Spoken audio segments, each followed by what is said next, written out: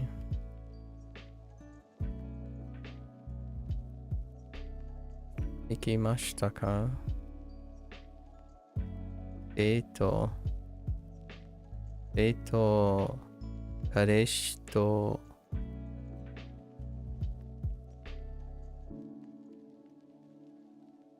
7日。今回彼氏は30分遅れました。今回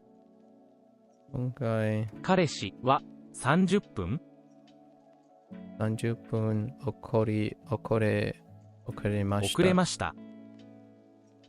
今回 to be late also 遅れました。30分。彼氏と別れます。多分アプリで新しい彼氏を探します。アプリ別れます。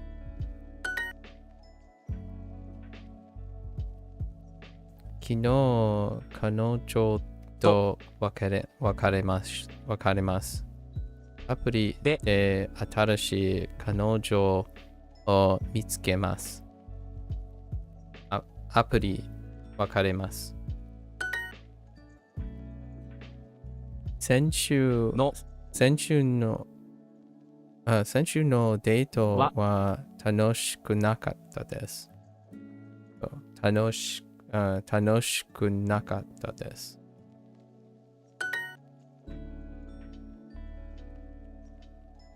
今日のデートは楽しくなかったです。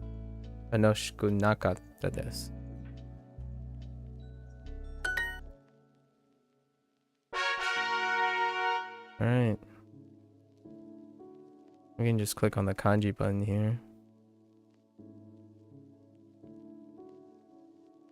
Okay. 毎日 Okay. 7日毎日7日7日毎日7日毎日5日7日明日火曜日 Yeah, that's a good mix right there. 7日本1毎日7日7月毎日。日。毎日。5 5日日火曜日。7日Oops. 7日 That was 昨日 no. That was 7日 interesting. 7日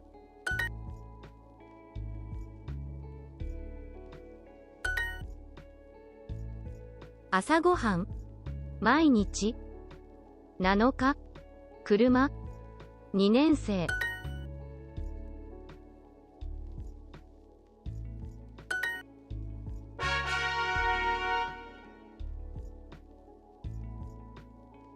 Okay. 土曜日。土曜日。 Okay.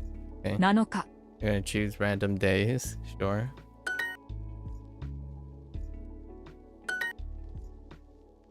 土曜日。2日。 7日水曜日金曜日7日。土曜日。よ。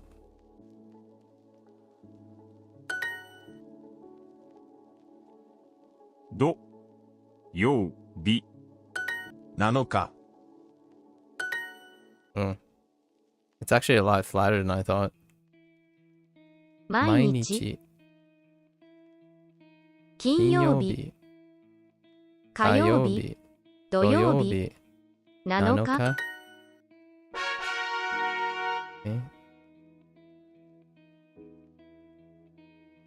7つ。Okay. 7つ。 7つ7つ。Interesting. Alright. 7つ。 7日。 7つ7つ7日。 7日7つ7つつ7日7日。 7日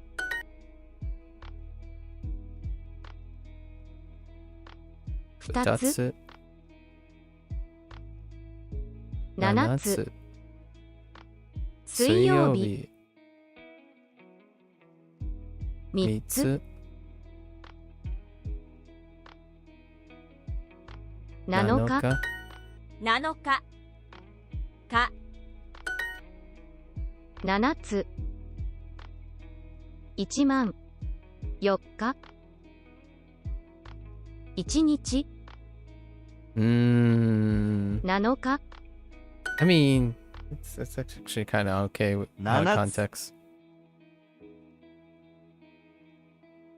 7 That's an interesting way of. Okay. 7つ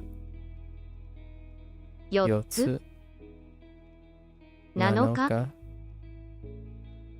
水曜日7 7月月。 7日 That can be mean. 7 7日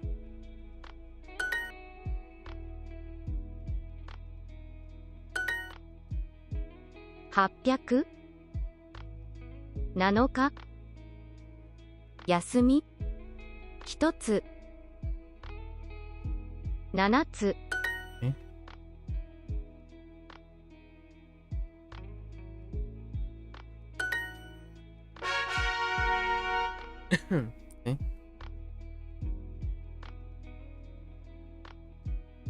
木曜日。木曜日7日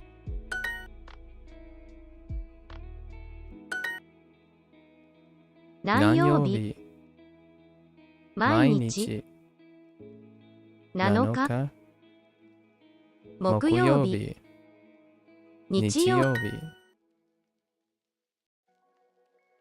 7日。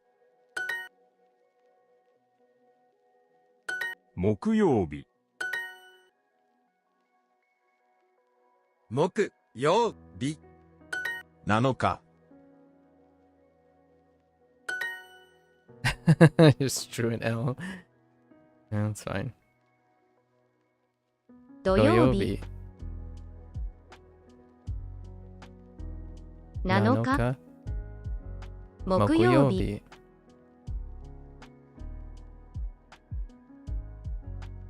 2日何曜日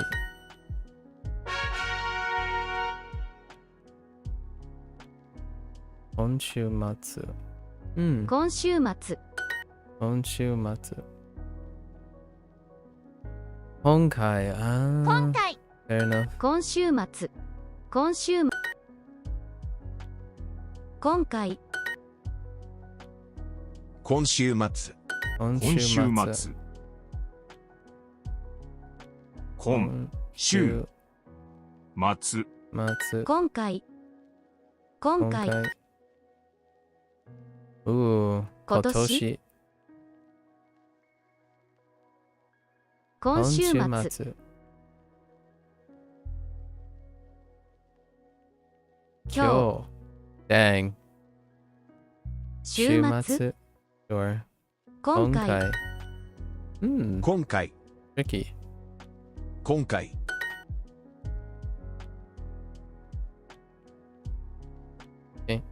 8時今週末3分お茶今回今週末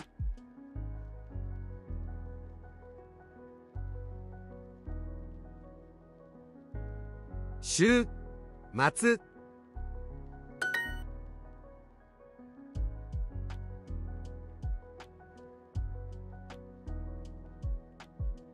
今月今週末今回週末今今回今回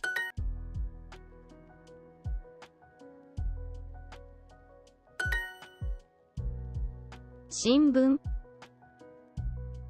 今週末7今回6つ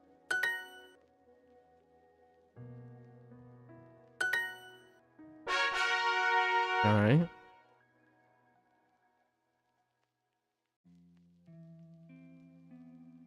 3日3日7日7日3日7 7日日明明日日3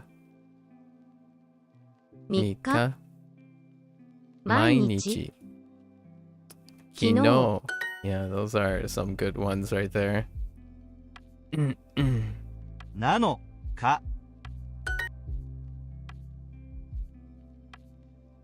3日3日7日 The further you get into kanji, the more the kanji section of Duolingo kind of shines on the multiple reads and overlapping things.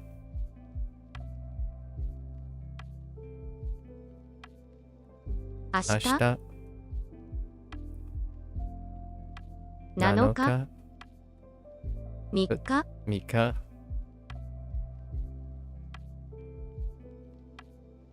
昨日 No. 今日 Kyo. Yeah, I'm slowing down just to make sure. 今月今月今回今回今月今月今回今月今月今月今回今回11 11月月今月今今回回2 2月月2月今夜 Konya. I forgot about Konya. 今回 Okay. Okay. 今回安い Mm-hmm. 今月 Mm-hmm. 昨日水曜日今回今月今月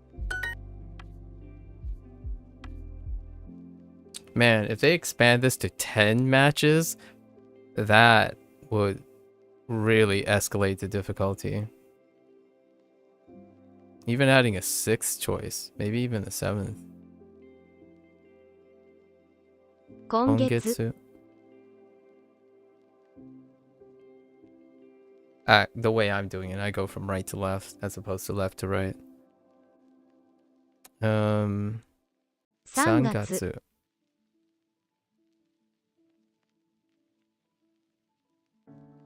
今週4 4月月。4月。今回今回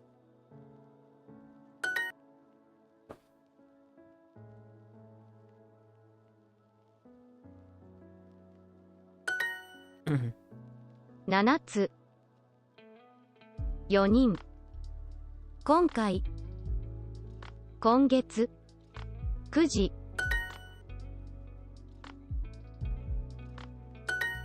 Okay.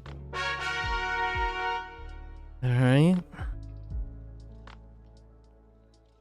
7000. 7000 Or 7000.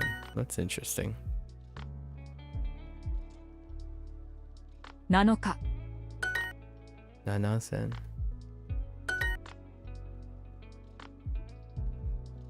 2日2日。 3000 5000 5000。5000。 7日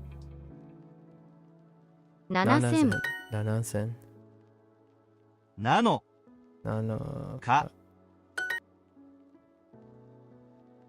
7000 Oh, now they use the other one. Okay. 7 7000. Okay. 7日、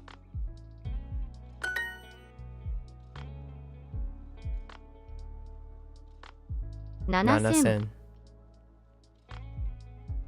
2000 1 1日日。This one is specifically that. 7日7 7 時。時7時。Okay. 大学。大学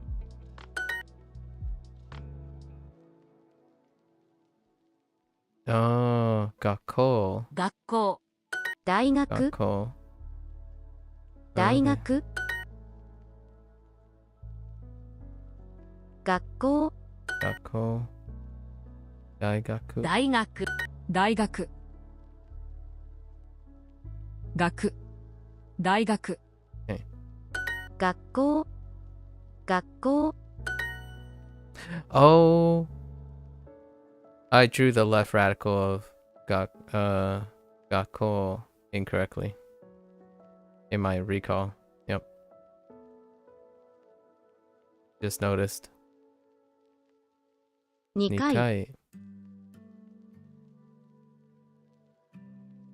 210回 Don't 10回 me. 10回。 6回Oh, 6回 me. 大学学校学校 Oh. 学校12月6時卵学校大学大学大学日日本本。大学大きい6階。学校。学校。学校。学校。Oh. Okay. Alright. 学校。食べます。9時間。分。大学。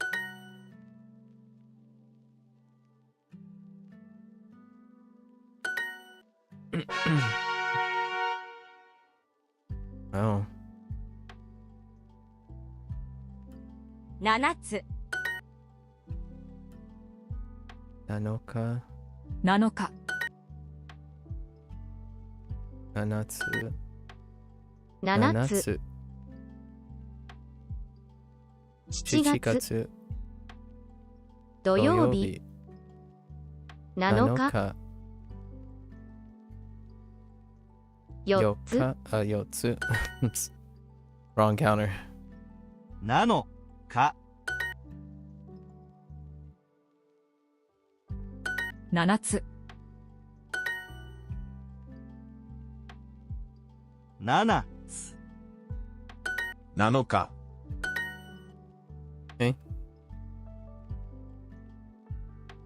7時。 7時。7時。 7時。うん。 3 3日。日。 7日。 4 4つ。つ。 7 7つ。つ。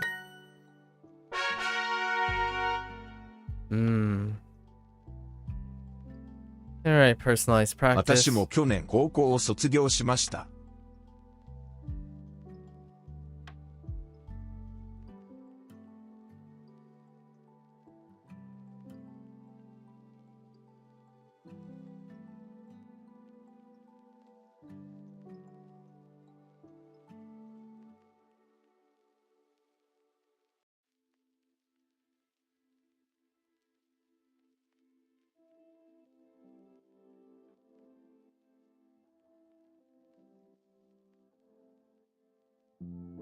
私も去年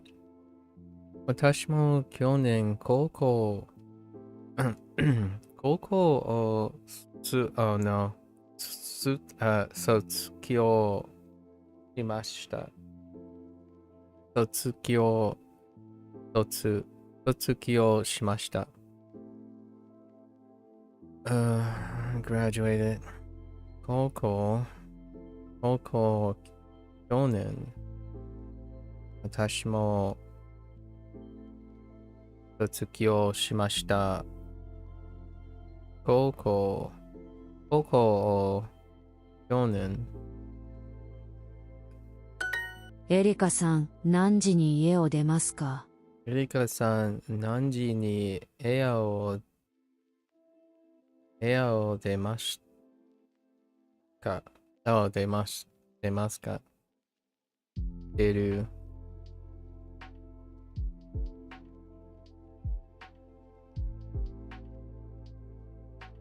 何時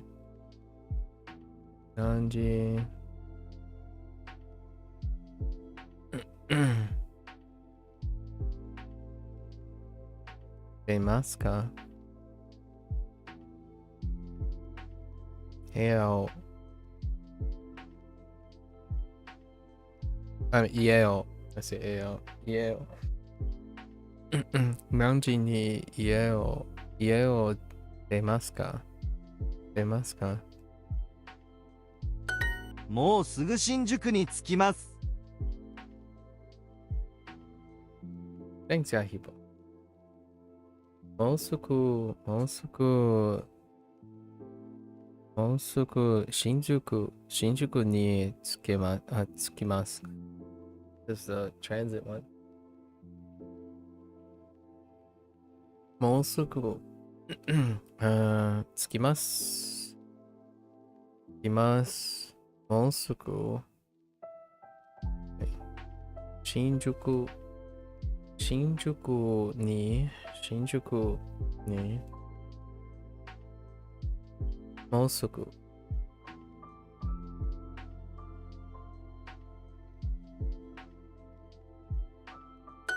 9月3日にホテルに泊まりませんか？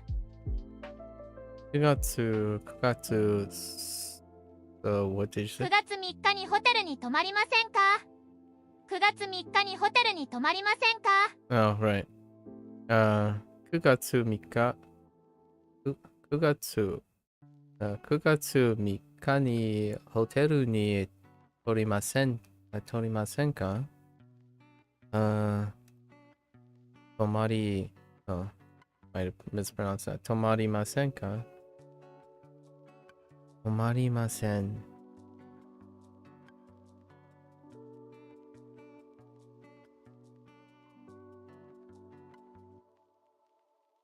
ホテルに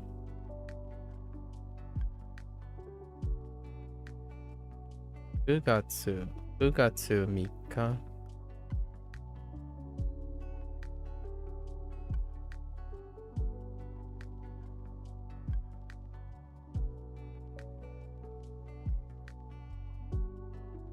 I guess either or. Don't you dare pig me for okay? I was about to say. アレックスさんは何時頃着きますか？アレックスさんは何時頃着けますか？何時頃着けますか？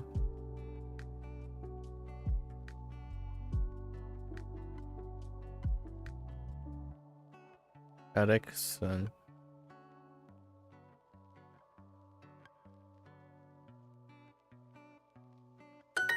2時46分に着きます。2時4、2時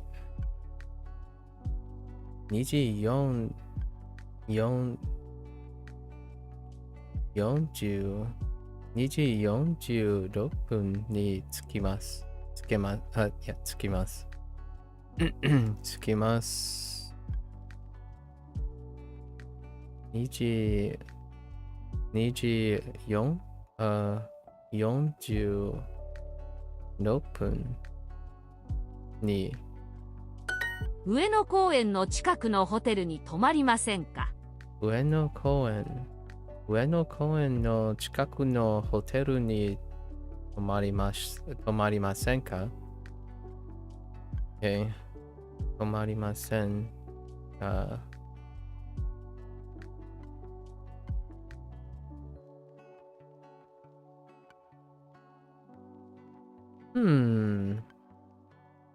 にホテル近く上野公園。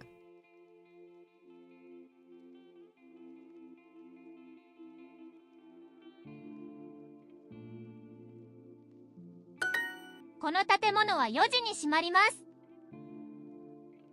この建物は4階に閉まります。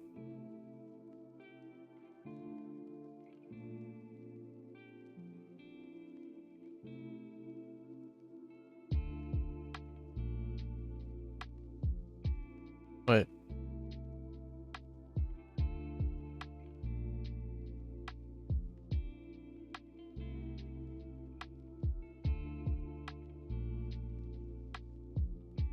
Oh, 閉まります。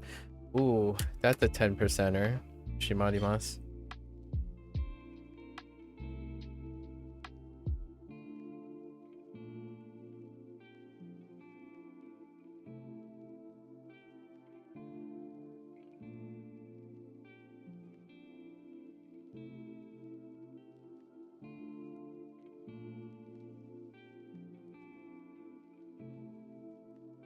閉まる。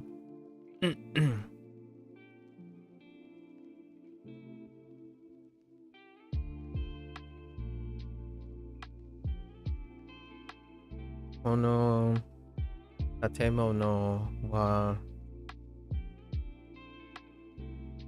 閉まります。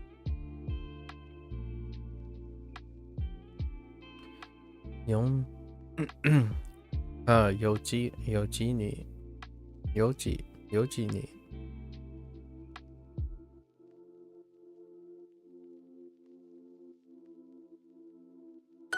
3時31分に電車に乗ります。3時31分に電車に乗ります。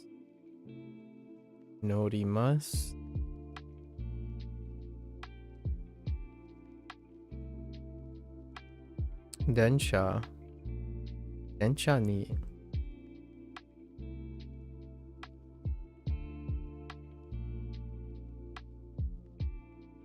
3時31分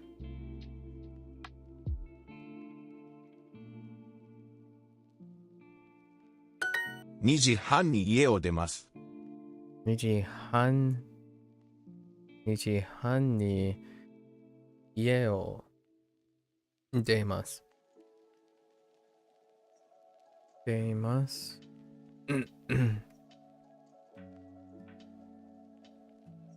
2時半に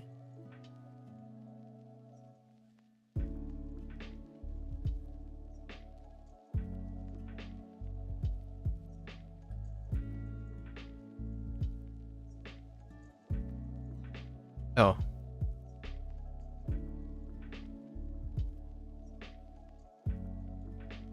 家を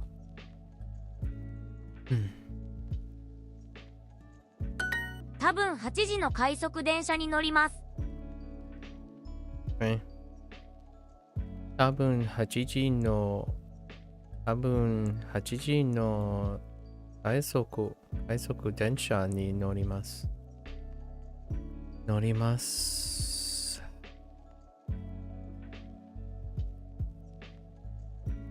快速電車に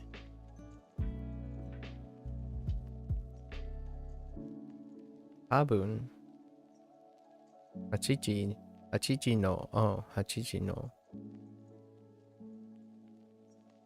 快速電車。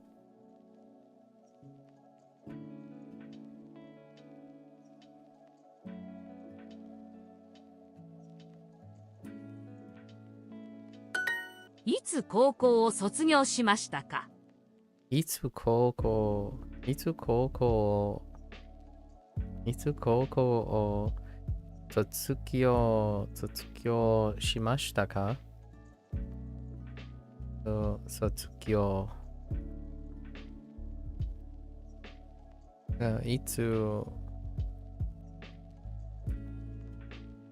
卒業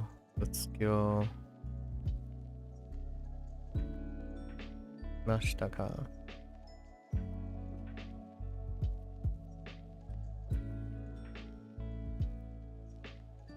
高校 Oops.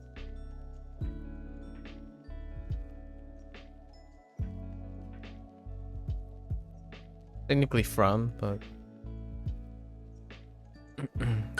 図書館は何時に閉まりますか？何時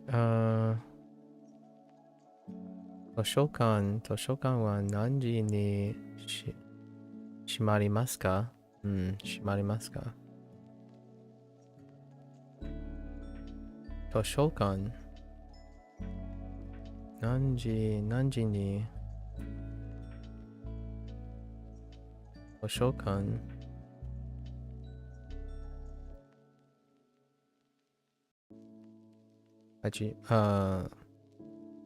閉まります。いいえ、アニメはあまり見ません。いいえ、アニメはあまり見ません。いいえ。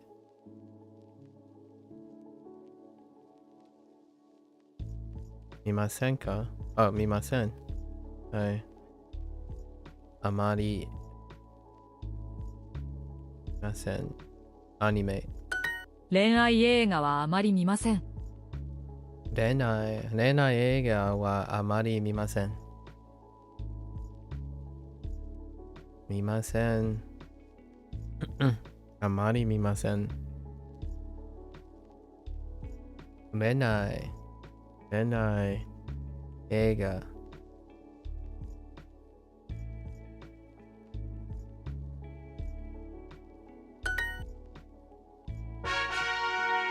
Okay. That was one. あそこで黄色いバスに乗ります。あそこで綺麗バスに乗ります。あ、黄色いバスに乗ります。I mean, 綺麗なバス it's okay too. あそこ、okay. あそこで黄色いバスに乗ります。乗ります。黄色いバスに。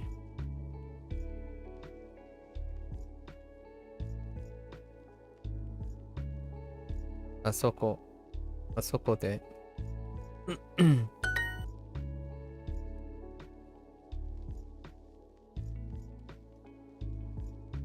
あ、どこにいますか？どこにいますか？あそこで赤いバスに乗りますか？あそこで赤いバスに乗りますか？乗りますか？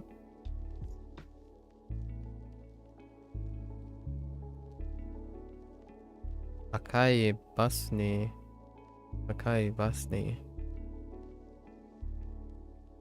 あそこで。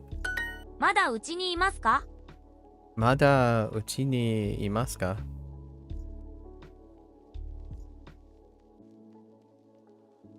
いますか？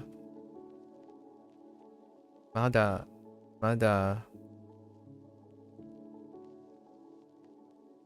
うち。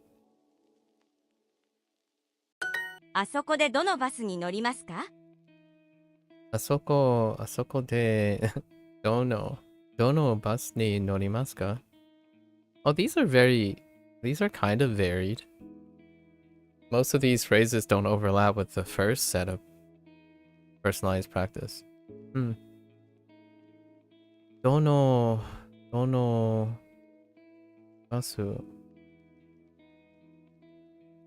乗りますか？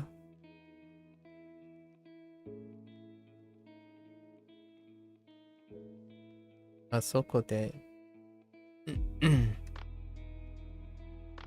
もっと小さい茶碗はありますか？もっと小さい茶碗はありますか？ありますか？もっと小さい茶碗。もっと大きい茶碗を使いましょうか？もっと大きい茶碗を使いましょうか？使いましょうか？もっと大きい茶碗を。ポップスは聞きますか？ポップスは聞きますか？聞きます。ポップス。パズルゲームをしますか？パズルゲームをしますか？ Ooh, these are getting wider. This is like going kind of far back. Huh. Nice. They're the same prompts though. They're not like newish prompts. And the kanji isn't being updated still. Right. Secret requests, obviously.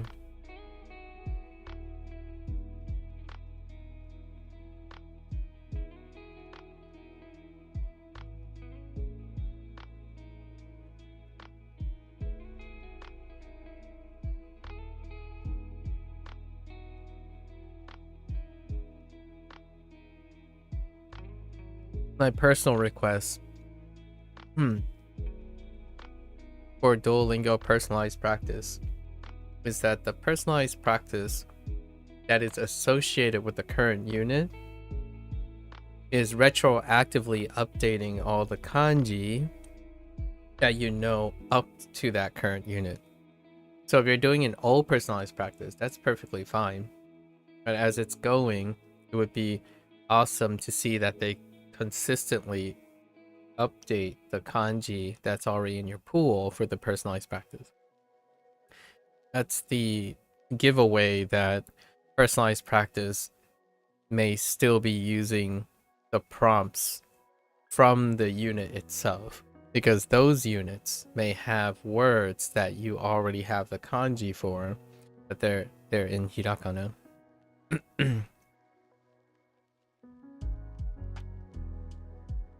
Basu. Wait. Wait. Puzzle ゲームをしますか？しますか？パズルゲーム。その RPG は楽しいですか？その RPG は楽しいですか？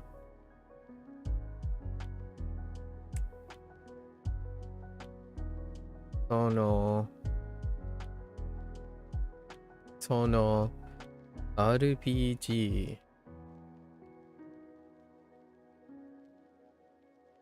は楽しいです。ジャズは聞きません。ジャズは聞きません。Although they do avoid a lot of them, like kikimasen no kanji. We don't have a kanji. Actually, yeah. ジャズは聞きません。聞きません。ジャズ。RPG は好きですか？ Like this one. RPG は好きですか? Because we have 好き. Right. 好きですか?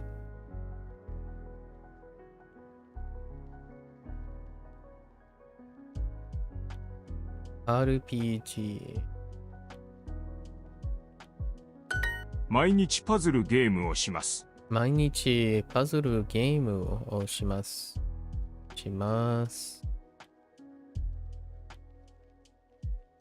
パズルゲームを毎日。J-POP はあまり聞きません。J-POP はあまり聞きません。あまり聞きません。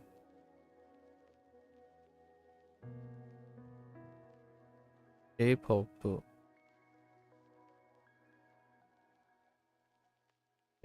はポップスはよく聞きますか？ポップスはよく聞きますか? Actually go really far back, which is nice. I feel like personalized practice has often been the last couple, and the last couple can get a little redundant because they're probably still relatively fresh. So it's kind of nice that within the sets, it's going... Actually, that might be... I don't know if this is new or not. So it's very hard to tell. No patch notes, obviously. But the first personalized set was closest to the current unit. The second one was a bit back. And then this third one is... Or no, is this the second one? This might be the second one. It's going like... It feels like it's further back. I'm curious if they're staggering where it's like the closest one, further, and then further. I don't know. Maybe they're bidding them differently as you're getting to the later sections. And I don't know if it's a change because I feel like before the sections, they could have already set that up as a section since the sections are segregated as well. I would love to see them retroactively add the kanji though. I don't imagine that would be too difficult, like maybe like too many resources to retroactively account for the kanji. It doesn't have to be comprehensive. They can make a special request effort to retroactively add the kanji up to the current unit. That'd be pretty sweet. What that does, in my opinion, is to show you what it looks like, all the simple sentences, right? All the earlier stuff, simple sentences, like even simpler sentences, look with kanji. When they look with kanji, it provides a different type of stimuli. And by the time you get to this point, you're probably already pretty vigorously used to seeing the hiragana reads already. So offsetting that would be pretty sweet if they retroactively add kanji back, but keep all the lesson stuff. I don't know, right? Different reads and whatnot. You can offer like a different snap someone out of how complacent they've become and stuff, right? Kikimasu ka?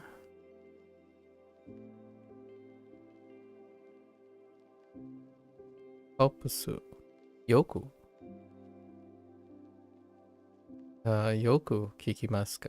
Kikimasu ka? Opusu wa?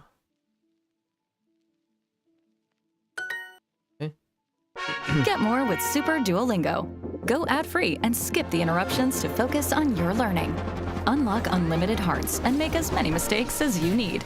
And you can target weaknesses in your practice hub with AI-powered practice sets based on your recent mistakes. So what are you waiting for? Upgrade your learning with Super Duolingo.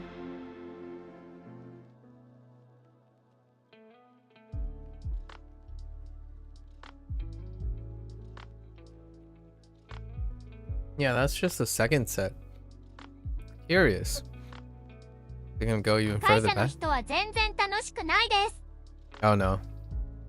I guess maybe it's just random within it. It would be interesting if they decided to make it so that, oh, it can only be the last 3 units, and then the second set can only be the last, or the second set can only be like 4 to 6 units ago, and then so on.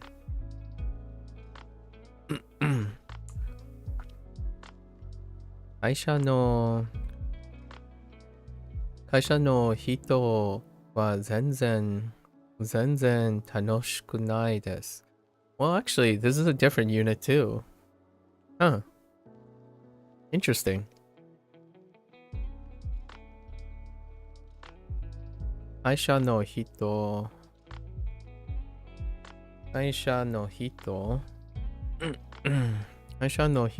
は全然楽しくないです。This is a great compliment to the current one because we're doing negative adjectives in the past tense, and specifically E adjectives. Although technically they also showed non-adjectives in the past. It's not as complicated. Well, the example that they showed is not as complicated. 楽しくないです。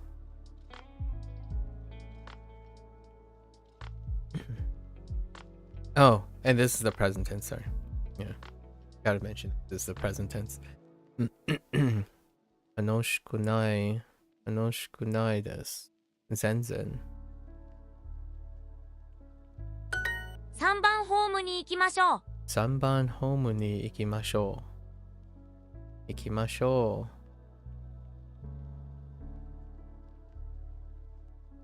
う。3番ホーム。会社の人と話したくないです。会社の人と話し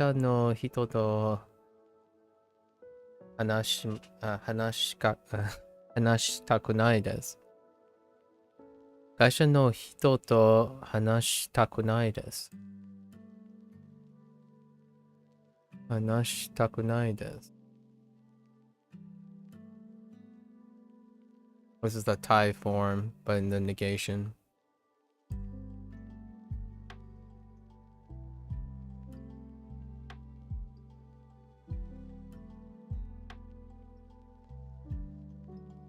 Hmm. 会社の人と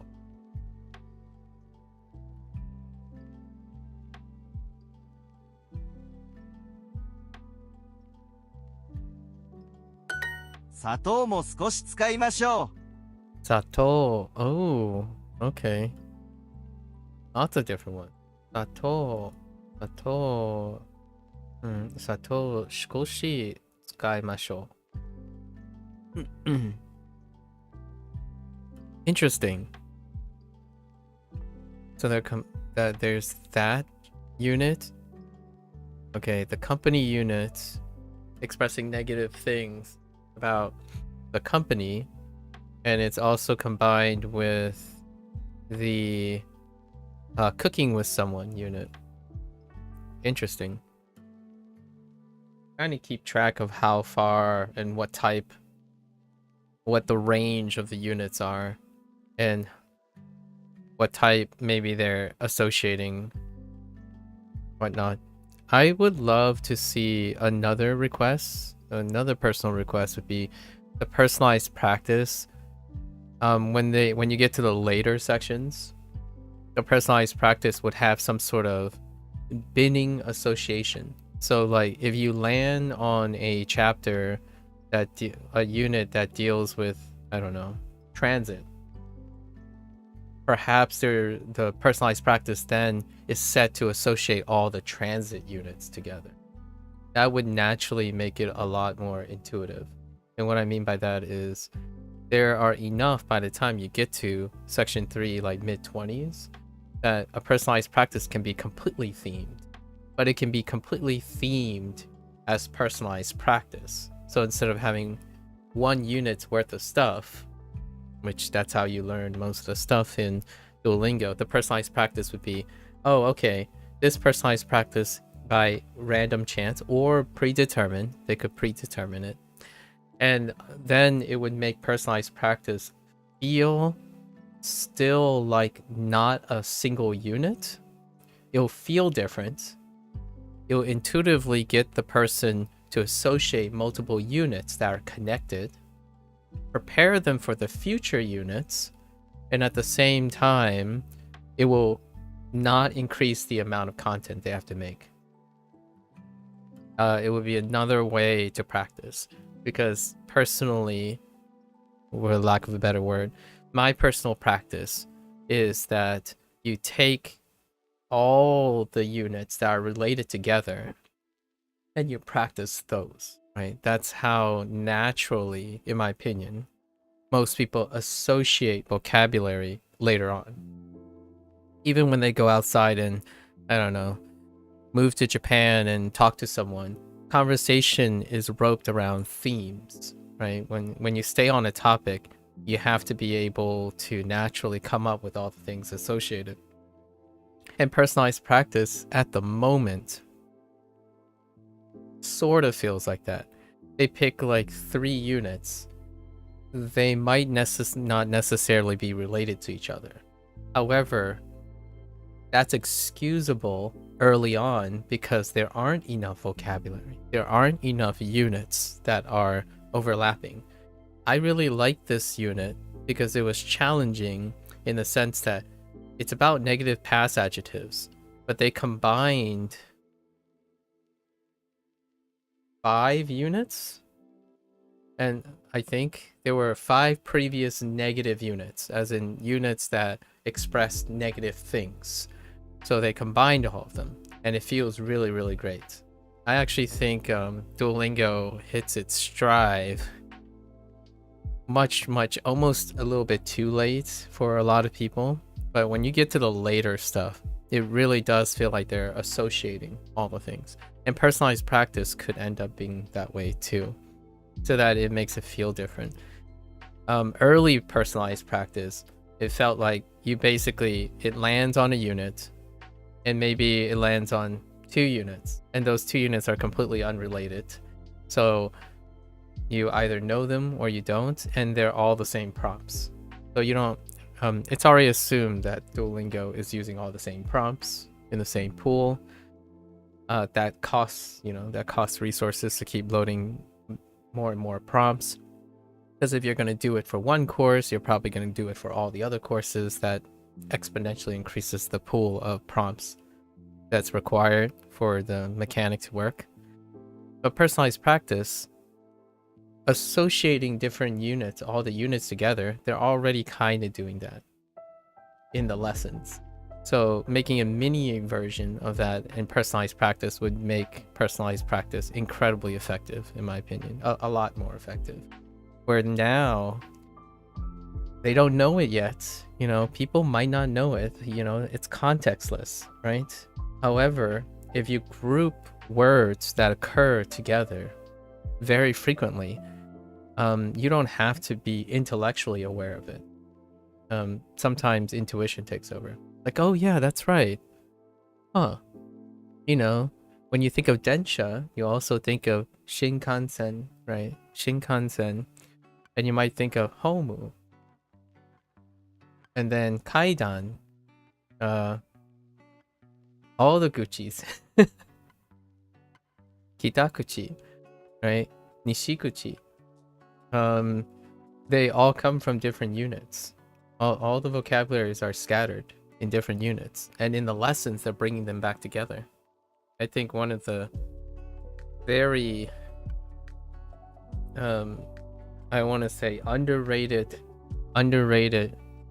thing that Duolingo does, because most people either don't pay attention anymore by the time they get to this point, because it's about keeping the streak alive and you're not making connections anymore, you're passively getting the right answers, or the people have already quit because it took too long, right? So by the time it hits its stride, which I feel like it's around now, this is about the time where Duolingo kind of hits its stride with Japanese. And I'm not even talking about any other course, because I know that the comments I'm making now do not apply to it. It's not the same for Duolingo Chinese. But this one, I think it takes a little bit too long for the average, I'm gonna say the average Japanese learner. It takes a while to even stay vigilant enough to notice this. But it's really nice. I think they're doing an excellent job constantly pulling the things together. Just very, very slowly for most people. By the time they're probably disinterested by the time they get to this point in matters of vocabulary arrangement. Anyways, sato shikoshi tsukaimashou. Yeah, skoshi sato. Oh, satomo skoshi.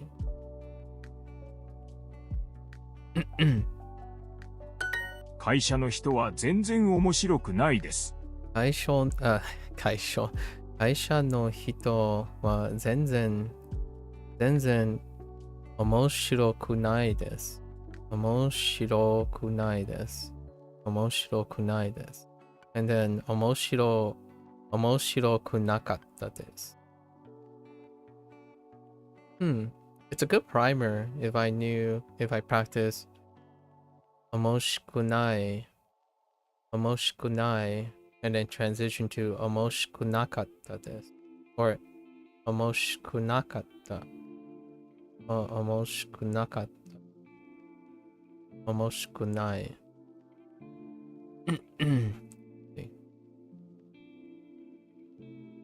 会社の人は面白くないです。面白くないです。全然。どの砂糖を使いましょうか？どの砂糖を使いましょうか？使いましょう。どの使いましょう。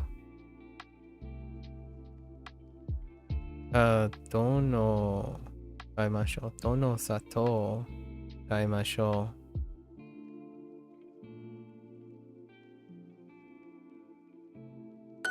3番ホームで少し待ちましょう。3番ホームで少し待ちましょう。待ちましょう。少し。3番ホーム。日曜日に予定はありますか？日曜日に予定。日曜日に予定はありますか？予定。Oh, wow. Yeah, that's a weak word. That is a very weak word. Yote. Plans. Ooh. Yote. What? That wasn't in this current chapter. Yote would be a very useful word for this chapter. Having date plans. Like deito no yote. Or something like that. Even in a prompt. Like, I don't know. Rokugatsu.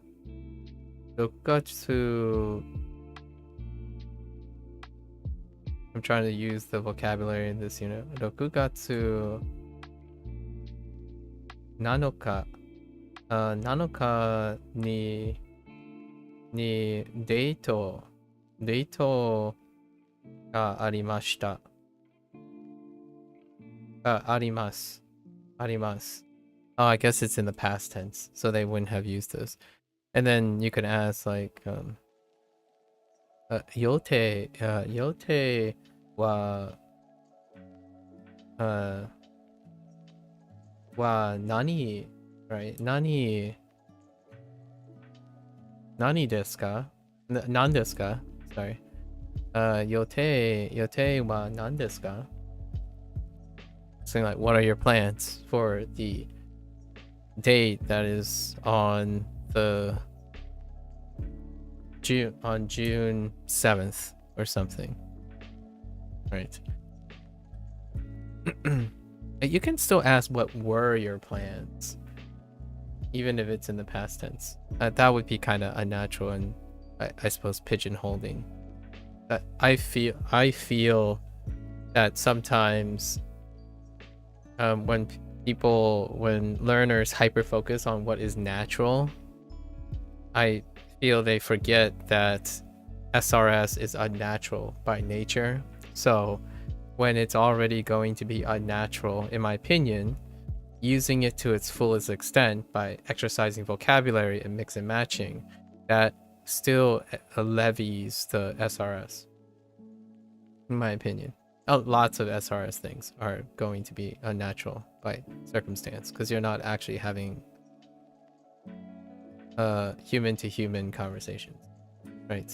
The cadence and the movement, empathy, body language, all that type of stimuli is absent when it comes to a lot of forms of SRS.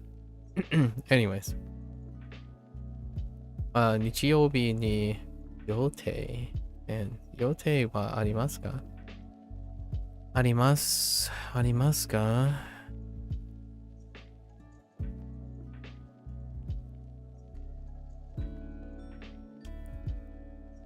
予定は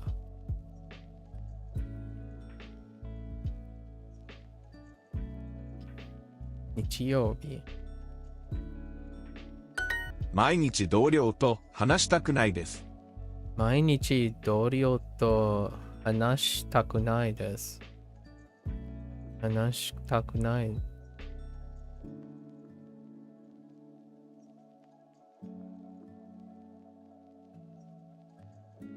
同僚と毎日。2月1日に予定はありますか？2月 What did you just say? 2月1日に予定はありますか？ Okay, they're fine. 2月1日に予定はありますか？ありますか？予定は2月1日に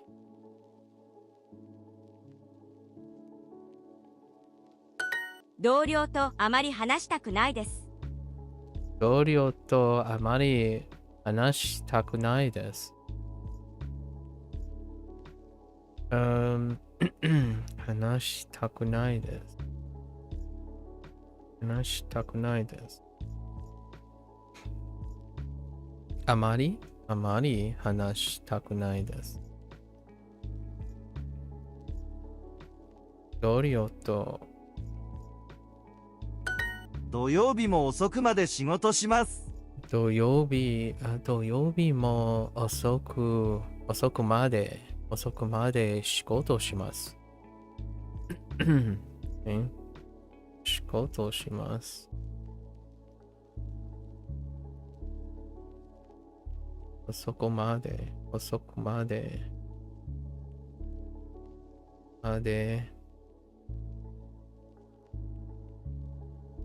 土曜日もいつも遅くまで仕事しますか？いつも遅くまで仕事しますか？仕事しますか？いつも仕事します。遅くまで。このバンドのアルバムはどこですか？Yeah, and then it goes to another unit. このバンドのアルバムはどこですか？どこですか？このバンドアルバムは毎日このバンドのアルバムを聴きます。毎日このバンドのアルバムを聴きます。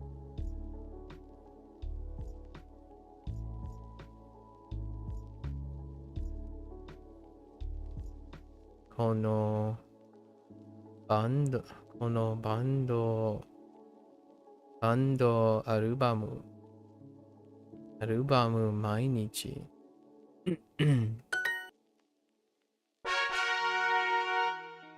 Hunky dory.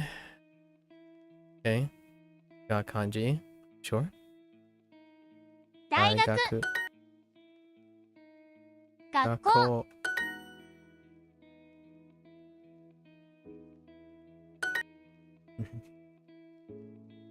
10月10月学校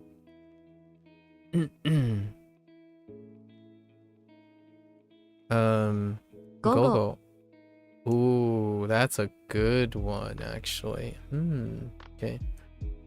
大学山口学校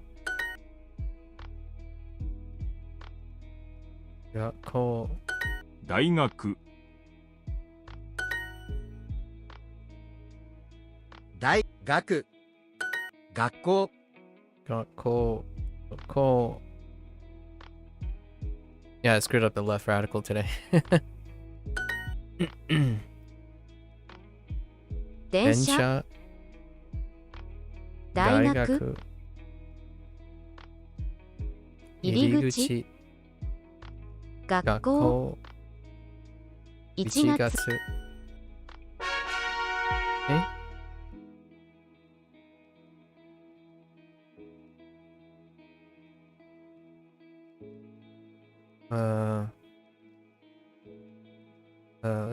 6月6月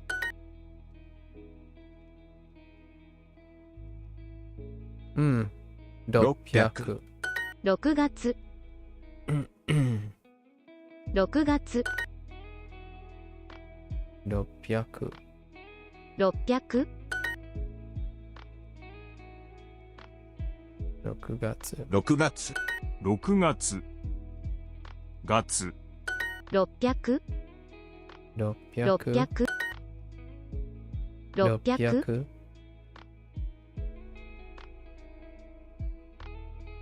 6006回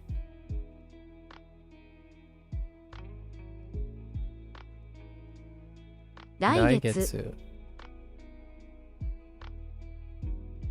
400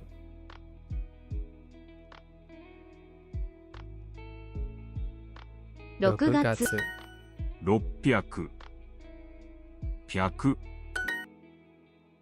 6月600 4000先週4つ6月月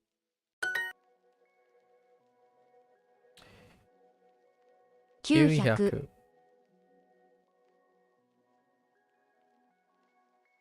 6月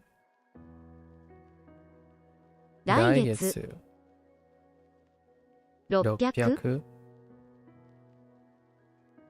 先月600 Okay. 600 Okay.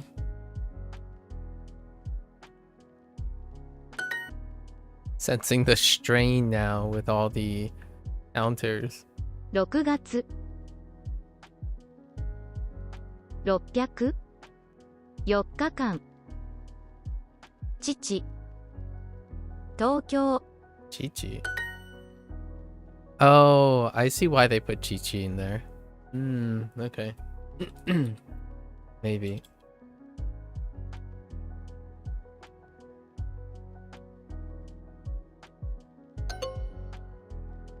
Ah!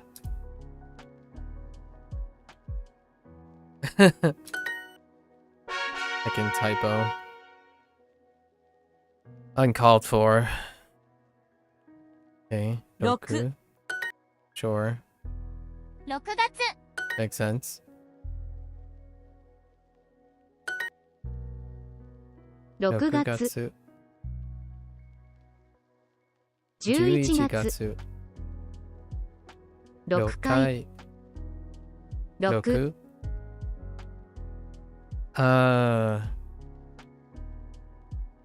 6000 Okay.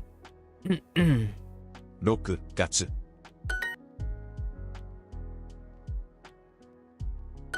6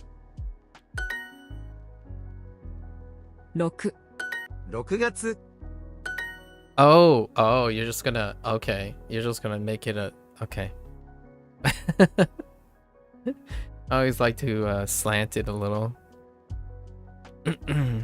That's fine. You know what? I'm kind of curious.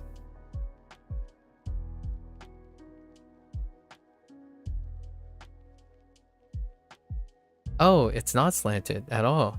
Okay. I'll keep that in mind. I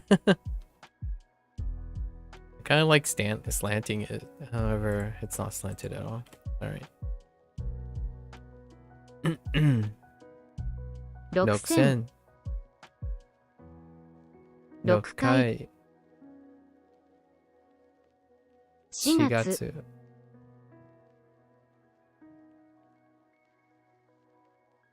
6月6 Okay. Is this lining up with... Oh yeah, it is. Wow. Dang. 6月 600 Oh, oops. 6月6月 Oh no. 今月今月 Okay. 6月 I see what you're 6月 doing there. 今月今月6月6月月今月今月 Okay. 4 4月月2月6回今今月月6月来月今月今月6月10入ります今月8分うん6月月6月今月600 1月来月今月今月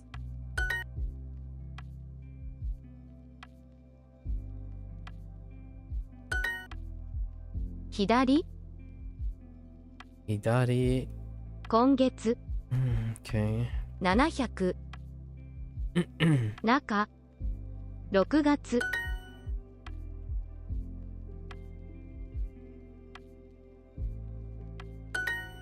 Okay. It's getting a little sussy. Okay. 600 600 6 6月月 Okay. 600 800 800今月500 600 6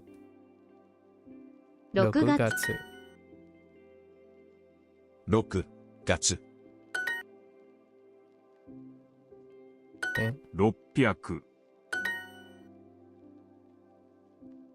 6月600 600 6月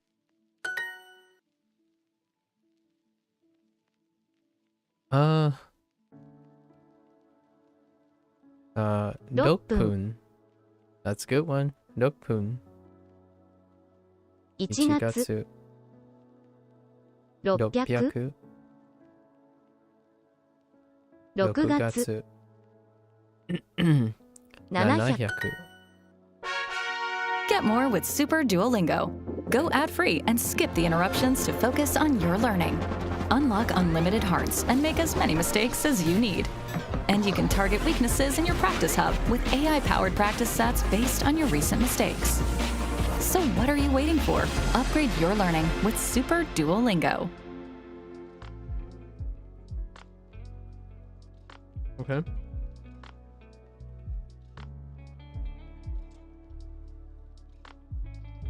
Okay. 6回6 6月月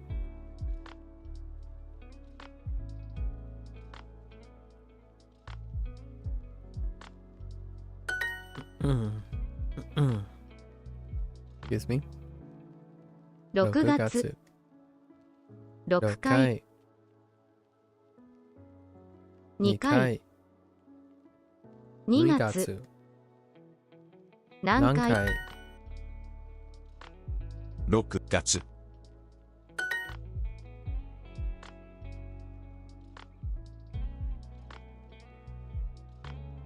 6回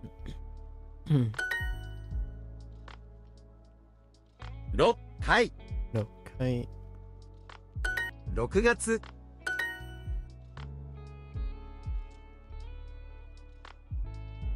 6月6回6分11月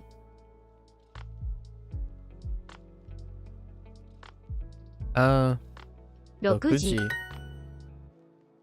Interesting. Getting a little intense here. 11月 Okay. 6月 Yeah, I'm just picking months, any month.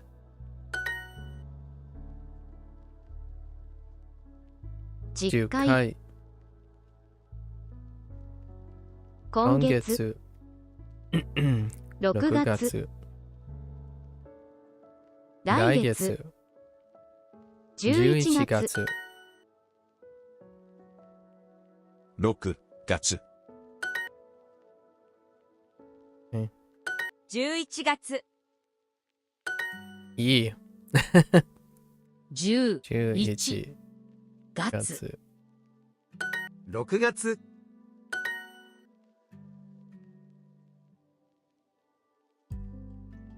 10 10回回。 6 6月月。今今月月。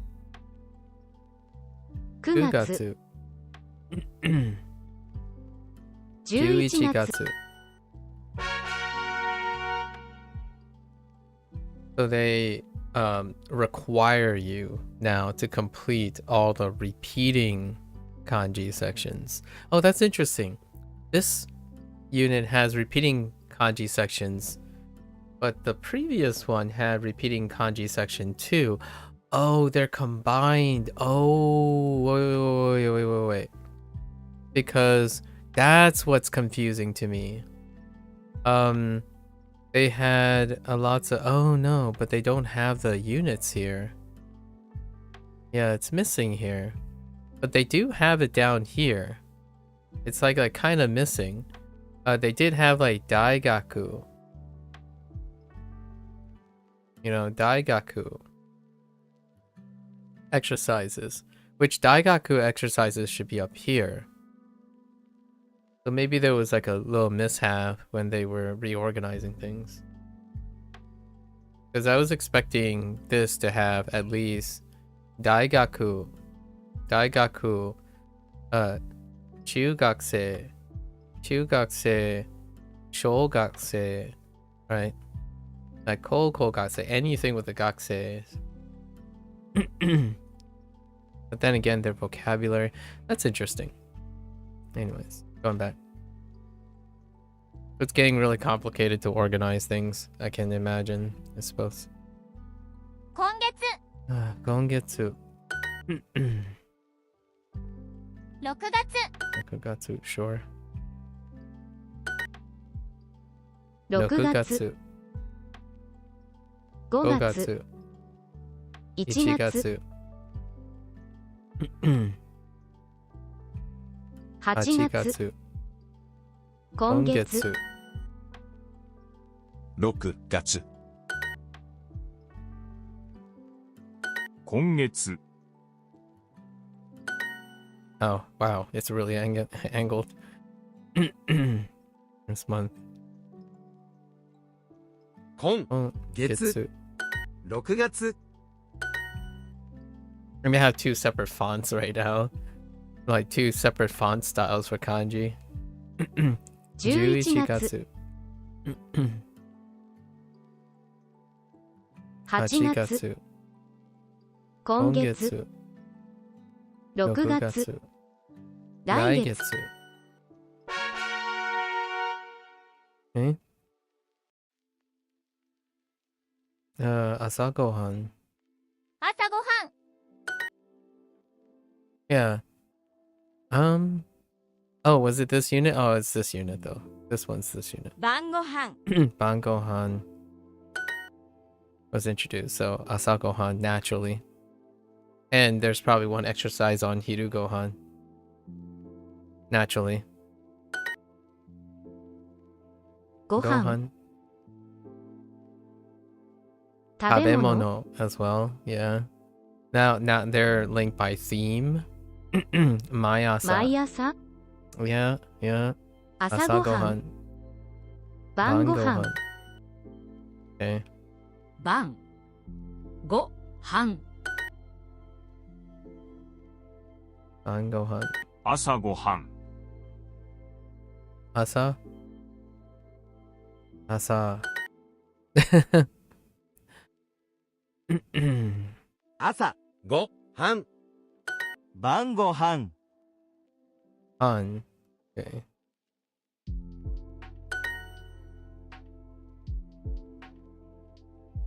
There's 昼ごは Hirugohan. ん買い物 Kaimono. That's to mix with tabemono. 朝ごはん Asagohan.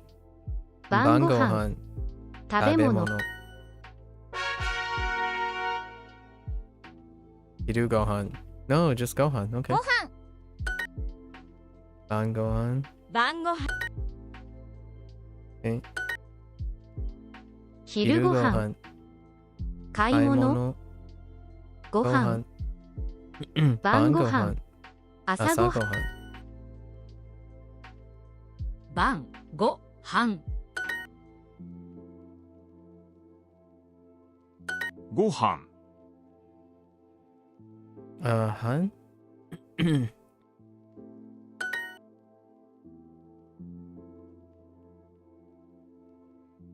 ご飯。晩ご飯。晩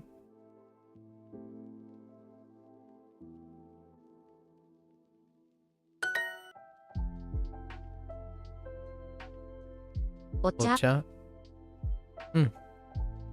昼ご飯。I think ocha was thrown in because Gohan and ocha are related by unit. So sometimes there are like two random, seemingly random words that don't follow like either a theme or kanji read, like a hiragana read overlap, or a same kanji character. However, they're related by unit. So they kind of do that too. So ocha and Gohan are from the same unit. Right? And now they both have kanji. So I don't know if that's something they considered. That's why they add those every once in a while.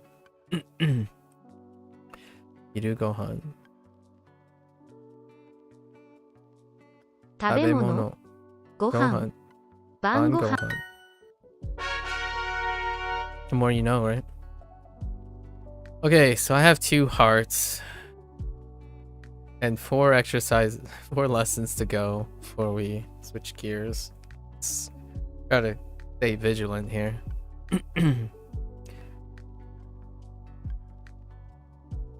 Okay. 今回。彼女。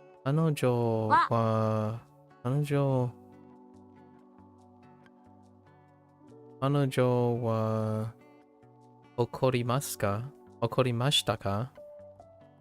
怒りましたか？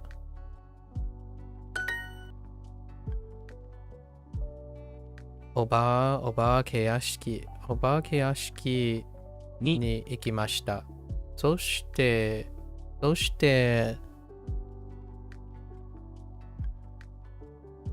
長い列で待ちました。人気のジェットコースターは淡くなかったで。淡くなかったです。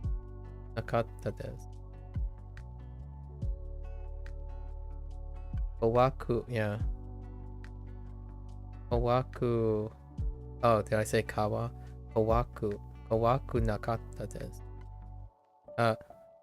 Kawaku nakatta desu.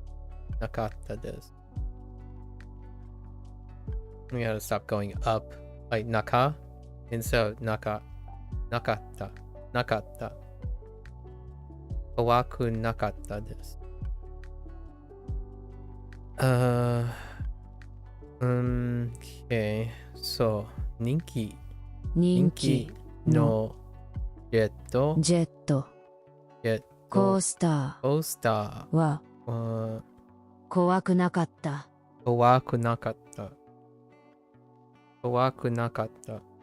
です。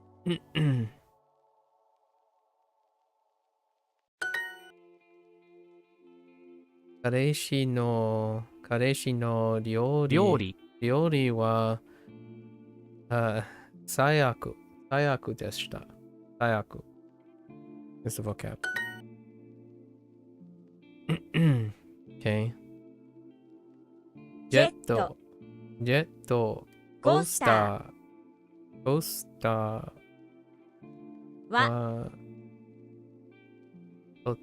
あまり That's a grammar point. あまり怖くなかった。怖くなかったです。デートは6月30日でした。とても暑かった暑かった。暑かったです。暑かった。暑かった。So it's kind of interesting. Okay. I'll keep that in mind. 遊園地は混んでいましたか？遊園地は混んでいましたか？混んでいましたか？混んでいました is something unique that I'm gonna have to keep track of because it's kind of like すきました。So お腹がすきました。And also similar to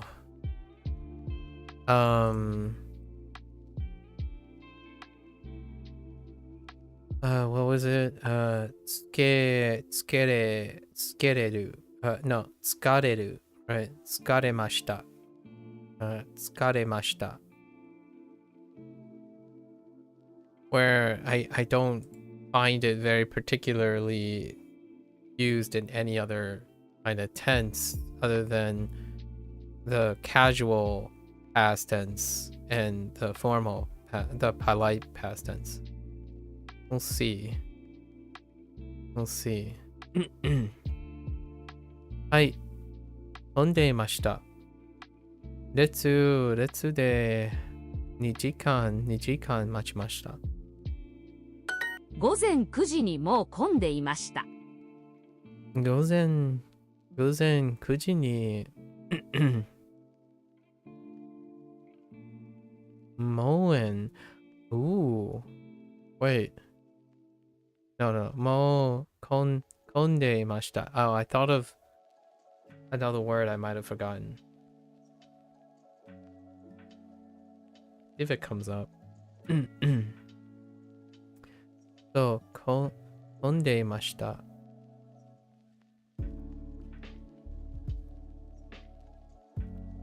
混んでいました。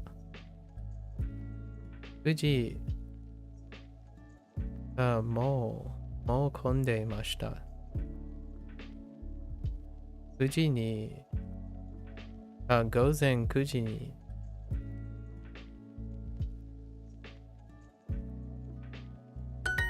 先週のデートはどうでしたか？先週のデートはどうでしたか？楽しくなかった。楽しくなかったです。なかった。楽しくなかったです。また喧嘩しました。喧嘩しました。彼女と喧嘩しましたか？彼女喧嘩しましたか？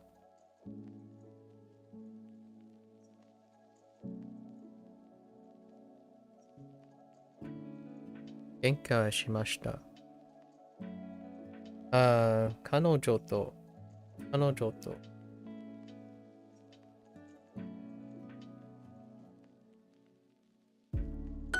先月のデートはどうでしたか？先月のデートはどうでしたか？最悪でした。また彼氏と喧嘩しました。最悪。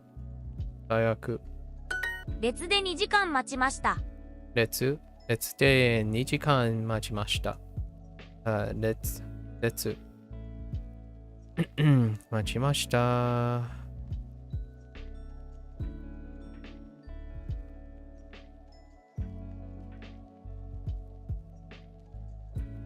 2時間列で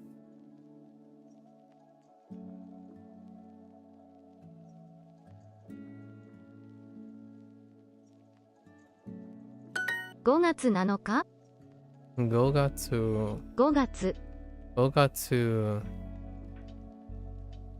7日5月7日 OK 6月でした。6月でした。Fair enough. 楽しくなかったです。楽しくなかった。楽しくなかったです。楽しくなかったです。楽しくなかったです。楽しくなかった。楽しくなかったです。Still a little bit rough. Okay. A tie. Pan. パンは本当に硬い。No? Oh, right. Past tense. Oh no, you heckin'.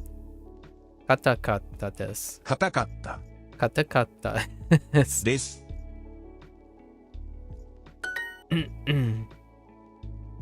映画は面白くなかったです。です。演技は最悪でした。スープは美味しくなかったです。美味しくなかったです。美味しくなかったです。映画館の床は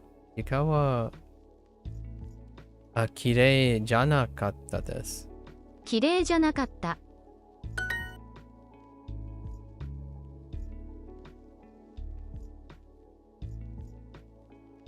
硬い肉でした。晩ご飯は美味しかったですか？晩ご飯は美味しかったですか？美味しかったですか？いいえ、スープだけ美味しかったです。どんなシーンがありましたか？だけ was the vocab。どんなシーンがありましたか？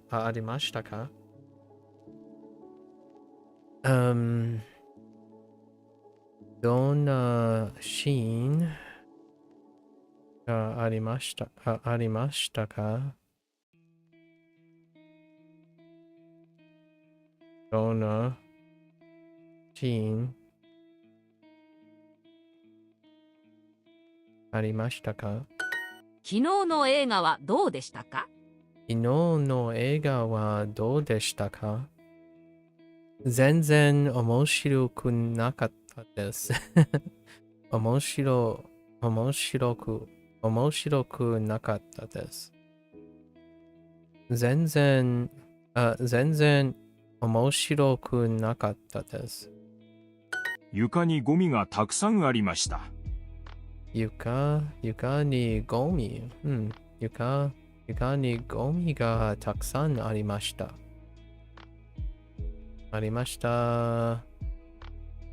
たくさんゴミ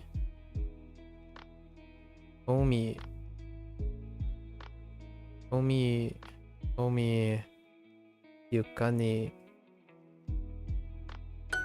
映画のチケットはいくらでしたか？映画のチケットはいくらでしたか？全然安くなかった。安くなかったです。全然安くなかったです。3000円でした。Okay. Fair enough. 牛肉はあまり美味しくなかったです。牛肉はあまり美味しくなかったです。牛肉はあまり美味しくなかったです。Okay.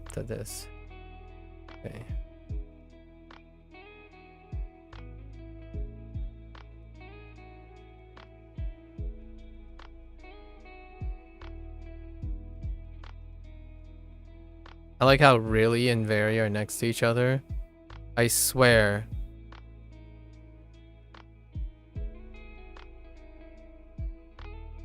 I swear. Duolingo. 晩ご飯 晩ご飯晩ご飯チキンは硬かったです。チキンはsomething 美味しくな no 硬かったです。硬かったです。チキンは硬かったです。Just doing it on ポッ purpose. プコーンは安くなかったです。ポップコーンポップコーンは安くなかった安なかったでです。す。安くなかった。安くなかった。安くなかったです。安くなかった。安くなかった。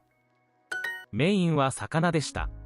Oh, Maine. I totally forgot about Maine. Maine は And Maine は Yeah.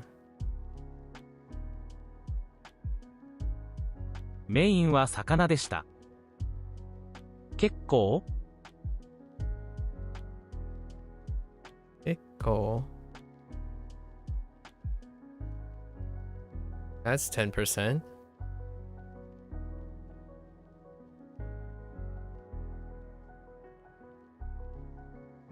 Echo. Ooh, oh.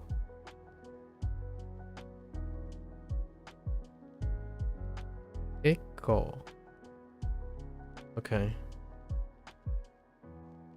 メインは魚でした。魚でした。Gecko. Gecko. Sorry, not gecko. Echo.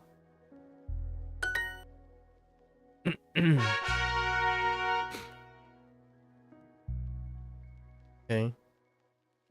週末 週末 Oh, it was a disappointing week. 週末週末残念な週末週末でした。でした残念な Okay. 残念な週末でした。That's a grammar point. 昨日彼女と別れます。アプリで新しい彼女を見つけます。見つけます。Totally botched that. 別れます。別れます。アプリ。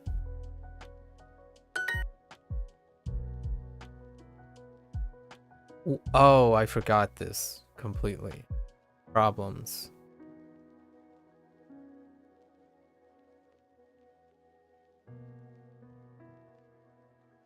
問題。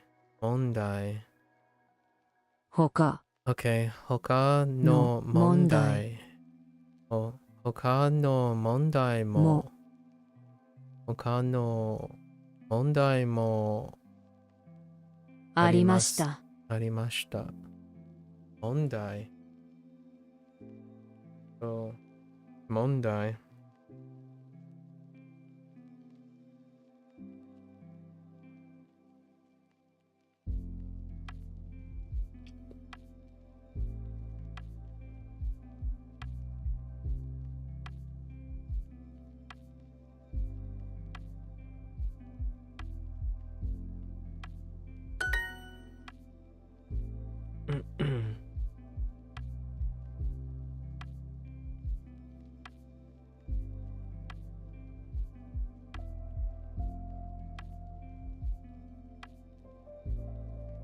先週のデートは本当に残念でした。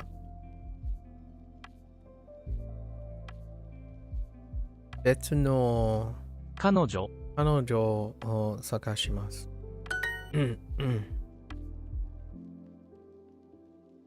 いろいろな問題がありました。問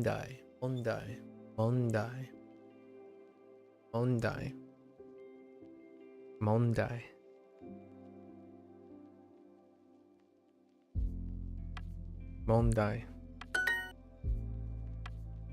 アプリでもっといい人を探します。彼氏と別れます。彼氏と別れます。and then there's きっともっと素敵な人に会いましょう。きっと sure。どんな問題がありましたか？どんな問題がありましたか？ Does 問題 sound like problem in Fujianese?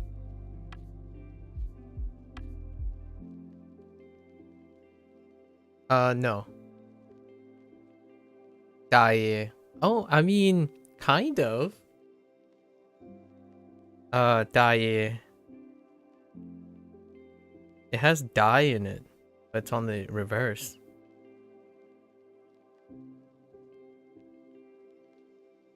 I think that's the closest I can think of that expresses problem with a syllable, with a sound that's similar. Die. Like, if it was like, 問題をたくさんありました。やら、die.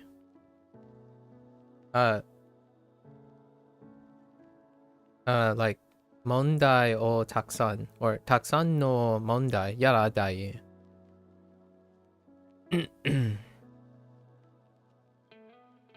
どんなも okay どんな問題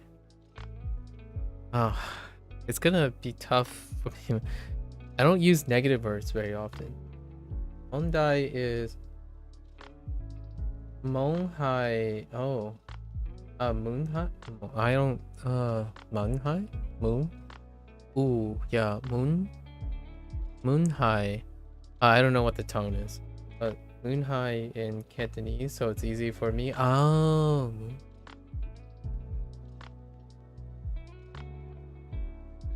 It might be. I just, I don't know how to express problems.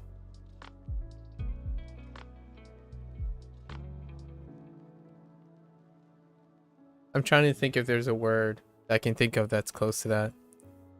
Because it doesn't elicit my... Oh, that's what it means. Interesting. Yeah. It doesn't elicit like right away like, oh. Yeah. I'll have to ask.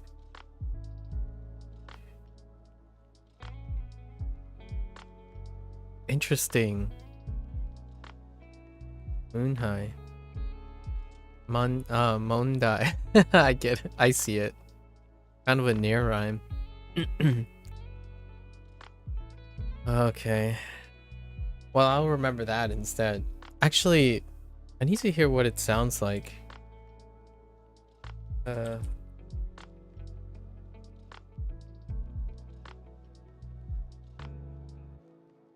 Oh.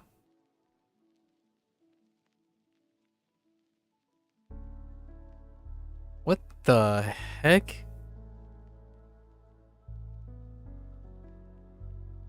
Hold up. Okay.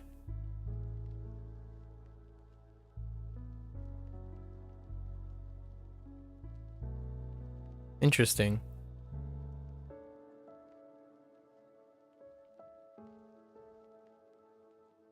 I'll have to look this up.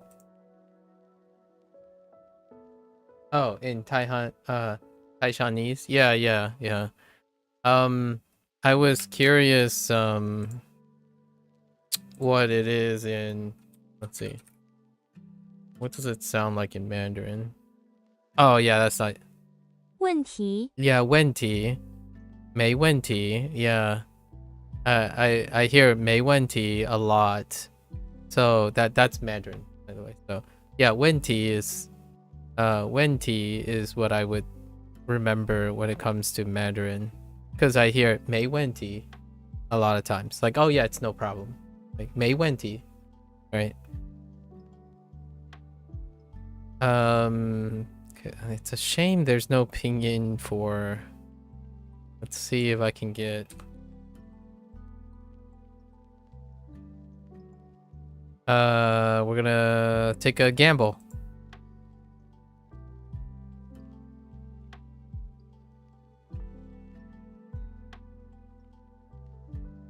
Problem. 問題 Mantai. Oh, yeah, Mantai. Yes, Mantai. No, you're right. Mantai. Yeah, Mantai. Yeah, for Cantonese. That's the Cantonese one. So I was listening to the Mandarin one first. So Wenti makes sense, and Mantai. Yeah, Mo Mantai is the same thing. So Mei Wenti for Mandarin, but Mo Mantai is the phrase that I hear a lot when it comes to Cantonese. Mo Mantai, as in no problem, not a problem.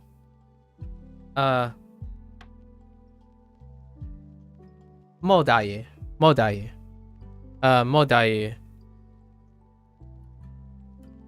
is probably what I would say in Fujianese. Modai, no problem. I don't know if they would substitute, so I would have to ask my parents if they would substitute. How do you say 没问题 and 没问题? I would say modai. Interesting. And then we have mondai. I think remembering the Cantonese is fine. Mantai is good. I'll keep that in mind to remember it. I'll remember this moment. Thanks, Granola. It was introduced in this unit, and it was one of the words that I didn't recall. We got 19 today, but I missed like 2 or 3 as per usual. And this one's a good one because it might serve as a lot of purpose, right? Dona montai ga arimashita ka? What? I know.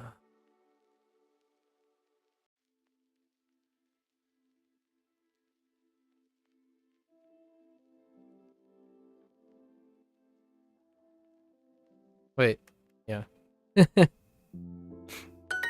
彼女と別れます。彼女と別れます。きっともっと親切な人に会いましょう。会いますよ。I gotta be careful, because when I put yo at the end and it's like aimas, sometimes I kind of say aimasho as opposed to aimasyo. So I'm like kind of like slurring my words there, or slurring my things, and it could create 2 separate meanings, right? If I say aimasho, that would be kind of weird. So aimasyo. きっともっと素敵なパートナーを見つけます。きっともっと素敵なパートナーを見つけます。I skipped 2. 見つけます。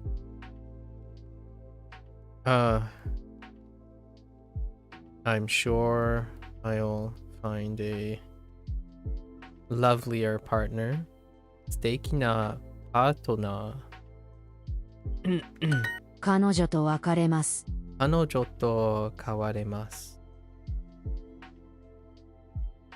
I said 別れます。I'm pretty sure I said 変われます。別れます。別れます。彼女と別れます。Oh, here we go. Let's try this again. きっともっと素敵な人 just randomly turn into ひらがな。人に会いますよ。会いますよ。彼女とたくさん問題がありました。Okay. 彼女とたくさん問題がありました。Okay.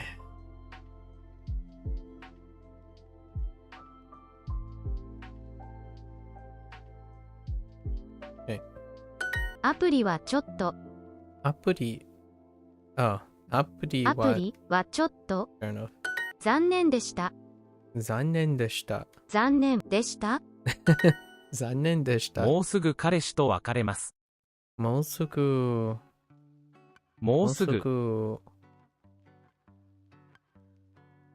彼氏と別れます。もうすぐ彼氏と別れます。もうすぐ彼氏と別れます。Definitely don't want to hear that.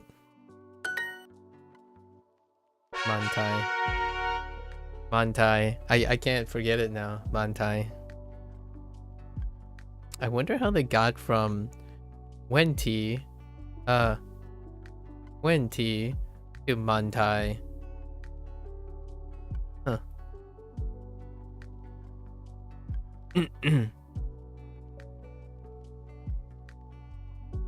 It's so good though. Okay. 綺麗じゃなかった。Alright, we're just gonna move along here.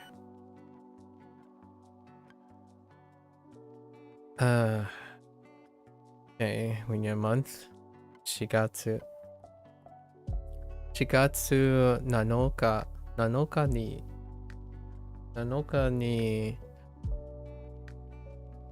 ナオミさんとレストランに行きました。アプリでもっといい人を探します。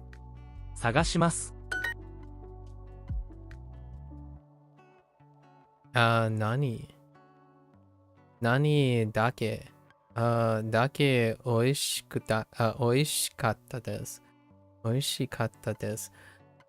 Something. The bus, obviously. シャトルバス。fried potato. No. Fried, yeah, never mind. Fried potato. デートは6月30日でした。とても暑かったです。暑かった。Man, that kind of goes back and forth. It's fine. We won't have to worry about. Let's not focus on that. Let's not belabor that. その何の演技はまあまあでした。IU works. 遊園地は混んでいましたか？はい。列で1時間待ちました。牛肉はあまり美味しくなかったです。牛肉はあまり美味しくなかった。牛肉はあまり美味しくなかったです。One day.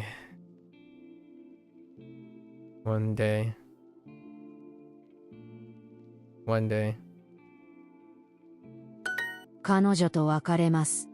彼女別れます。Okay.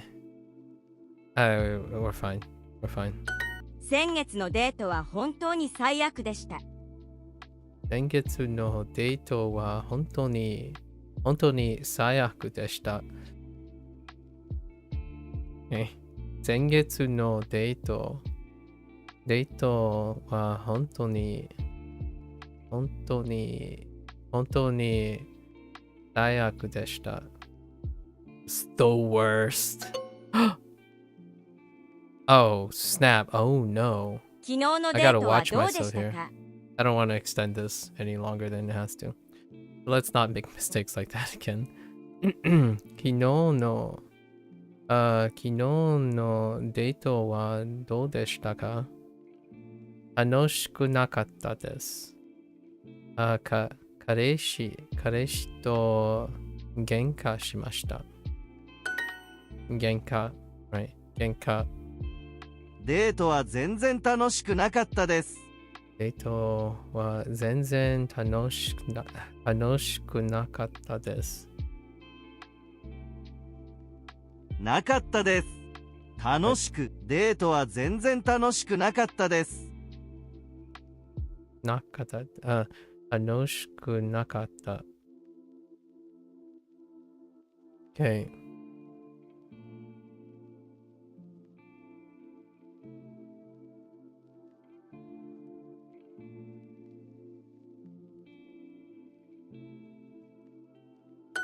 昨日の映画は面白くなかったです」。昨日の映画。Wait. の昨日映画は。Wait. 昨日の映画は面白くなかったです。の Okay. は面白くなかったです。なかったです。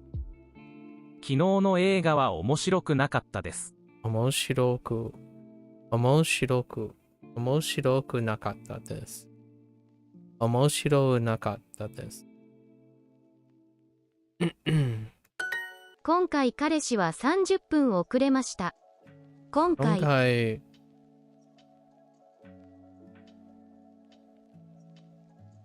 30分。彼氏。今回彼氏は30分遅れました。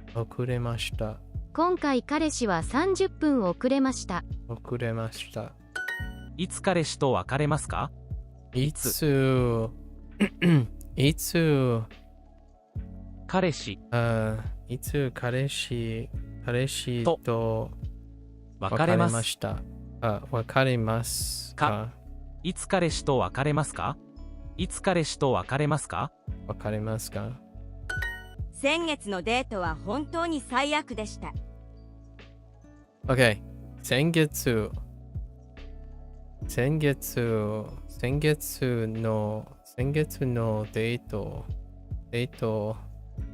デートは本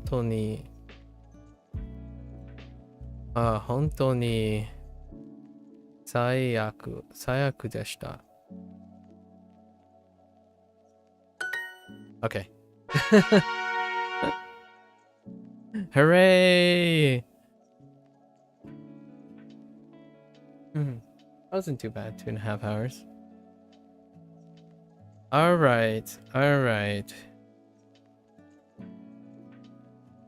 That's a wrap for Japanese today. Duolingo. I think our Duolingo sessions are getting to the length that I feel it's a reasonable length to add other activities into. So it's not too bad. I haven't decided if I'm going to add the activity every other day, on review day. This was actually on the longer side because we had lots of kanji stuff on the longer side. So I want to feel out how I'm going to add the extra activity, because it's it's less than 5 days away where we're going to add an extra activity, and the activities are going to be temporary, as in they have an endpoint. Many of the activities, the video games, right? Video games are going to have an endpoint, and I need to make room to make commentary on video games still. especially now that I have a perspective on Japanese. I can make commentary on the Japanese from an English speaker's perspective in the video game and at the end and beginning of the video game. So it's going to be exciting. This has been a long project, right? Largely, most of my life projects are around 6 months, so it's not that long. It's only been like 4 months. Yeah. Wait. Yeah. It's been like 4.5 months. It's still not all that long, right? And now I want to integrate it into a previous lifestyle that I have, which are video games. So we're gonna have to put that into action soonish. Yeah, that's probably, I don't have too much to say about the take-home message other than I hope you guys continue to enjoy Japanese. I'm looking forward to sharing how these 130 days or more of Japanese learning is going to affect, like, change the way I play video games and consume video games. Because now I actually think games that occasionally have Japanese, there are a couple. Actually, yesterday I watched, or like not even just games, but yesterday I watched episode 4 of The Boys, and one of the characters is Japanese. So there was a scene where they were talking Japanese, and that limited scene, oftentimes when you have scenes in multicultural shows, especially English ones, the sentences and stuff aren't quite as complicated in my opinion, so you can kind of like pick it up. So it's a really fun surprise these days, right? So there's that kind of thing. Oftentimes it's about revenge and like hating and feelings and stuff, so it's pretty nice. So we'll see how that affects video games too. Personally, ideally, the video games we're going to play are going to be made to be in Japanese, and then I've played them in English, that kind of thing. But if I had a personal take on this, I love video games that have more than one language in the actual game, like it's part of the game. So there is a series that is like that. At the same time, you have to pick a dominant language. Like a Dragon series had multiple languages. You can in the Japanese versions, there were Chinese, because Chinese, there are Chinese communities in Japan. And then when the English started coming out, there is both English, Chinese, and Japanese dialogue. So the English version replaced most of the Japanese, but they kept the Chinese. But I really like games that actually just pull all stops, where they, okay, yes, if your language is chosen English, the characters that are represented in Japanese, this is a little stickler because most of the characters are Japanese. So when you're listening to Japanese, the Japanese version, the parts where there are English, I don't think they ended up using English. So that's kind of a weird thing. But I would love, seeing if I can pick up a game where English speaking people are English, and it's kind of like the movies, right? I like watching movies that feature many people, many cultures at the same time, and they would naturally go back and forth. Like subtitles will show up for whatever the target language, whatever the native language is.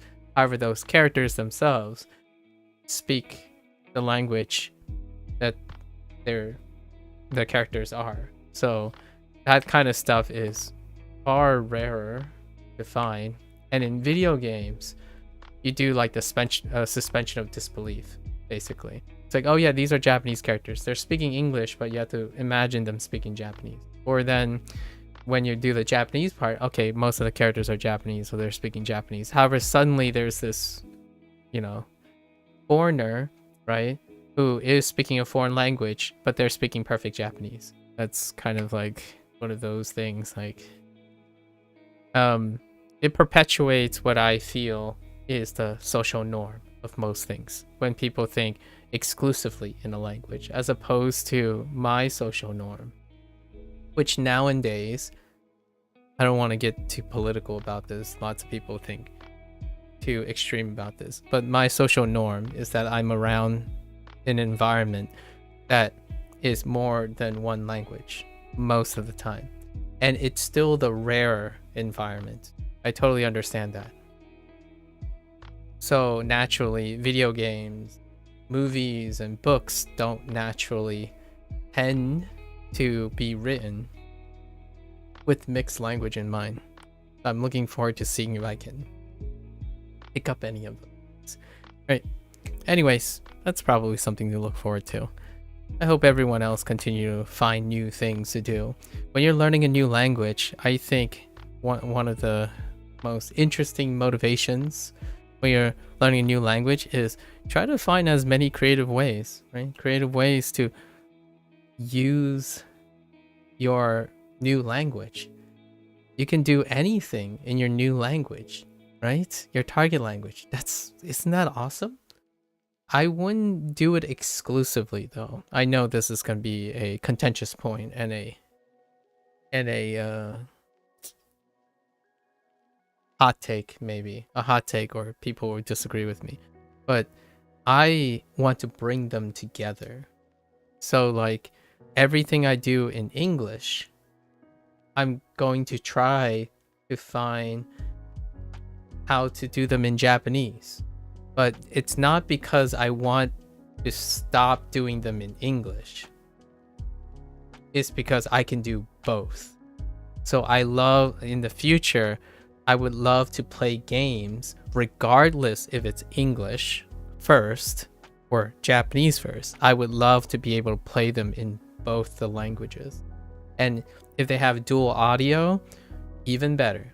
Because low-key, I can't relate and empathize to people who says like, oh, the English dub is better than the Japanese dub, or the English subtitles are better than the Japanese subtitles, and then whichever came first. So like if it's a Japanese game, then obviously to most people the English dub sucks and the English subtitles is like meh, it doesn't capture the spirit of Japanese. It's like, well, it's different, right? And the reason why I say that is it's mentality like that makes it so that there isn't a good English dub for Japanese games, because companies and developers get diminished return. Most people already write it off. It's a xenophobia, it's a bias, it's a discomfort. So whenever that comes along, whenever there's a Japanese like anime that suddenly the developers and writers, or like the people who invest, right, not the artists and the animators and stuff, because they don't pay the bills, the publishers do. So when the publishers determine like most people don't even listen to the English dub, so let's just do a little enough. But occasionally when you come along and there's like an indie project for video games, for movies, for books and stuff, you know, indie person, the person's like, oh, I'm multilingual or I'm multicultural, and then they wanted the English to be just as great as the Japanese. Blue-Eyed Samurai from last year, because the two authors are literally in a multicultural couple. They're an interracial couple. So one has like English and Japanese. So both of them, they put in the hard work and the time at the very obvious thing. In a Netflix audience, you have a higher likely propensity that if a thing that takes place in Japanese, a lot of people want to see it in English, right? Or hear it in English. However, alternatively, you could also write in the Japanese stuff too. So that's kind of the super neat thing. But it's a chicken or the egg situation in my opinion. I think when anime, for example, slight hot take, when anime fans and video game fans complain about like, oh yeah, the English dub is always terrible because it was a Japanese game first. It's a chicken or the egg. Because of that mentality, there's no business or return on investing money into a good dubcast or rewriting things or reanimating things in a video game when the large majority of your target audience is going to say, oh, well, this is a Japanese game. All your characters should be speaking Japanese, right? That's kind of the thing. So it takes a very brave writer and developer to pitch to a publisher, or they publish themselves and spend extra amount of resources and money to write 2 different versions of a game dealing with a static content that captures the essence of English and the essence of Japanese. But when that happens, I can definitely name those shows as of late, and Blue-Eyed Samurai would be a very, very excellent example. I said many others, like Great Pretender is a fantastic one. Anything that deals with sci-fi, especially westernized sci-fi and western fantasy, translates really well into English, because English is actually the dominant language in which these genre happened. Like if you have like a spaghetti western, right, written by a Japanese person, if you hear the dub version or like the English, it's actually probably, I don't understand enough Japanese. However, I would imagine if I knew enough Japanese, it feels like it's a spaghetti western, as in it is the Japanese perception of what a spaghetti, American spaghetti western would look like. However, when you hear it in English, the people that are English would be like, yeah, that's definitely a spaghetti western, right? There's a non-traditional spaghetti western that most people probably won't realize, but bounty hunting, sci-fi, bounty hunting, Cowboy Bebop, that is a spaghetti western. It just happens to take place in the future. So, like Firefly, I actually haven't ever watched the Japanese version of Firefly. I'm kind of curious what the dub of Firefly sounds like. But anyways, that's all I'm saying.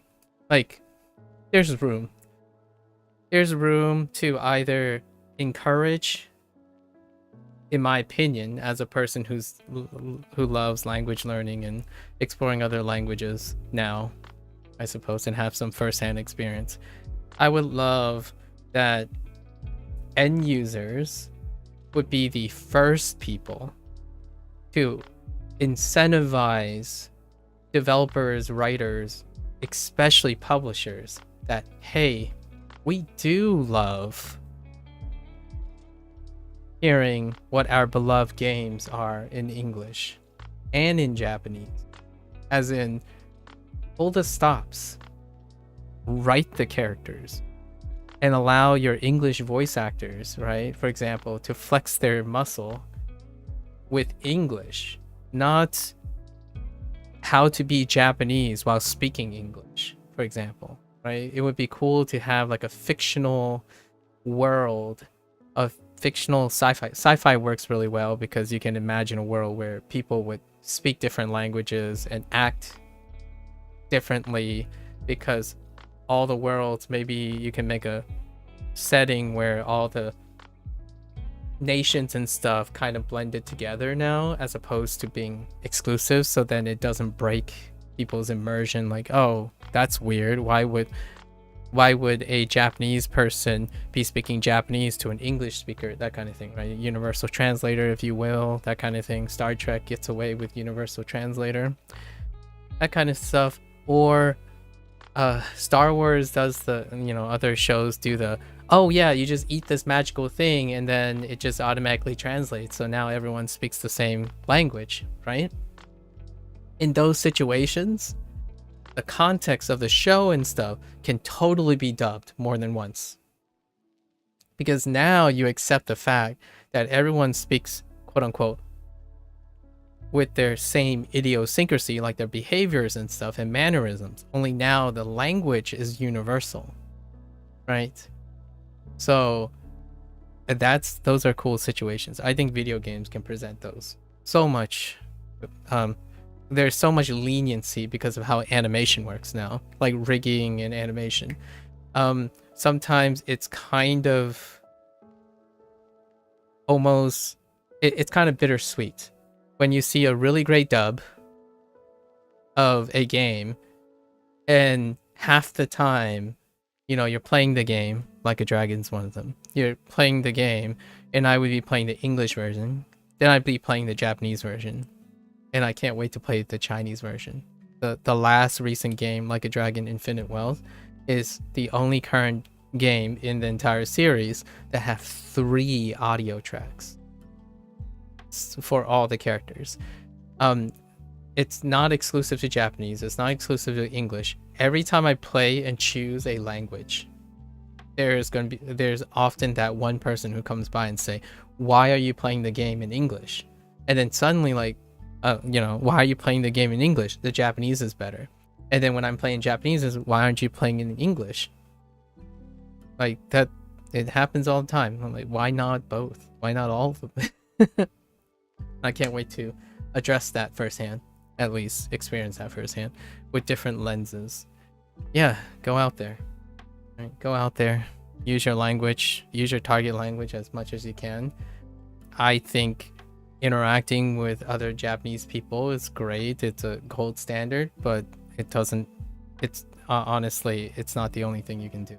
You can do so much more with another language, right? You can even write your entire journal in Japanese if you wanted.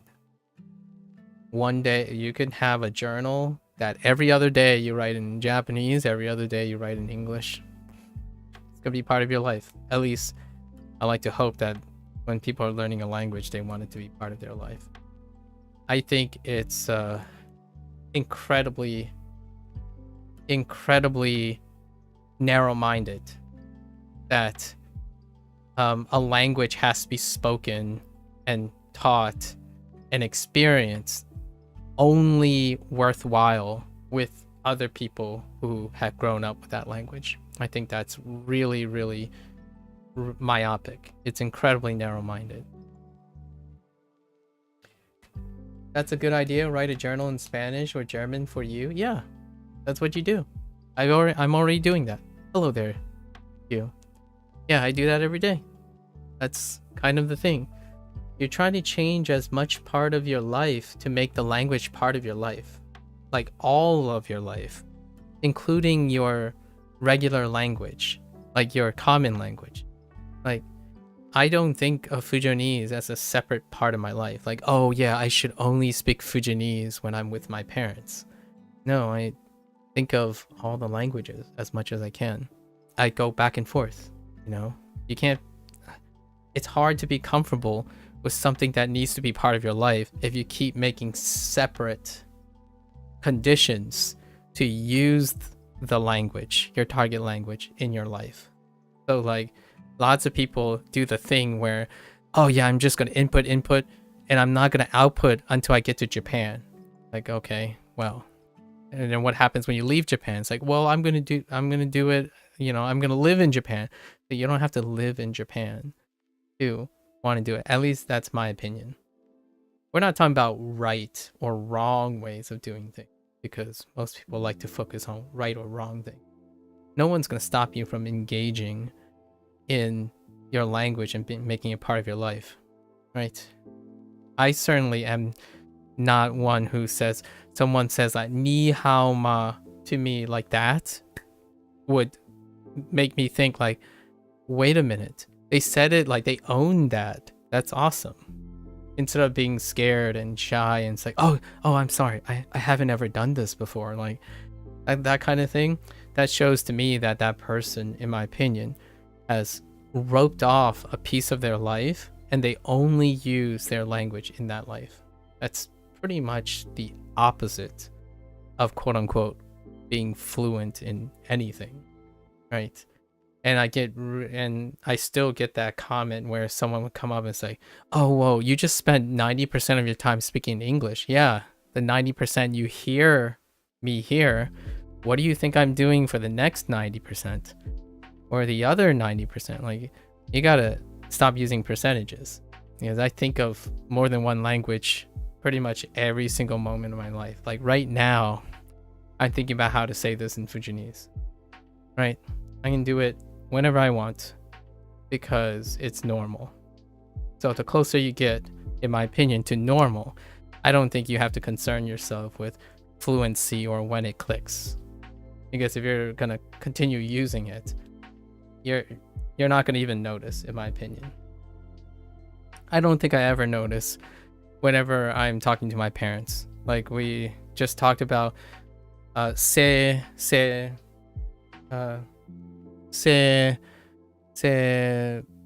even say oven. Oven, right? Sochi, sai sochi, say oven.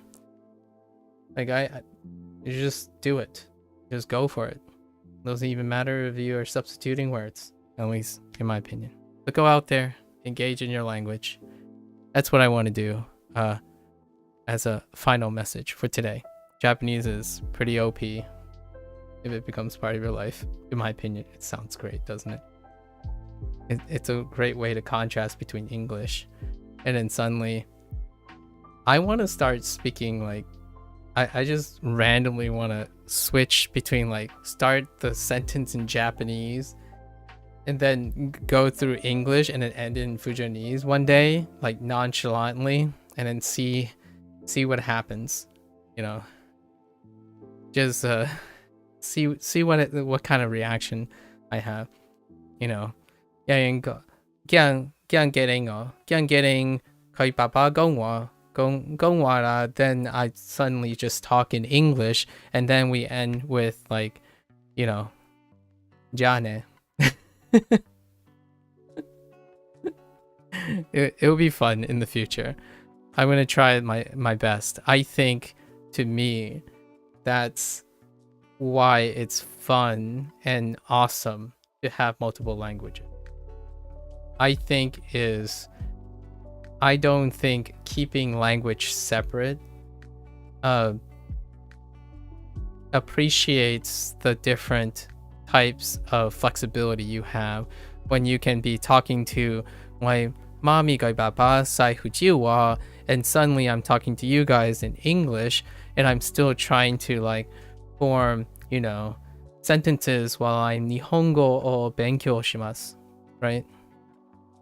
So that's kind of the idea, right? You're going from different contexts in which whenever you're talking in a different language and you're swapping to another language and you're trying to form the next sentence in the next language, right? You're just coming back and forth and it's really great. I am going to switch over to Chinese. Today is the big day. It's review day for Chinese. So I was just closing my Japanese session. So there you go, guys. For all the Japanese people out, the Japanese learner interests out there. If you're gonna watch this later, thanks for watching. Mata ne. Mata shita. Right? I'll see you next time. And I'm gonna switch gears. Today's a big day. I'm gonna get up and stretch for a little bit before I continue. So I'll be right back. Thank you, thank you.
Alright, folks.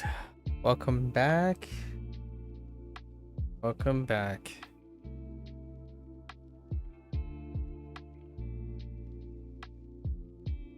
So, it is day 26 with Duolingo Chinese. 欢迎大家好. We are going to do our review today, so give me a sec to switch stuff here. Okay.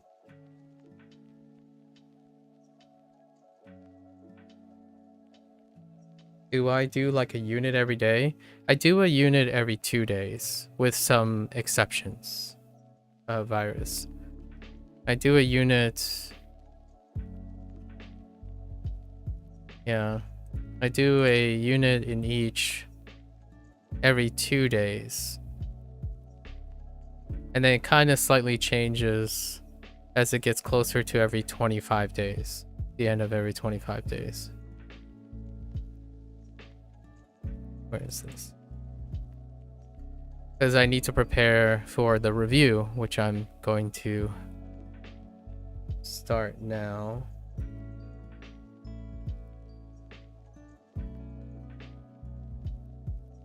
Okay.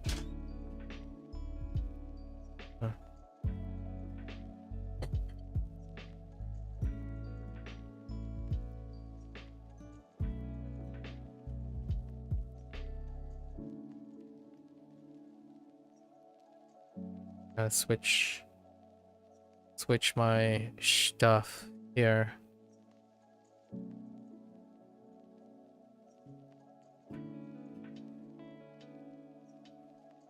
I haven't done one in the evening yet. Okay. All right. So we redone it. We reached 25 days. 25 days of practice. Or studying, I suppose. Of studying, right? With Duolingo Chinese. And now, as per usual, it is time. Let's find a color. Yeah, we'll start with red. Or pink. When do I study Spanish? Probably not for another 3 months.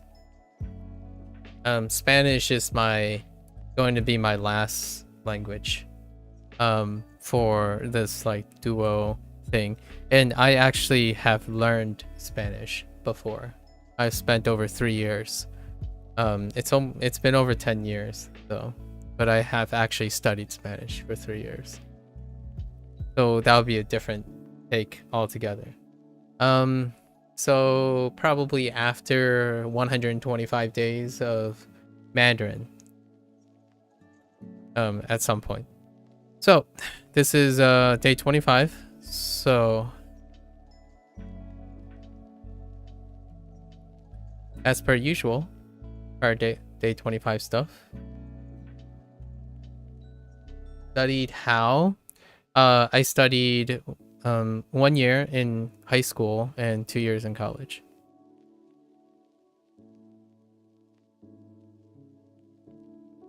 So, yeah, my foreign language for college was Spanish. So let's see.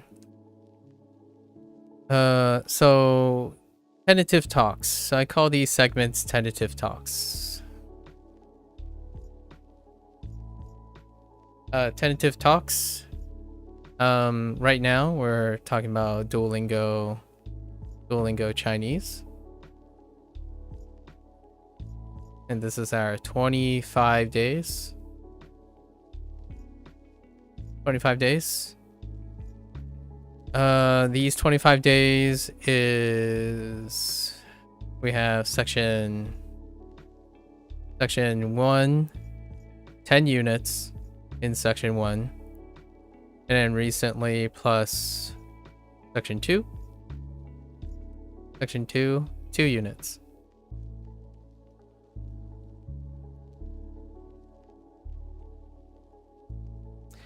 Those classes were largely almost spoken entirely in Spanish. So we in college we were encouraged to speak exclusively in Spanish in class, which made for some difficult times, but it was a very rewarding time. So rewarding that I went back again. Okay, so this is the amount of time that we have done. We're going to... I must be fluent already? Yeah, that's probably... no. It would have taken like another 4 or 5 years, the way we did it in college. You need some context. Insert name. When I was taking Spanish, I also had 5 other classes. Yeah, college students don't only learn Spanish or learn a foreign language when they're in college.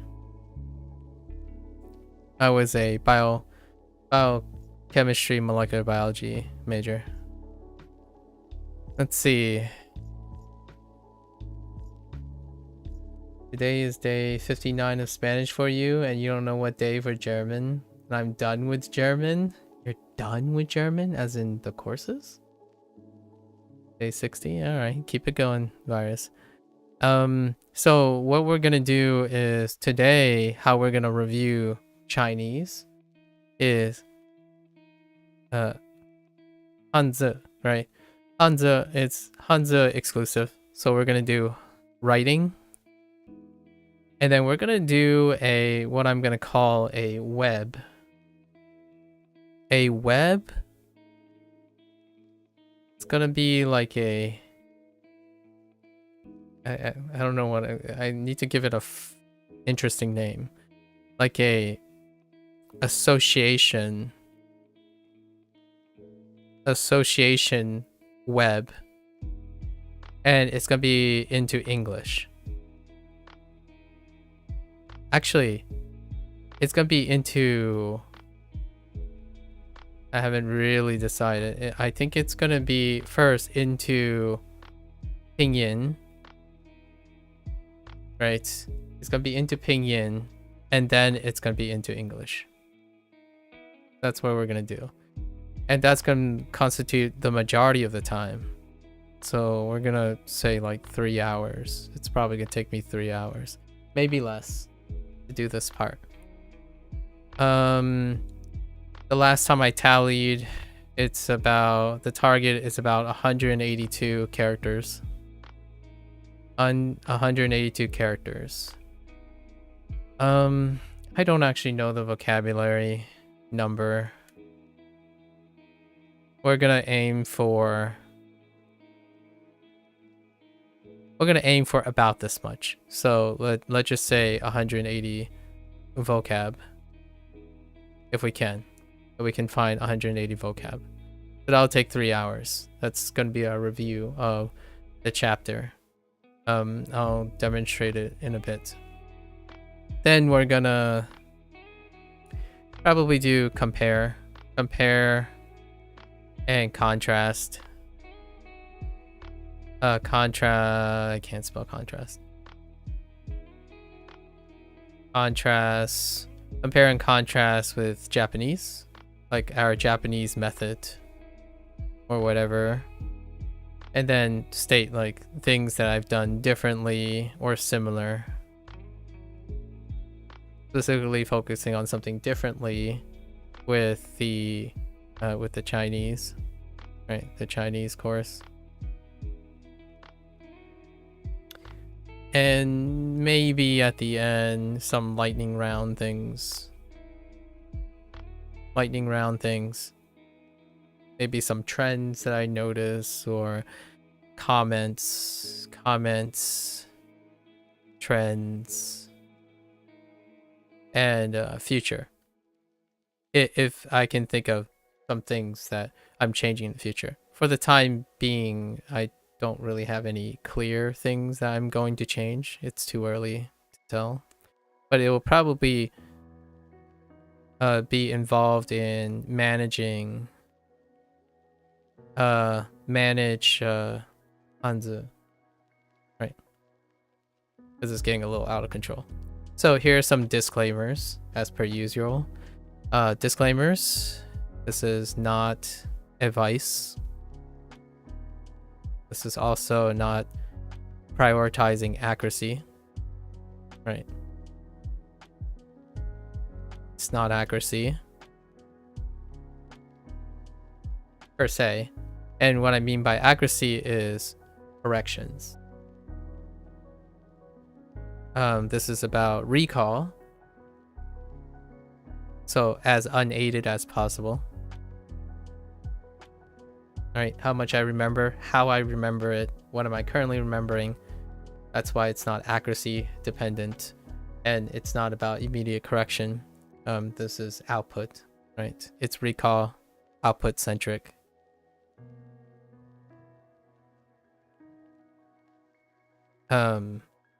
Hence, since it's recall, it's non-comprehensive.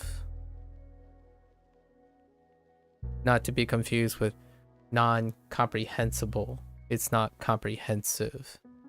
So refrain from being compulsorily obligated to throw in your 2 cents. That's not the exercise. This art is what I'm trying to illustrate, in my opinion, that other people may engage in. You might be able to do this on your own, you know, bring up a blank canvas and go at it your own way, right? Yeah. Not advice. That's fine. Yeah. And the goal is to illustrate self-evaluation. Self-evaluation, toolless practice. Hey. Yeah. All right. So let's get started. We're gonna switch some colors. Let's go. Yeah, I like this. Let's use this color. And we're going in order. Oh, I should have made a grid. Let's not. We'll keep them like really expanded. Actually, I don't know if I have enough room. I have an idea. It's okay. We'll use magic. We'll use magic. Digital magic. Okay, so we're gonna go by units and see if we can fill up the canvas. I'm gonna go in order because that's how I practiced. Okay. So, let's write down the units though. Unit 1? Just kidding. We're gonna write section 1. Unit 1, right? Okay, well, let's start right away.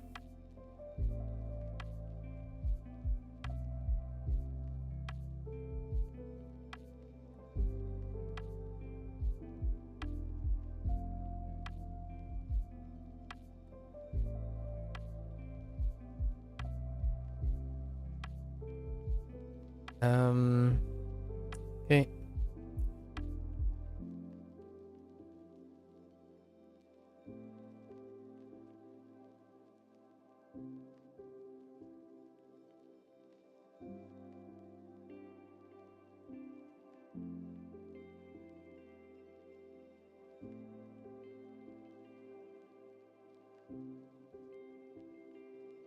I don't know if that's gonna fit, so we might have to resize.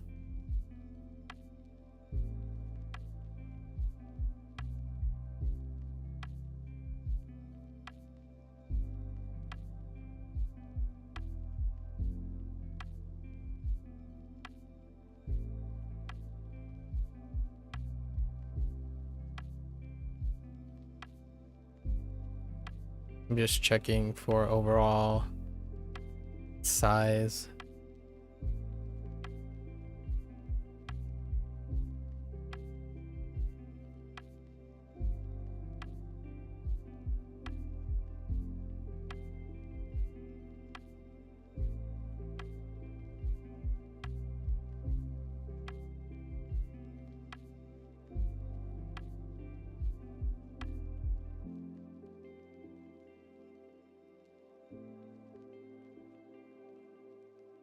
There's more space. Hold up.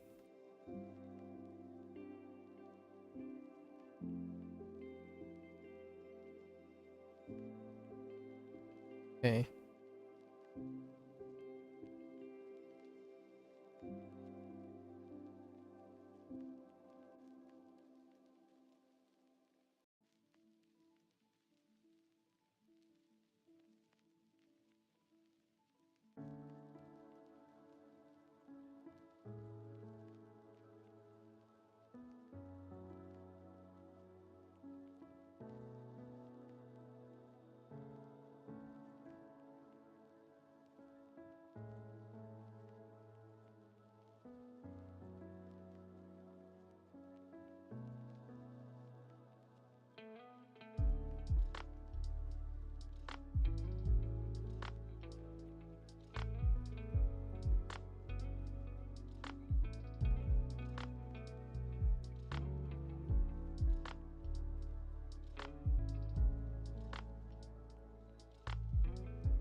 Let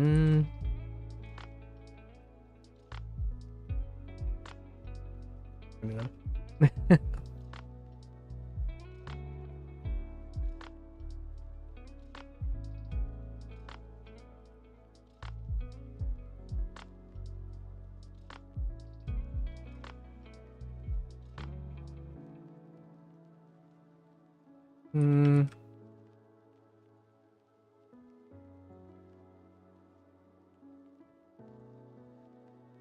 That's good enough.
Spacing is like, okay. Wait, how big? Oh no, we gotta go smaller. Yeah, we gotta go smaller. There's no way we're gonna fit. Slightly smaller. We gotta fit. So there are 12 units, so we gotta fit like 4 units per row. It's slightly too large. So we'll resize.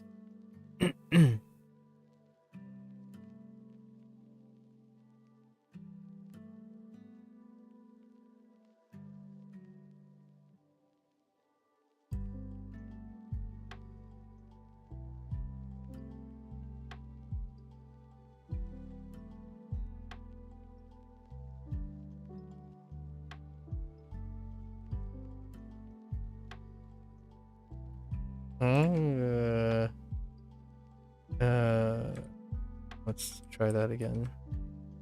Make this thing bigger.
Uh...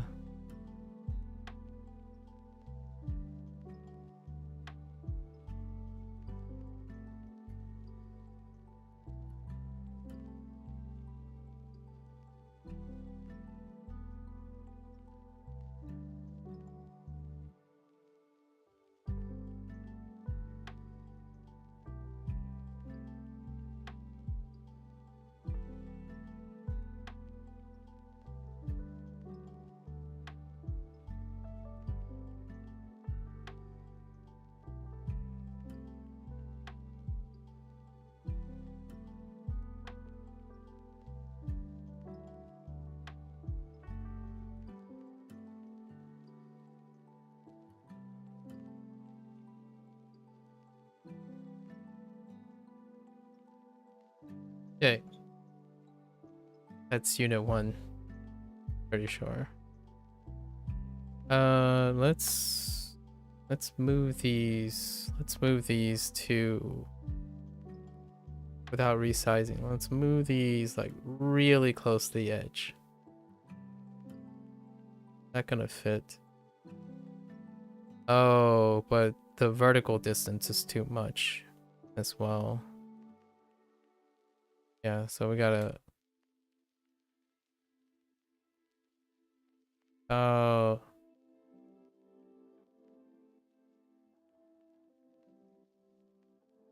Not all units are the same size. So let's say it's about there. That's about the size that I want.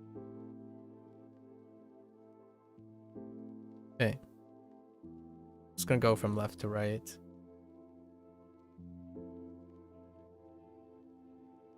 Alright. Let's swap colors. Pretty good. So section 1, unit 2.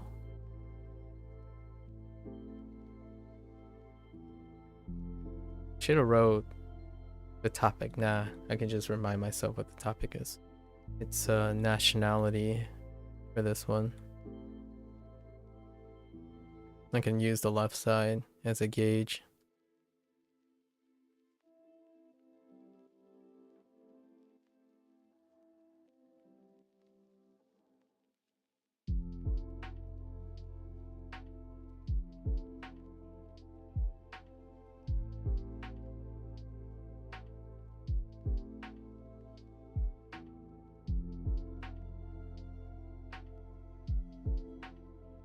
Oh, wait, that's way too large.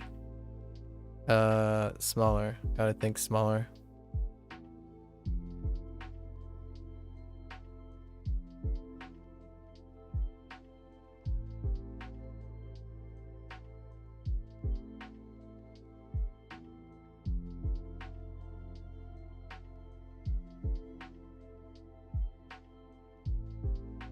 That stroke order might not be correct. That's fine.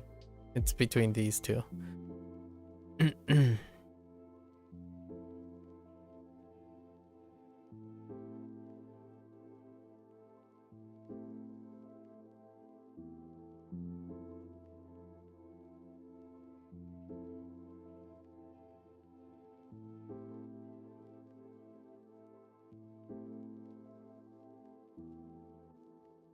Dang it. It's a little too close to that. It's okay.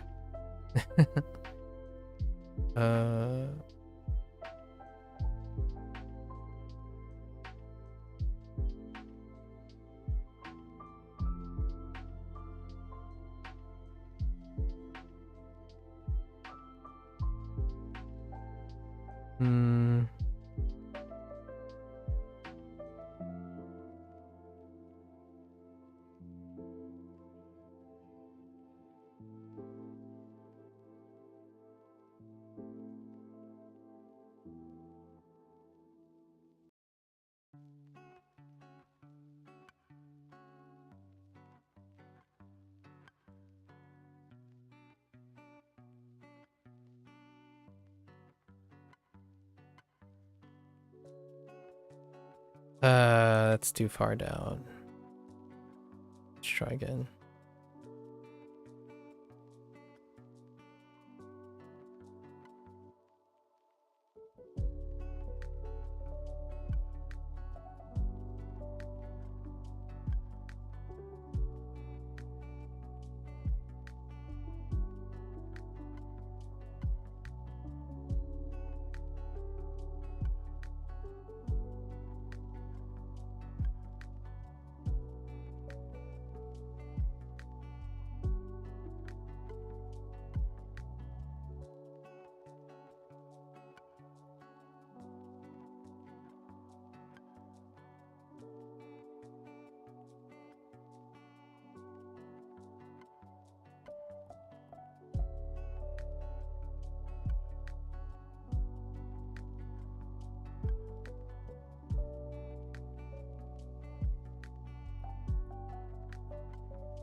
Uh.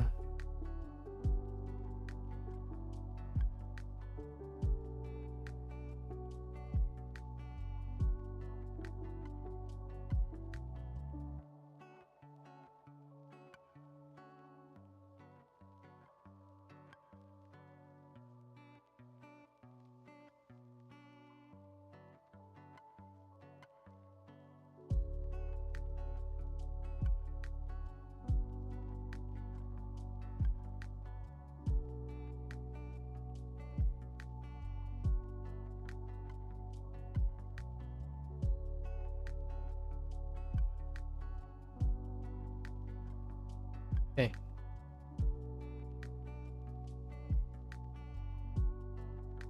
All right.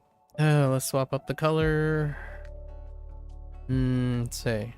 So section 1, unit 3. We'll talk about the pinyin. We'll talk about the pinyin and the vocabulary after I complete these writings. I'm thinking about them right now, but it would slow me down if I don't stick to the flow, right?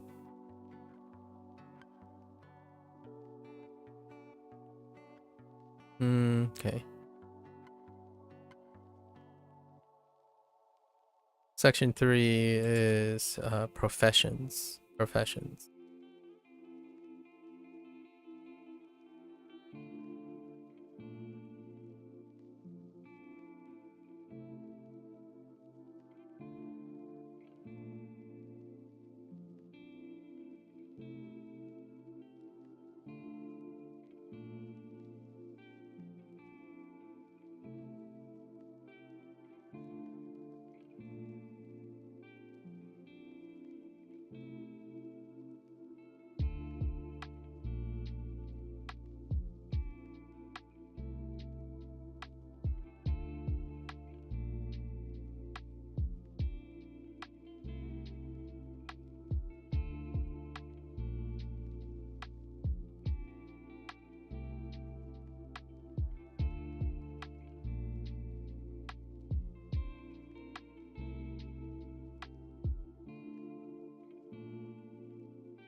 Okay.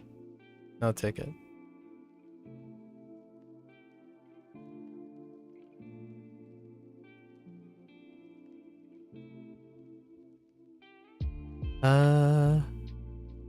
Yeah.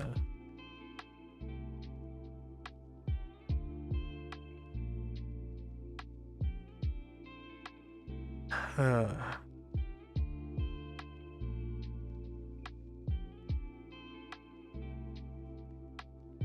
老师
Alright, virus.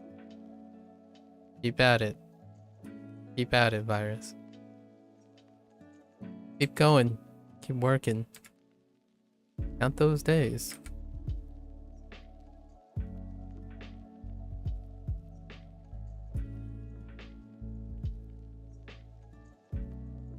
Okay.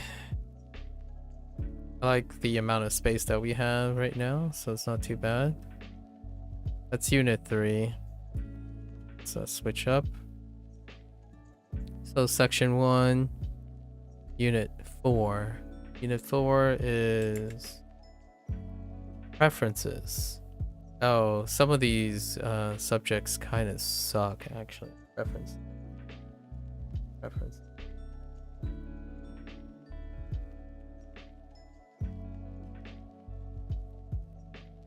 I see. You're on Section 1, Unit 4 in German right now. Very nice, very nice.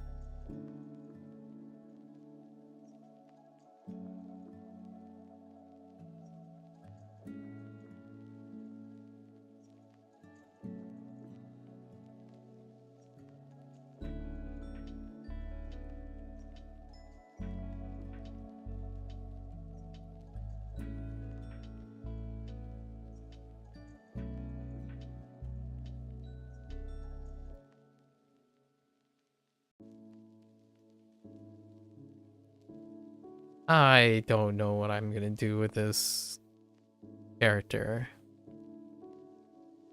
It just looks like not that great. Yeah. Even if I like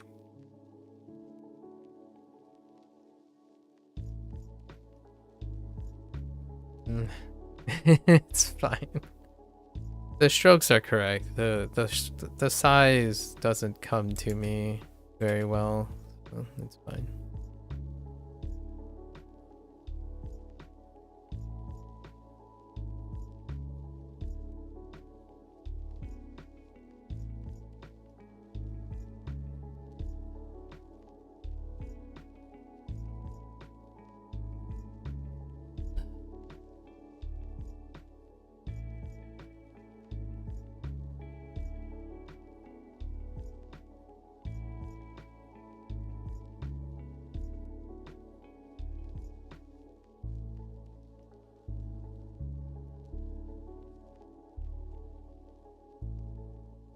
Ugh.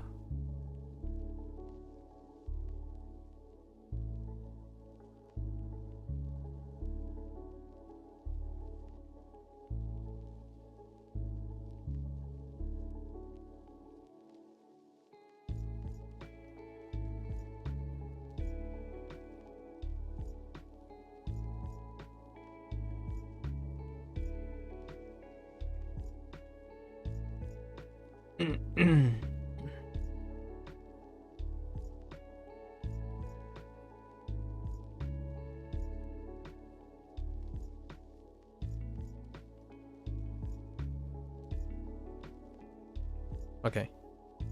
Gotta double check my proportions here.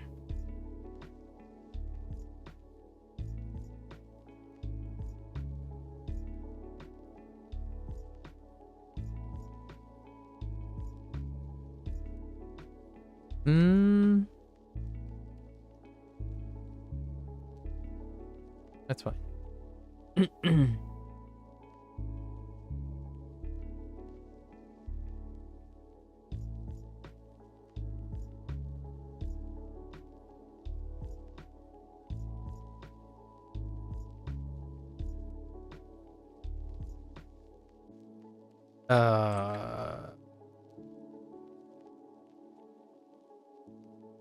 Yeah, that's good.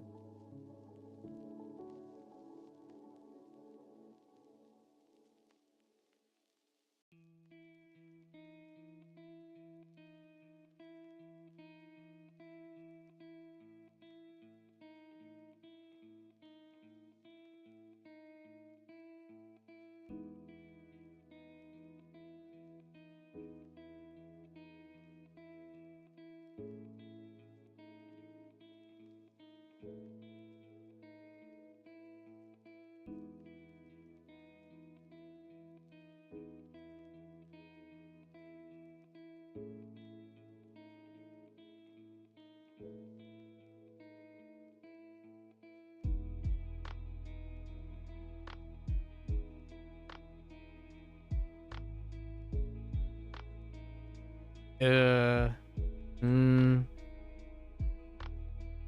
might be a bit. That might be a little bit big.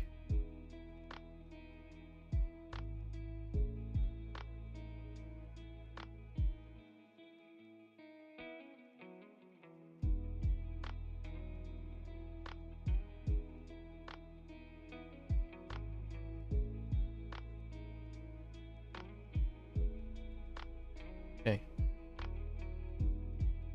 Just the top as gauge. Those two things are a little too close. Fine though.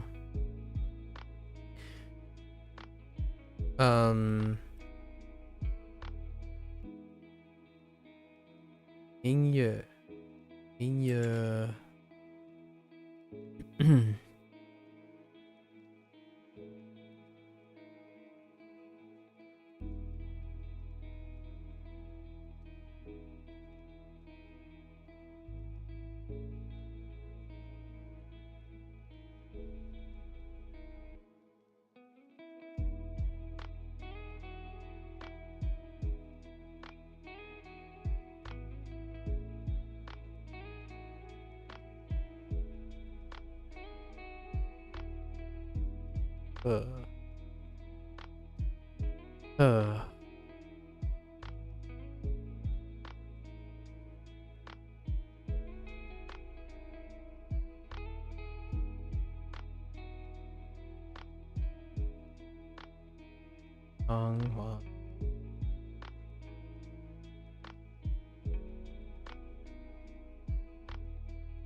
Short quarter.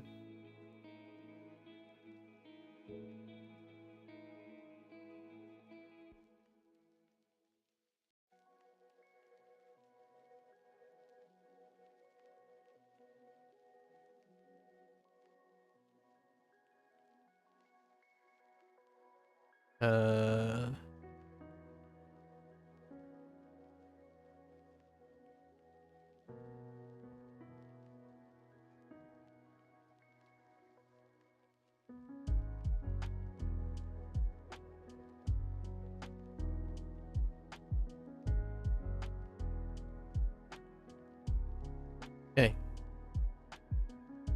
That's section 1, unit 4. Again, I spent the last two days doing this already.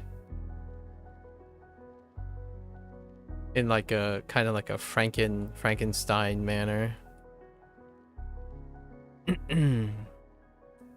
Let's see. Section 1, unit 5.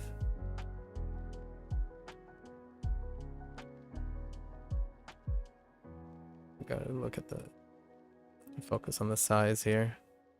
Keep the size similar.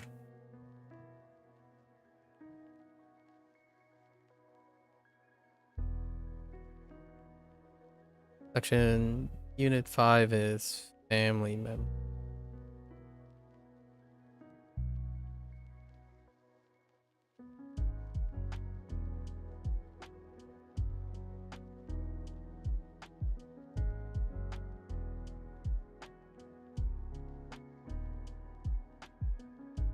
That's too big. Try again. Smaller.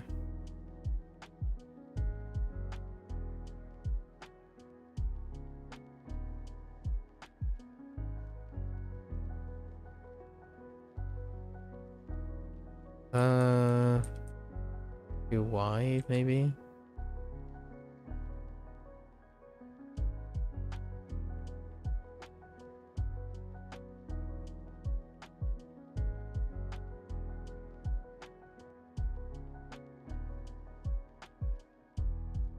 I think that's good. I might have to shrink this a little. This unit's gigantic. This unit's gigantic. Okay.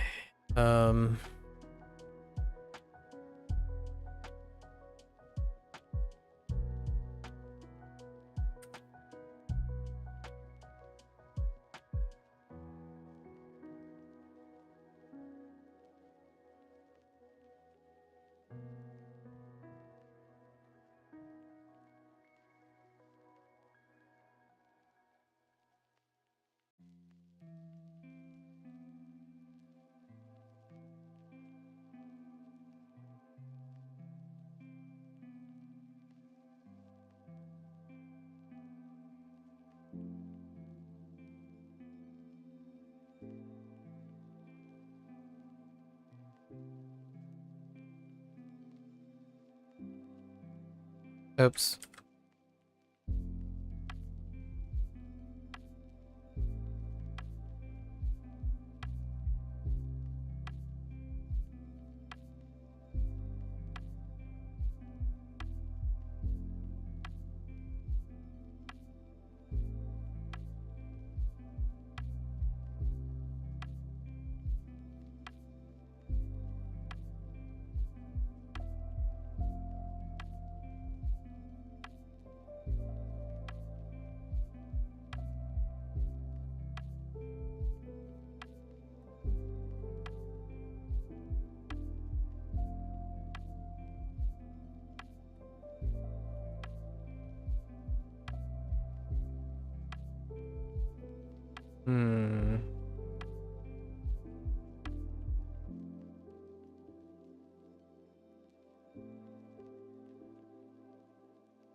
Let's shrink these a little bit so I don't have to do it later.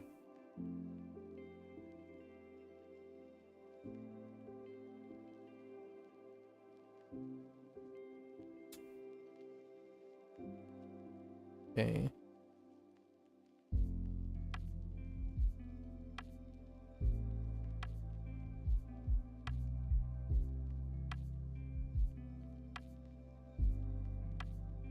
Okay. That.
Okay.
just generally not satisfied with anything with this radical. Kind of like dissatisfactory. I think it's because my hook on the tail is not that great.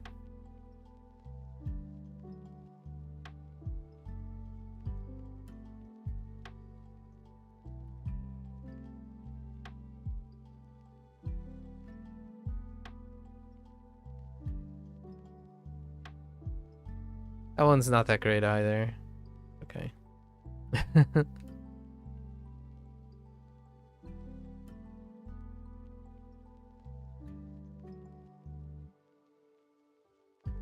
Oh, I screwed up.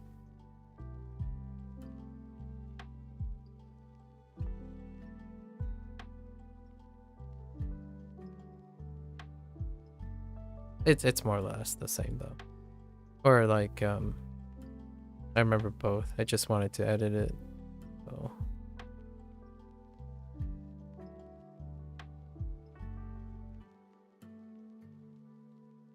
just for my own organization.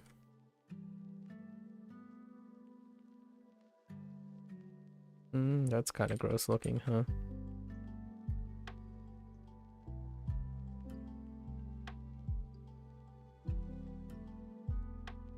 Terrible at drawing. Oh, wait. Oh, no. Yeah, that's too... Well... this one's kind of like the bigger section. So we'll see if we have to resize. It is kind of... we'll see. Kind of wanted them all about the same size, though. Alright. I know that's the end of section of unit 5. So let's do unit 6. Unit 6 after family was... Okay, so this one was... It was frequency. It was like adverbs of frequency, but then we only got one adverb of frequency. It was more about doing things. So we had like predicates and... Yeah, we got some verbiage. Let's use this top one as a gauge for size.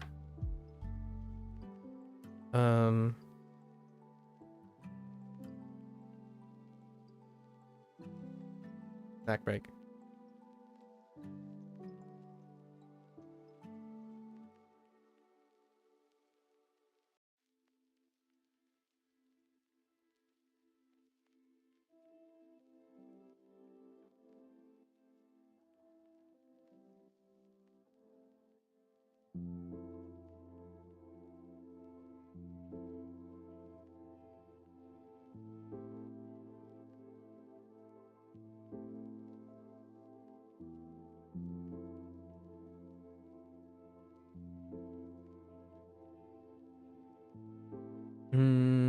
Okay.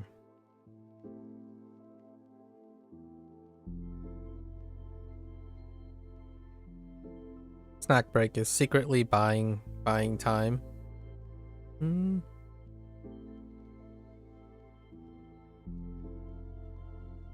That size is okay.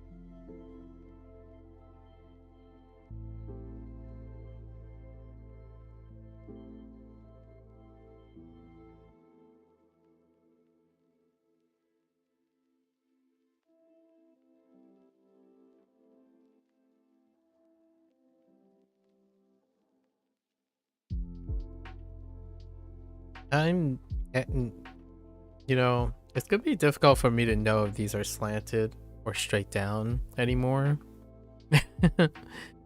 I guess we'll have to look at that in the future.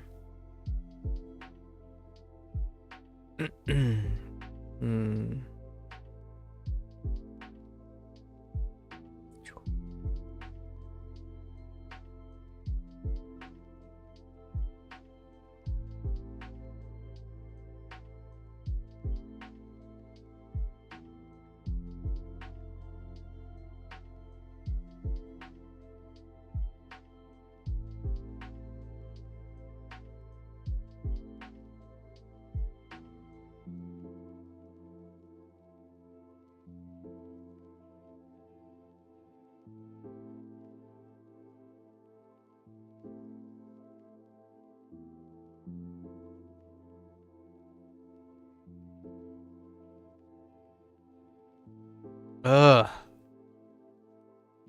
Ugh, that's too much.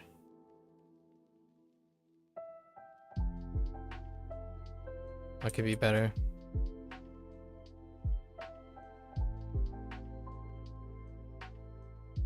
A little better. Close.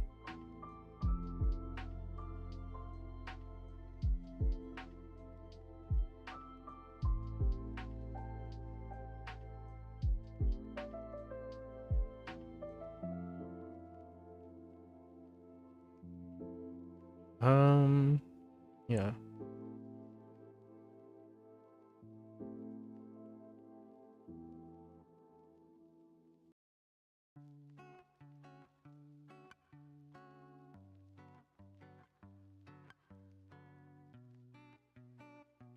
Oh, wait.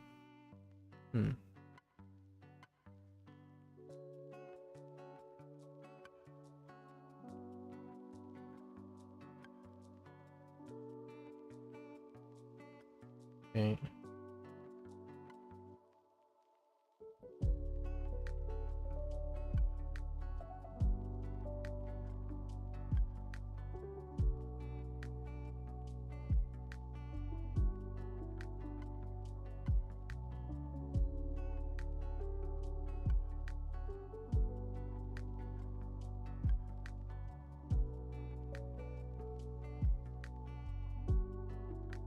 That's kind of wide. Maybe here.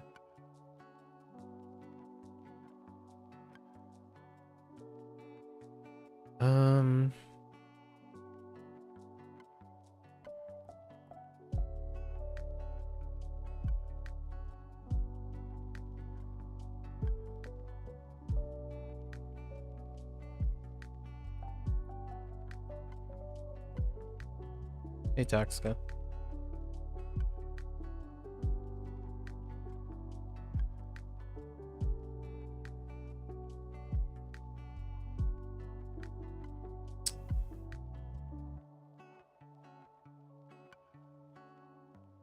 We'll just put this in. Technically, this is not one of our vocabulary, but it's easy enough, right?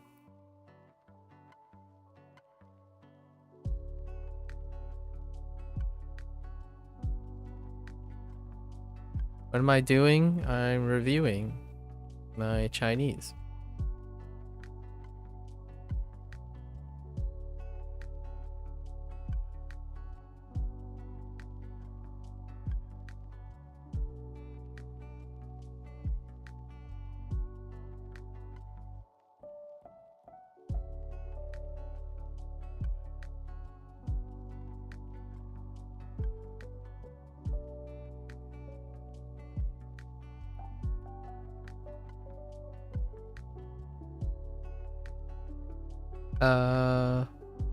Yeah. Wait.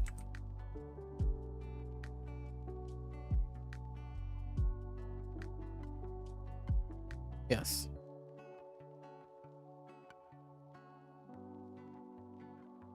I have some watermelon over here. Oh, summertime, right? Watermelons.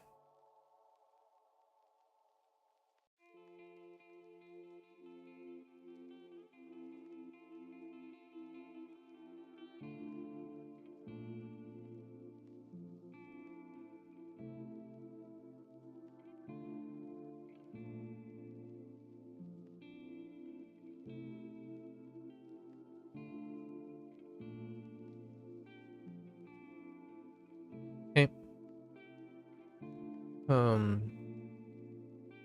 Preference.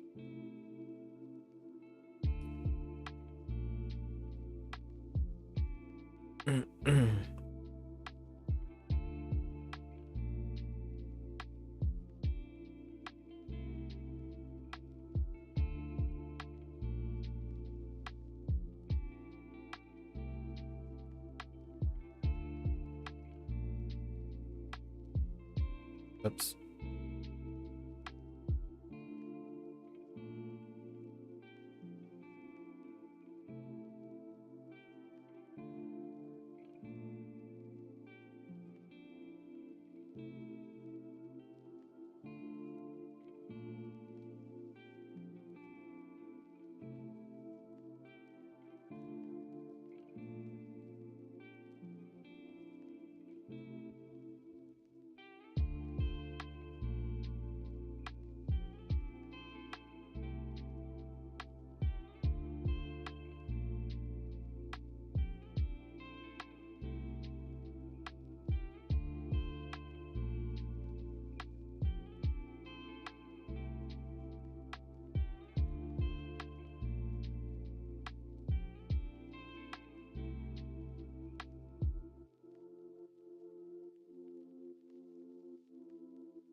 This one I forgot yesterday.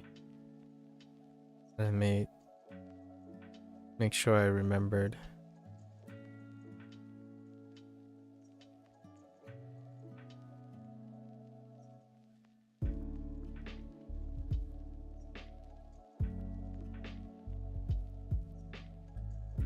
Okay.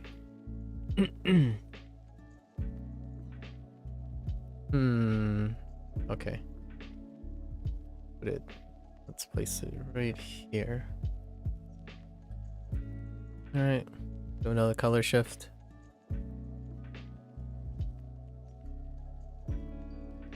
Section 1, Unit 7. Unit 7. After preferences. This one, I'm gonna call it ordering. It's ordering, but it's listed under form a question.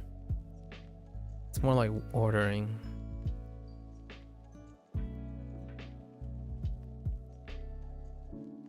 Got some simple ones.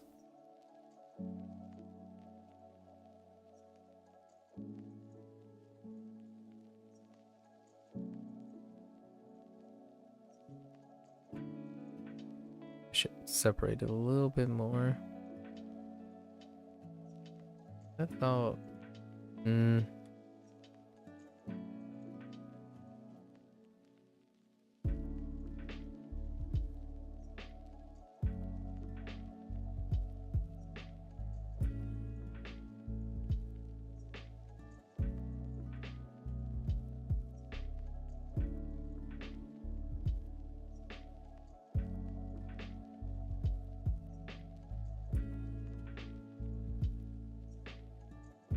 ugh, a little tall. Yeah, it's fine.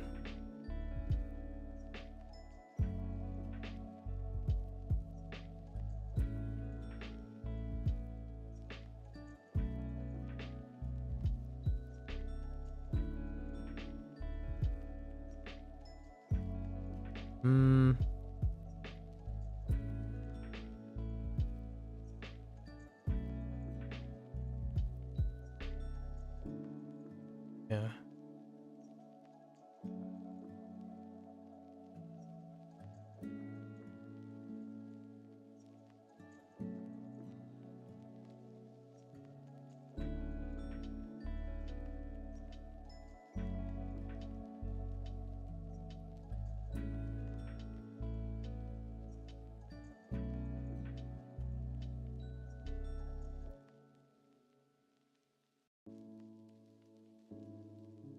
Okay. And this right here.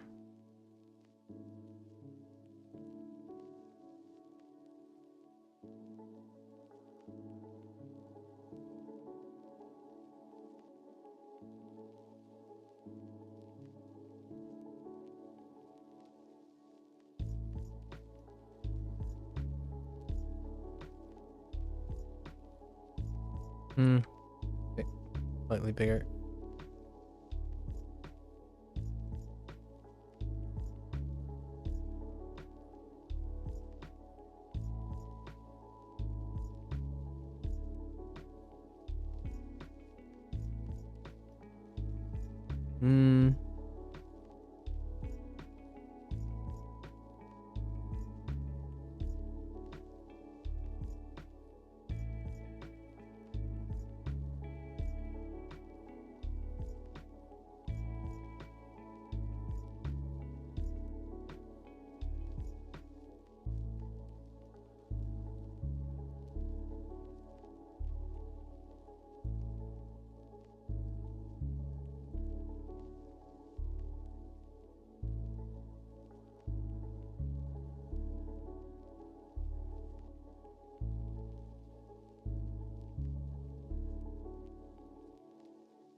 Hello there, Captain.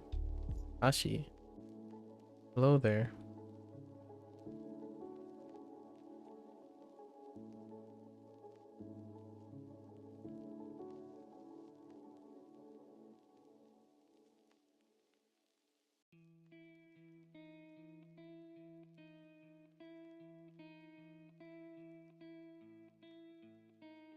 Hmm.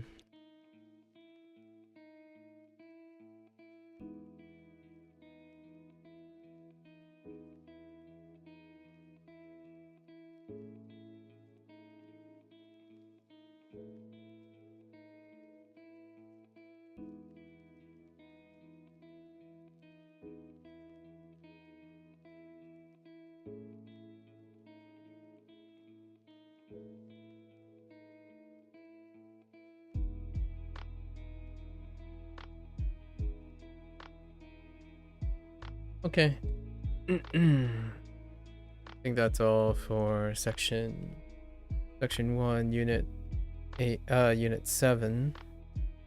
Do another color shift here. Do section 1, unit 8. How much time? Oh, we're actually making great time. Like oh there, Hideyoshi. We'll take a snack break.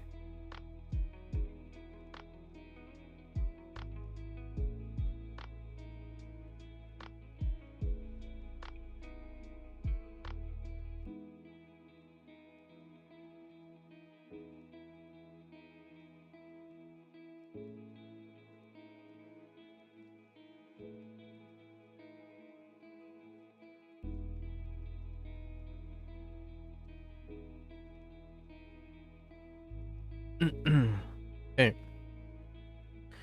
After ordering, it was communication during travel.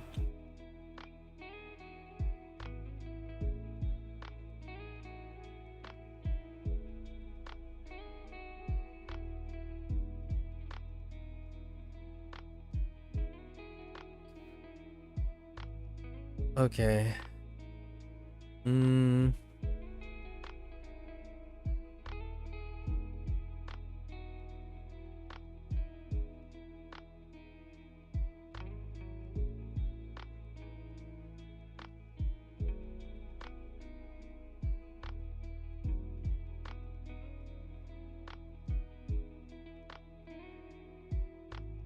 Oops.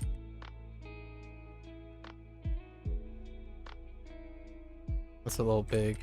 We gotta make sure we don't make them too big, or else we're gonna run out of space. Oops.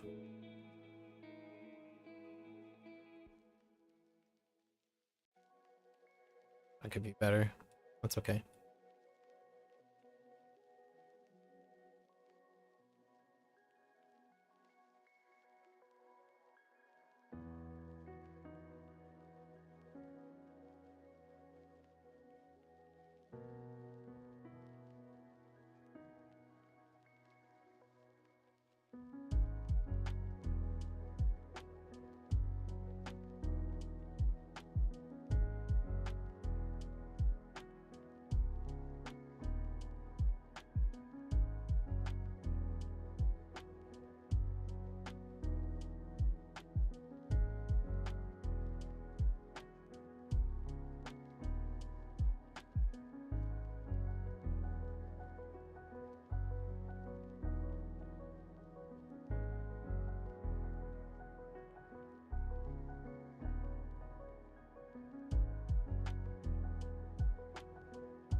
Oops.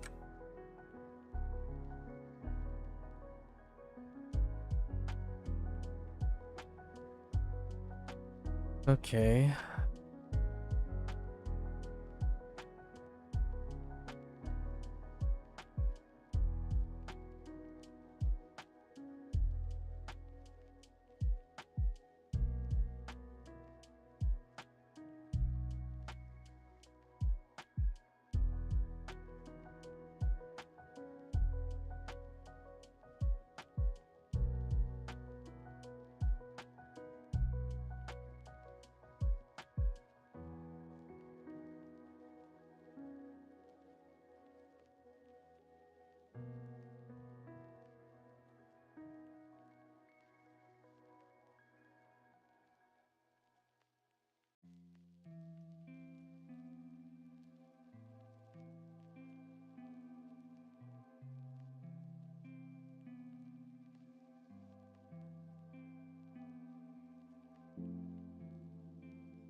Hmm.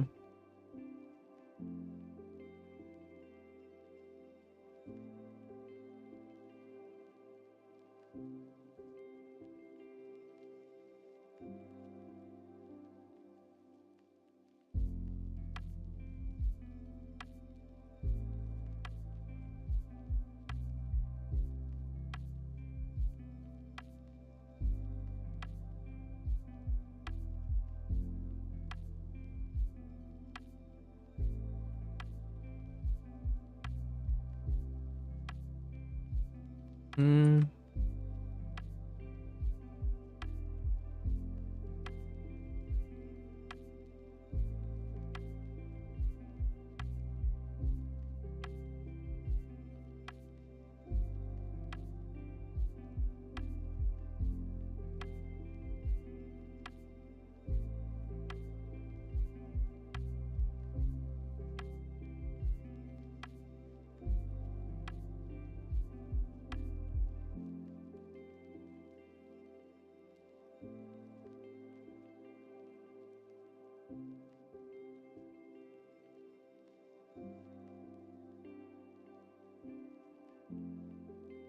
Hmm.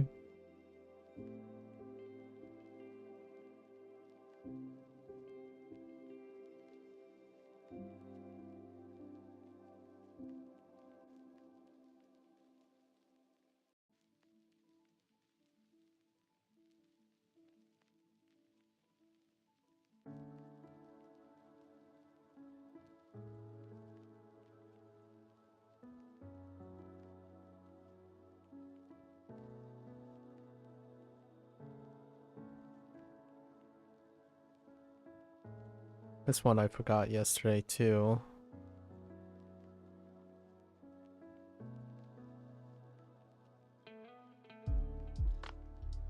Okay. I think we're going to have to resize. Yeah, we're gonna have to resize.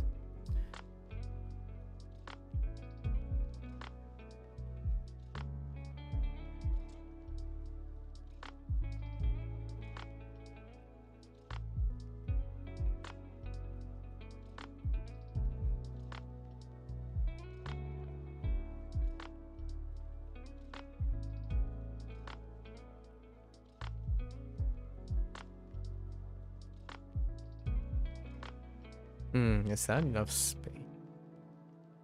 We'll find out. Do another color shift. What are we on? Section 9? Unit 9? So section 1, unit 9.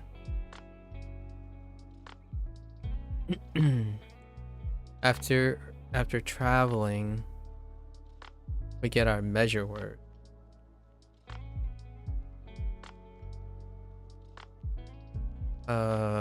Measure words, we're gonna need more room.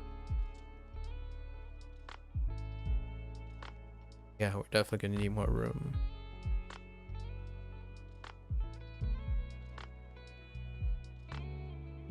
Digital magic, commence.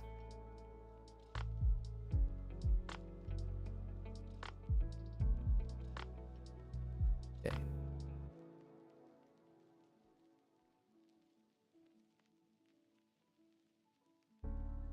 It'll be a tight squeeze. I think this is enough.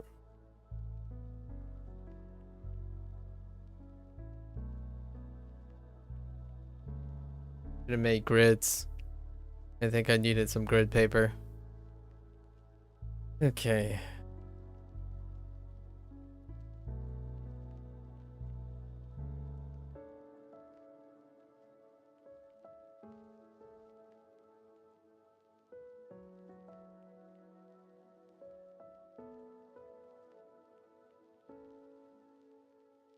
Too big.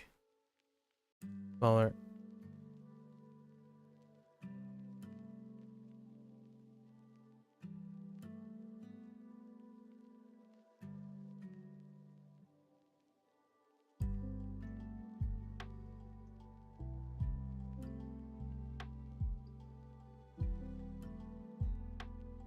Uh...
Ugh.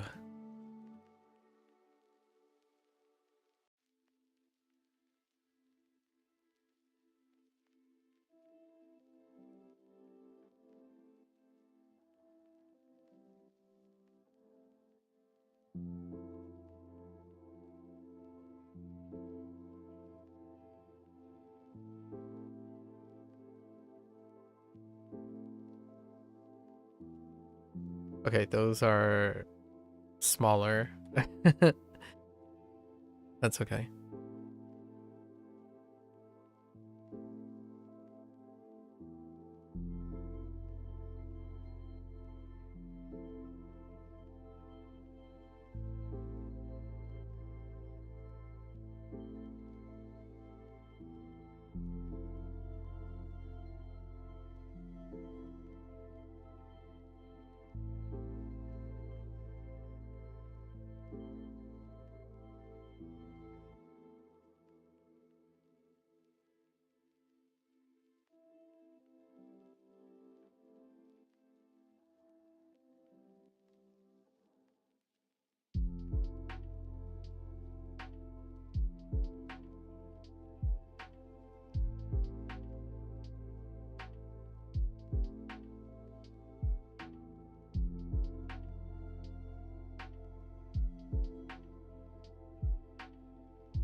Hmm.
The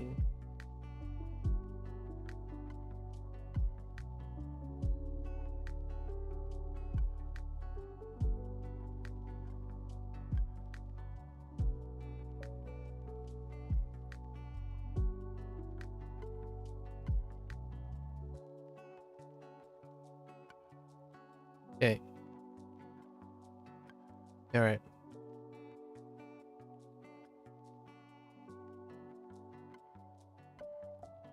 What is this?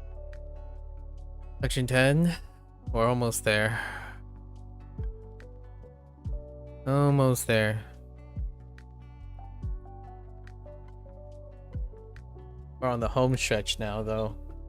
So these are like I worked on these yesterday. Section 10 is make plans with friends.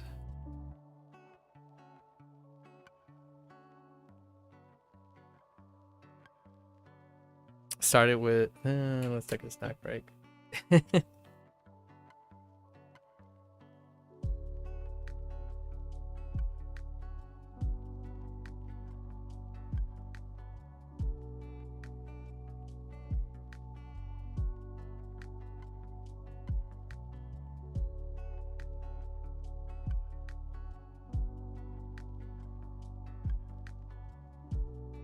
The hard part's coming up. I think this is the easy part.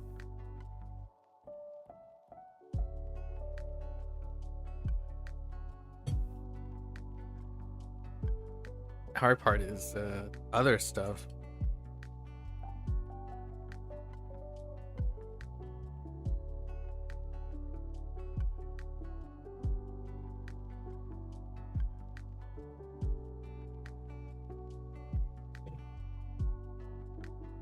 Yep. Okay.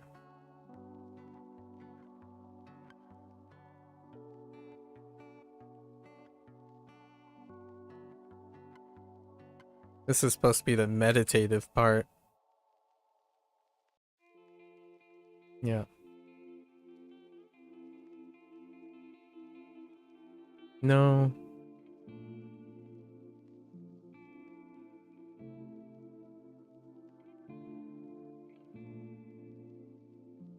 Yeah.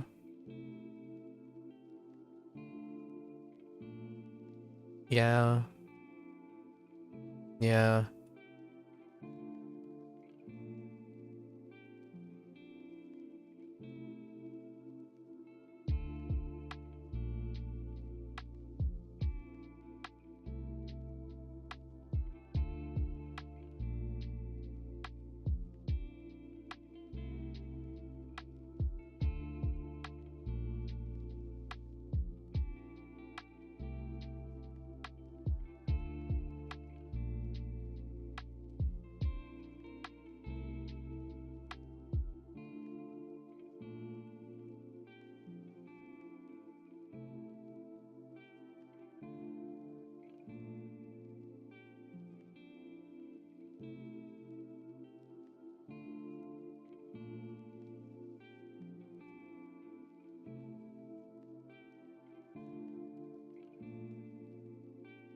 Look at Duo's eyes glaring you down.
Okay.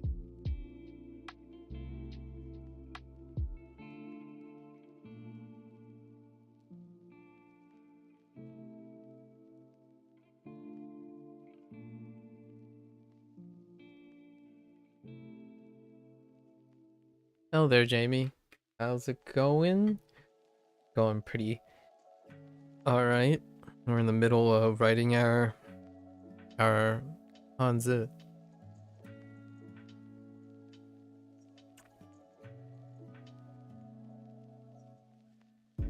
What are you up to?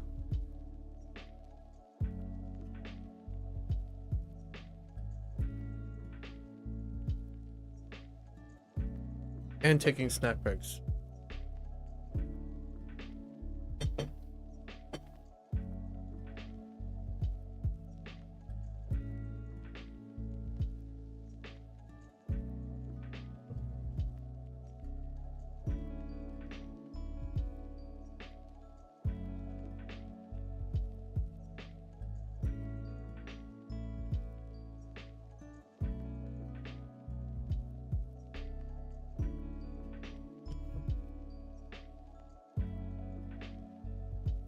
We found a website called Bilingual Linguator, which has 44 bilingual books and 83 language pairs. Interesting. So I've been trying to find a good book to start. So, what do you mean by pairing? As in, like, there's a target and there's a native, or is it bilingual as in 2 languages being used equally in the books? Oh, 1 language on one side and one. Oh, nice. Actually, that's really cool.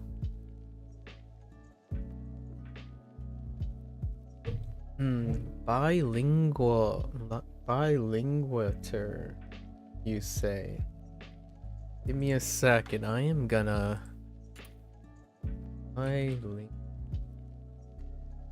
bilinguator. Interesting. All right. Thanks for the share. That piques my interest.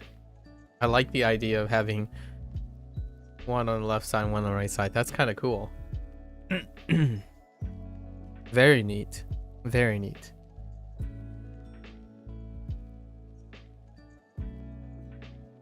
Where was I? Planning things with friends.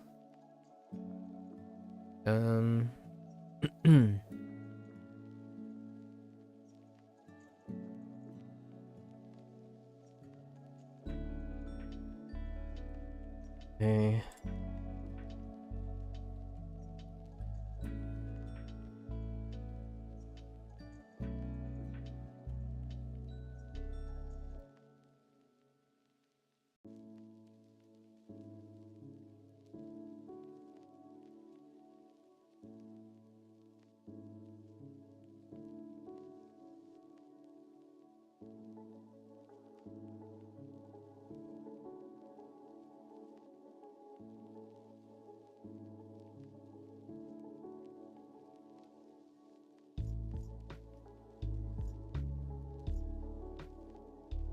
I forgot something in this group yesterday.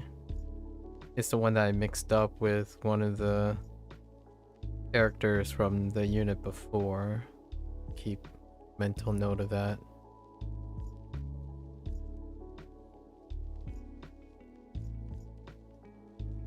Oops.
And it seems like a great idea. Also, I won't have to look up words all the time because I can just look to the left and go, oh, so that's what that means. And then just keep going when I see, yeah, that's exactly my thought.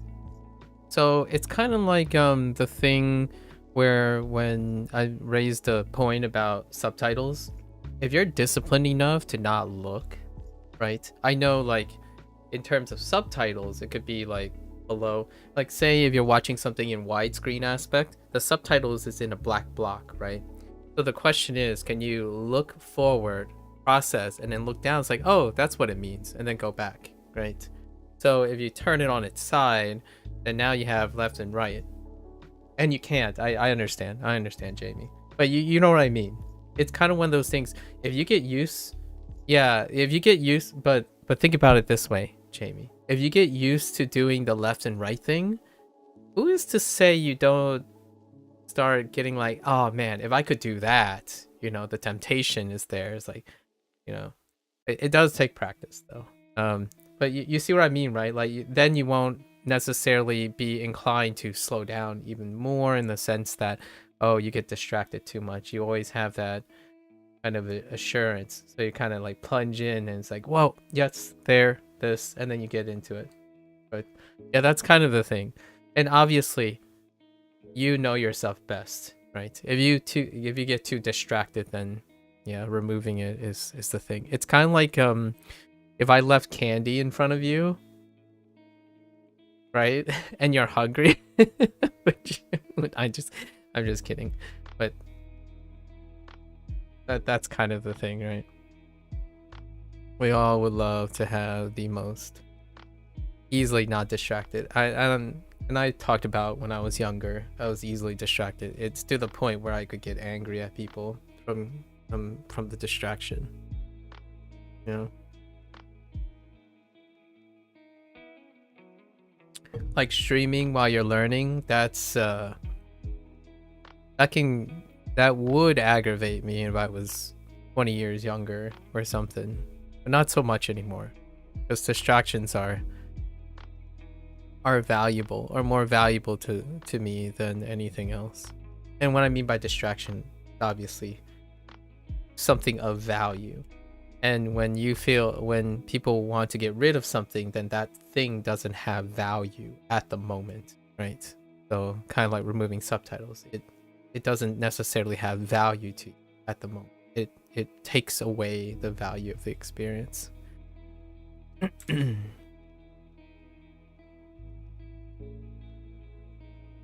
I like the idea of bilingual books. That's cool. It would be kind of interesting how much level of interpretation there is too.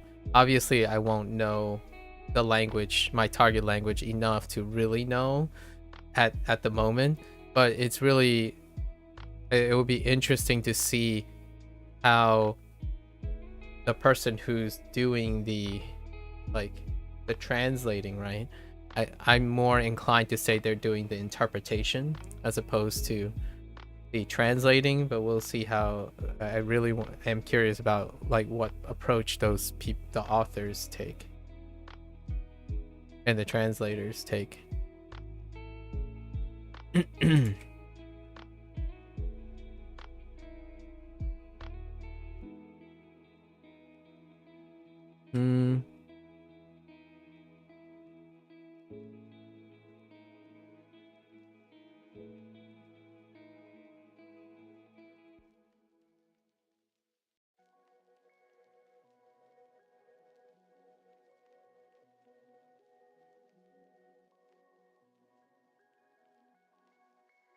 This is a problem one. Okay, I got it. I said the same exact thing every time I got to this character. Like, this is the problem one. And now, basically, when I say this is the problem one, it reminds me of exactly which one I forgot. Good old emotional memory. So powerful, you know? And I always mention how ugly it looks. Interesting you say that, because I found a similar website that does the same thing, and I skimmed through Alice in Wonderland with Spanish on one side and Portuguese on the other, and as you may know, they are really similar, but the Portuguese translation was a bit weird when you legit could have used the Spanish words for its almost one. Yeah. That's fair. That's a good example. Yeah, that's a great example. Because, you know, in my sense, right, I'm illiterate in Mandarin. However, when I hear Mandarin, like for example, a song, so really early on, someone said they really liked a Mandarin song. So I listened to it, and the video was a lyric video, and it had translations, right, and pinyin and all that stuff. But it's irrelevant. They had a translation, and I was listening to the song. It's like, yeah, that's an interesting way to think about it. Because I can't do that with Japanese very much yet, right? But when I didn't know Japanese at the time, I looked at the song lyrics, and then every time when someone goes to like translate something, it comes out as, the English comes out as incredibly poetic. And yes and no. in the sense, but like if you wrote the song again, right, and then there are people who write English versions of Japanese songs, and a lot of times there's English when people write it, there are people who use English lyricism to capture the same feeling of the lyrics in the song versus someone who attempted to translate the song and fit the translation into the like instrumentals or like the beat and stuff. And one comes off as incredibly overly like poetic to the point where like you couldn't have possibly written that song in English, to the other people who are like, oh yeah, it just sounds like English. So it's like a nice song with a nice beat with a very clear interpretation, right? So that's kind of what I think about when I think about books that are translated. Like a great example of a book that is translated would be the Witcher series. Being a video gamer and a CD Projekt Red fan, I've looked at that, right? Because it's originally in Polish. So this stuff comes up pretty often. Okay. Just to spend a little time not thinking about characters right now. You just got The Witcher yesterday in Polish. I can't read it at all, but I'm saving it for the future. Yeah. I have the entire audiobook series by a specific narrator, a specific reader that I haven't gotten an opportunity to listen to yet. The English one, of course, because I don't understand Polish. Sometimes though, I don't know if you ever do this. Sometimes when you know all the English, right, you know the English version, I just like listening to the other one and guessing where they are. I don't know if you've ever done that, but sometimes when I rewatch a show, or I really like rewatching a show, instead I just turn it to a different language. Because I know the show well enough in English, I just wanted to see what the characters and the scenes and stuff. So if you have the entire context, right? If you have the entire context, you can associate sounds, just blatant sounds with no comprehension. Yeah, you try to figure out what you can intuit. Yeah, it's a really fun exercise. And that's kind of how I feel when I'm watching Mandarin and Cantonese programming. Like, and it's not even to the point of intuiting with low accuracy. It's intuiting with like fairly high accuracy. And that's kind of the best way I can describe why I don't choose to respond in Mandarin or Cantonese when I'm speaking to other people who speak Mandarin and Cantonese to me. Right. So that's the closest thing to the whole idea of, yeah, I know what you're talking about, but I didn't practice constructing and outputting any of that stuff, so naturally I wouldn't be able to. That kind of thing. That's a great... We kind of see eye to eye in experimenting, Jamie. With the exception of subtitles. You just gotta get good. I'm just kidding. That was a little toxic. You just gotta stop being so easily distracted, Jamie. It's a challenge. I say this with a very, very, very, very not necessary, super not necessary. But a lot of times, when you get a lot better at not being distracted, like when you choose not to be distracted, even when like a dog's in front of your face, that skill per se, that tolerance, comes in handy a lot of times, if you know what I mean. It's surprisingly handy, and practicing it with things that are a lot more in your face can make other things very not as tempting or not as bad. Like my temperament has improved a lot when I worked on things that are always in my face, but not like people. So then when I went out to like people in crowded places like parties and whatnot, they become surprisingly less scary. I used to really dislike being in crowded places. Everything is so distracting. And now I prefer to go on public transportation and whatnot and people watch all the time. So perhaps there's something to it, right? Perhaps. Okay, where was I? Work.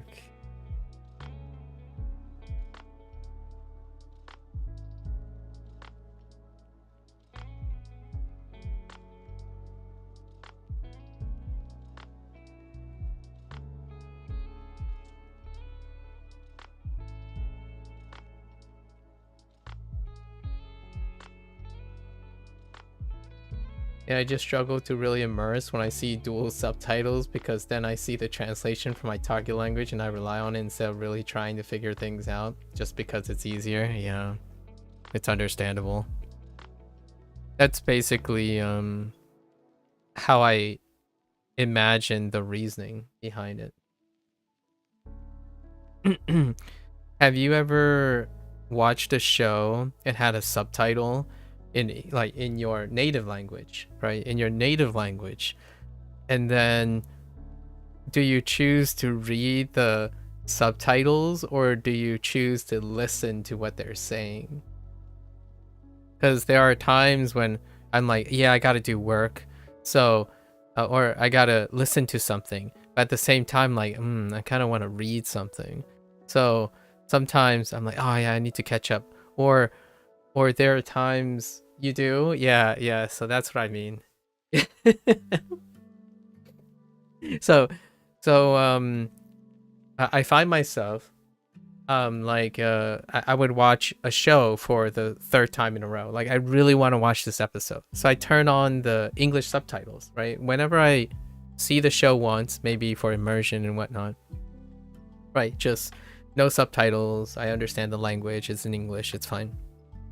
Then the second time I would play over it, and I would almost, when I turn on the subtitles, I would almost be like disinterested in what's on the screen, and I would just read and like, that's kind of interesting. And then the third time I try to do both. I'm trying to like sync them up and whatnot. But that's kind of how I get an incentive to multiply enjoy something. There are one thing that I really like about subtitles or closed captions is if a show is really music heavy, the subtitles actually provide more information than the music. Well, technically you're supposed to know, like, insert song is playing in the background, but you wouldn't know. Like, there are two ways to find out what it is, right?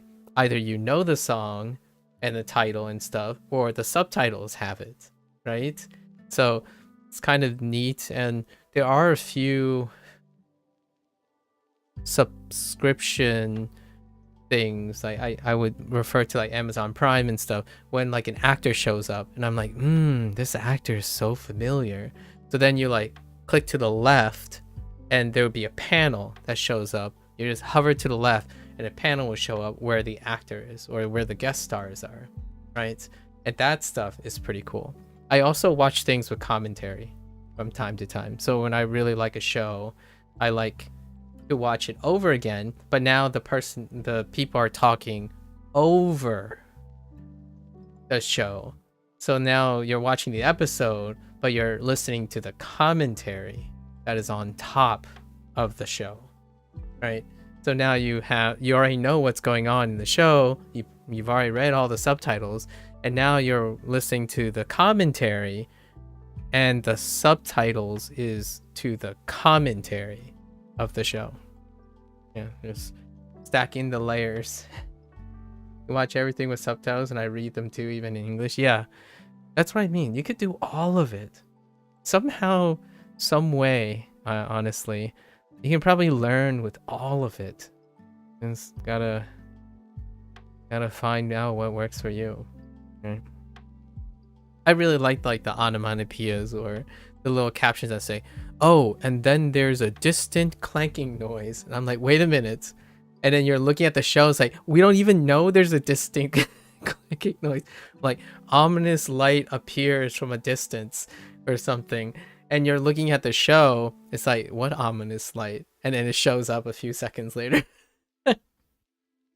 That's happened before. It kind of makes me chuckle. When the show subtitles like capture things that are off screen or you're supposed to notice, but maybe like you're not paying attention visually, and it's written. Good stuff. Good distraction too. All right, let's get back.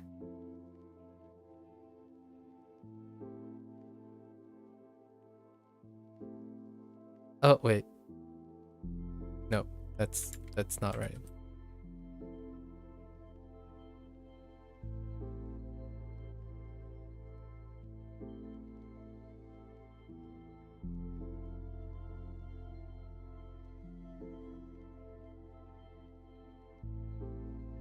I wasn't familiar with the commentary thing before until one time I was watching a Netflix show and I accidentally clicked that instead of subtitles. Oh, yeah. And then I heard a deep voice narrator talking when no one was saying anything. Yeah, it used to be an old thing. It's not as popular now, Jamie. I don't know how old you are. Sorry, we don't have to bring up that. But generationally, there was a time when commentary tracks was a normal thing. Like, you know, the back in the day of DVDs, before live service. You're 22? Okay, so it's a little bit... You might have been a little too young at the time. But there was a time people in their 30s, like myself, would know that when they really like shows, you have to buy DVD sets. I'm sure you still grew up around that time. But a lot of these DVD sets also have commentary tracks. So when you really like a show, you're buying the show, but all the extras are like commentary tracks. You get to hear, which I feel nowadays people are actually interested again. Back in the day, you wanted to know, like, you know, you wanted to ask the question, wait, what was their idea behind this? Like, can we ask someone? And back in the day, they used to include commentary.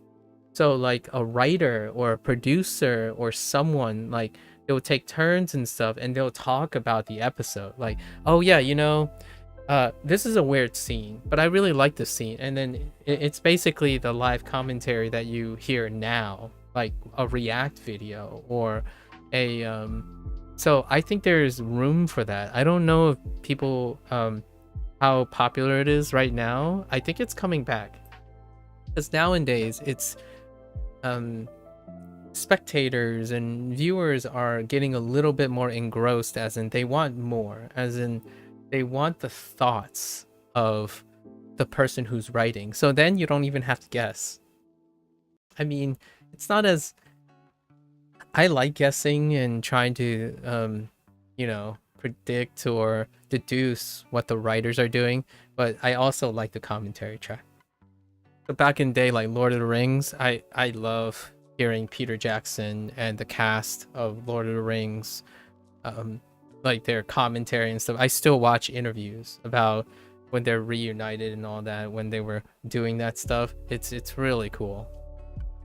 It's always fun to hear from the people who made it. So like, you have your guess, so you play your, you know, you play your game, like, oh yeah, maybe this is why they're doing it, maybe this is why doing it, and then you might get lucky that they end up in an interview or something, or maybe you're famous or influential and you can get an interview with these people, and those are the people's interviews and stuff that you get to see finally answer some deep questions about your favorite anime or something. And you know, sometimes you don't get the opportunity to. So back in the day, DVD extras, when you buy like full sets of shows and stuff, they come with tracks. And I generally, some of my, and you don't have time for all of that, but when there's a favorite episode, I would love to hear the commentary on the favorite episode. Like when you're guessing, oh yeah, there's no way, this has to be a reference to, you know, your favorite thing, and you can turn on the commentator track and see if they mention it, see if they mention that's where their inspiration is, right? You see like an Akira bicycle slide, and then you immediately think, oh yeah, the commentary's got to have mentioned where they got, why they put in the Akira slide, right? That kind of thing. So those were my jam back then. It faded out of popularity for a while, I would say. Nowadays it's like live interviews and live reactions, or you can, if you really like shows, there are a bunch of channels where they get the actors, right? The actors to react to an episode of their own character, right? So you have all these things now. It's nice. Sorry. Slight digression.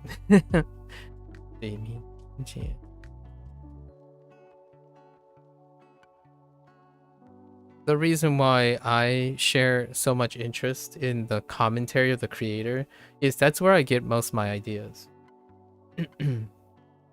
Knowing the people who make the stuff you like is invaluable information. If you really like someone and you like their work, what is in front of you, like their product, many people can interpret.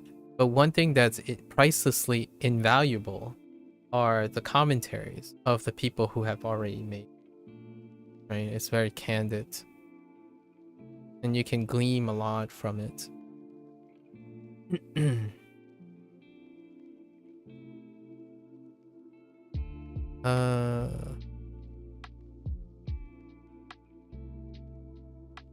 I forgot this character yesterday.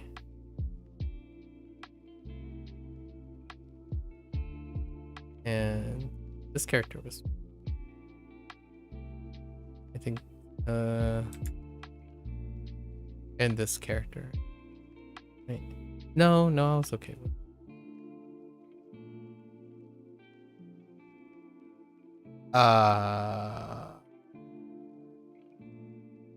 yeah.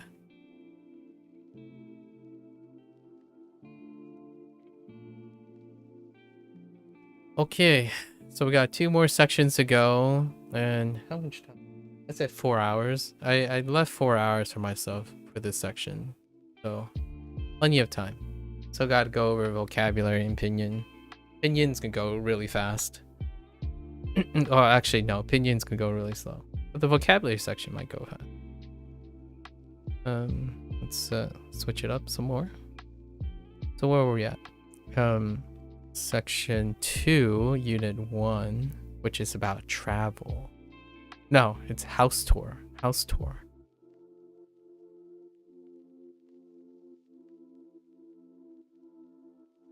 Okay.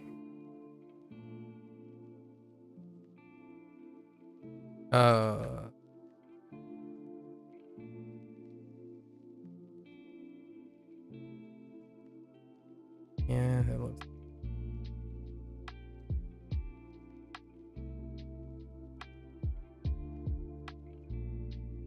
You got no business being that thick, man.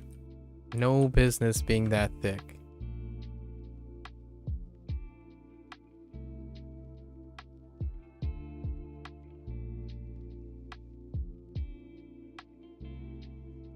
Still kind of thick.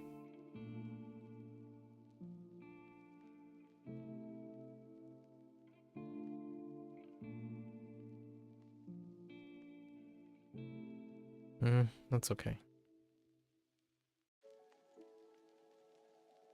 That looks off.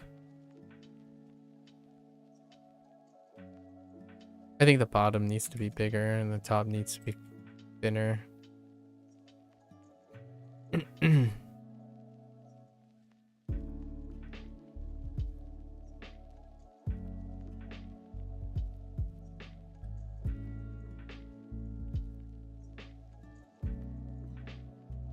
What is this that you are doing? Are you writing something like a story, or are you just practicing like writing the characters? I'm writing every single Hanzi that I know. This is my review. This is my 25-day review for Duolingo Chinese. I do a review every 25 days.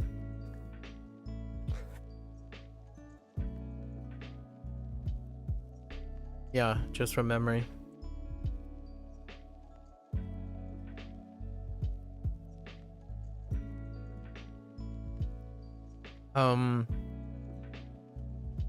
Like on day 23 or 24, I spent doing this live, and then I'm trying to get all of them now. I do the same for kanji and whatnot. So every 25 days I'm trying to review. I'm near the 25th day, and then on the 26th day it's kind of like a progress report. Like, instead of taking a test, right? Instead of taking a test or something, this is how I review. Keep myself honest, right? No, you gotta monitor yourself somehow, right? At least that's my opinion.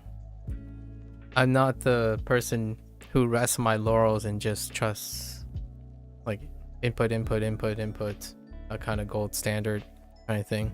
I think one doesn't become one neglects a lot of other skills when they don't output and then measure and reflect while doing input.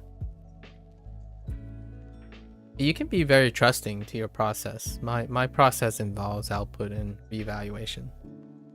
When I do a job, right, if I'm doing a job and I find out that my coworkers and I don't get reviewed every year or every 6 months or a performance review, then I would leave the job, because I don't trust. I don't trust people. I don't trust the competence of the human condition. So what I mean is, if you do a job for a very long time and you don't get reevaluated, I firmly believe that for most cases, a human would lose the ability to evaluate how competent they are over time without due diligence and vigilance. That's me. I'm a product of formal education, so I'm a bit biased, but I expect that whoever I work with and all the people around me are constantly making sure that they are competent. Right? If you're grinding along in life and you don't ever check, right? That's kind of like someone who never goes to the doctor to check up and whatnot. I'm terrible at that. So it requires a lot of discipline. And this is kind of how I offset my discipline. Self-study lacks discipline. So sometimes these apps are trying to provide structure. That's discipline, but the structure is optional. So when someone says, oh yeah, this course is going too fast, this thing is going too slow, and they abandon it, that's a lack of due diligence and discipline. That's looking for the path of least resistance without problem solving and figuring out how to optimize something that's suboptimal, right? You're picking something that is created for you. You haven't created the task for yourself. It's not to say that you can't, you have to have the skill. I'm suggesting that there are a lot of skills that are neglected for convenience. So you can get really, really fast at doing things. For example, you can become very, very good at doing something, but it can make you a terrible advisor and a terrible mentor or a terrible teacher. Because what do you do, for example, hypothetically, what do you do if you never keep yourself honest, you never evaluate yourself periodically, and you don't do these things for yourself, right? And then you go and offer advice and mentor someone, raise a child, for example.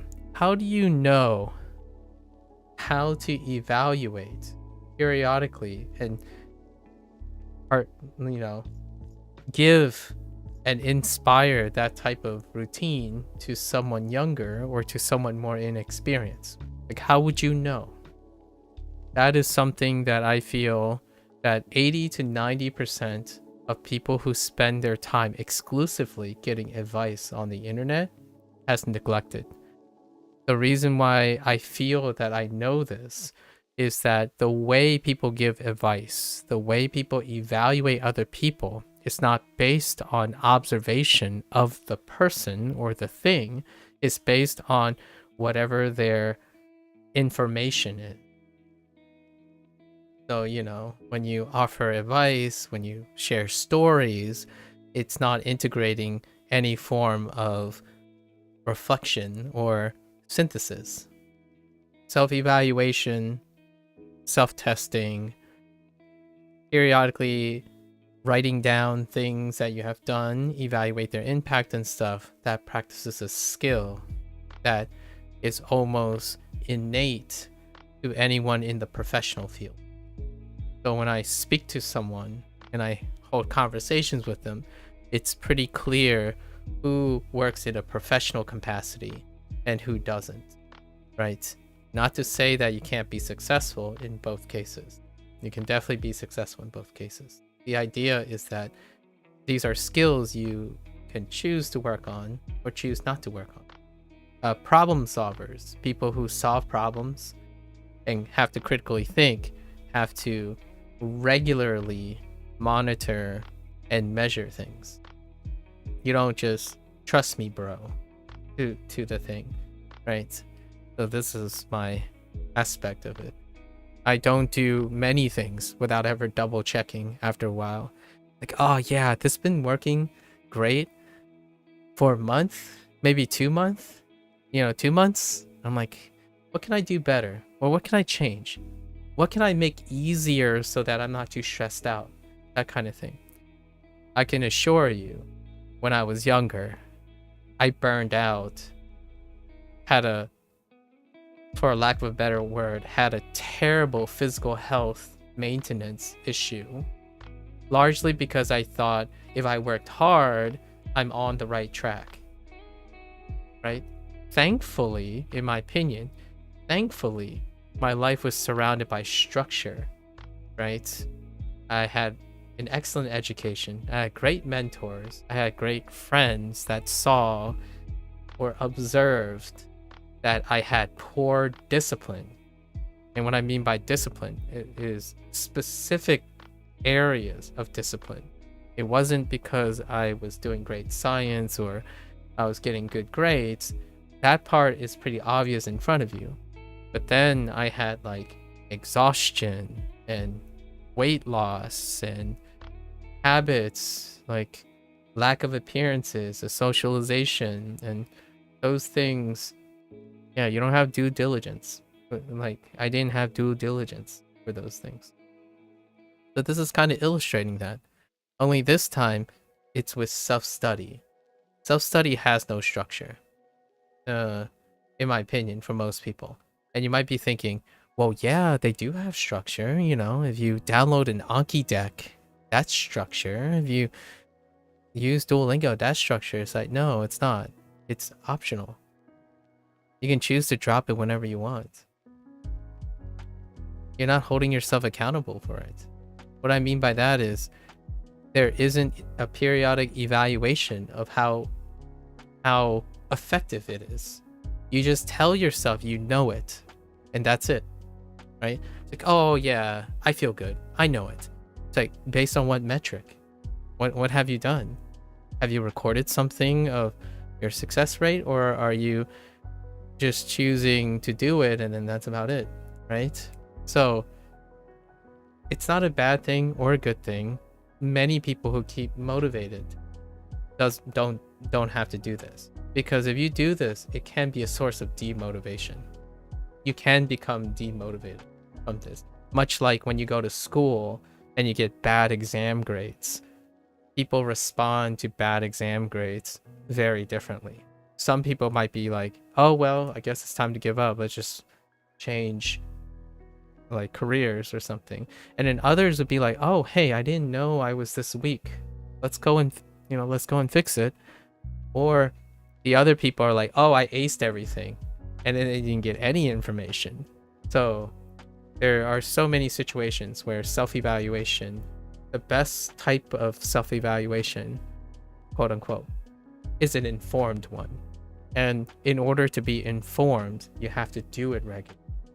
And then figure out, okay, I've been using it this way. Did it work? Like, did it tell me accurately how much I know?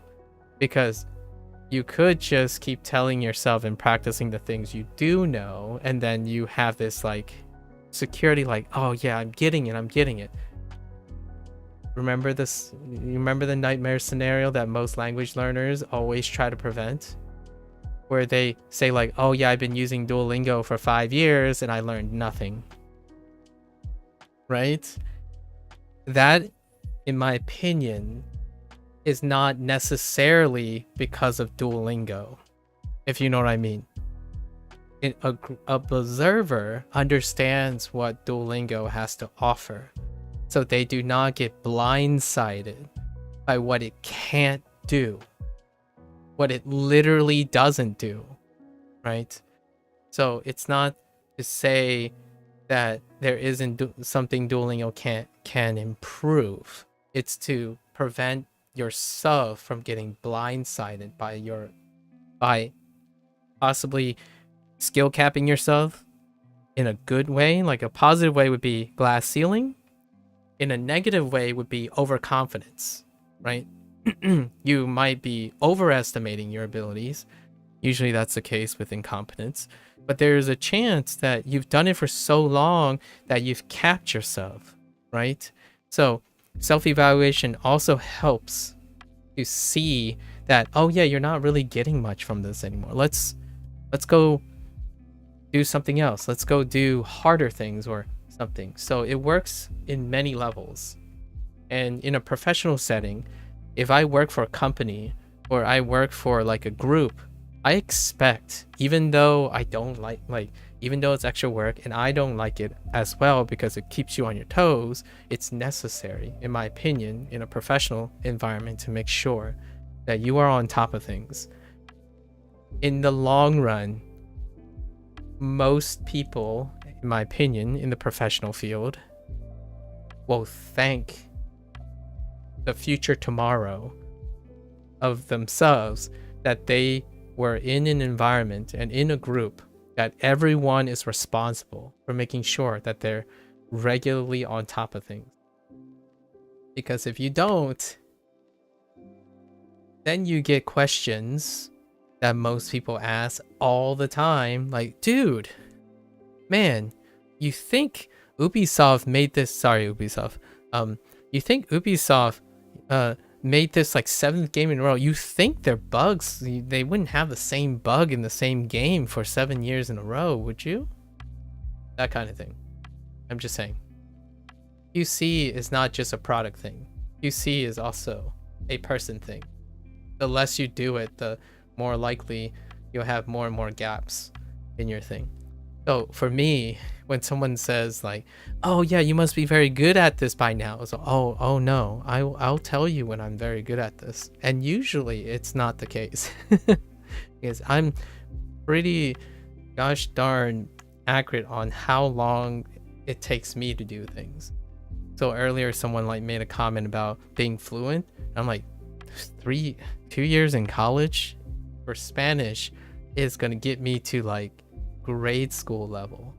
It's like 50 minutes a day, 3 times a week. Meanwhile, I have like 5 other classes. The chances of me becoming fluent in 2 years is non-negotiable. It's not even in the ballpark. So that's kind of the thing. Like, it prevents me from making comments like that as well. About myself. Definitely not.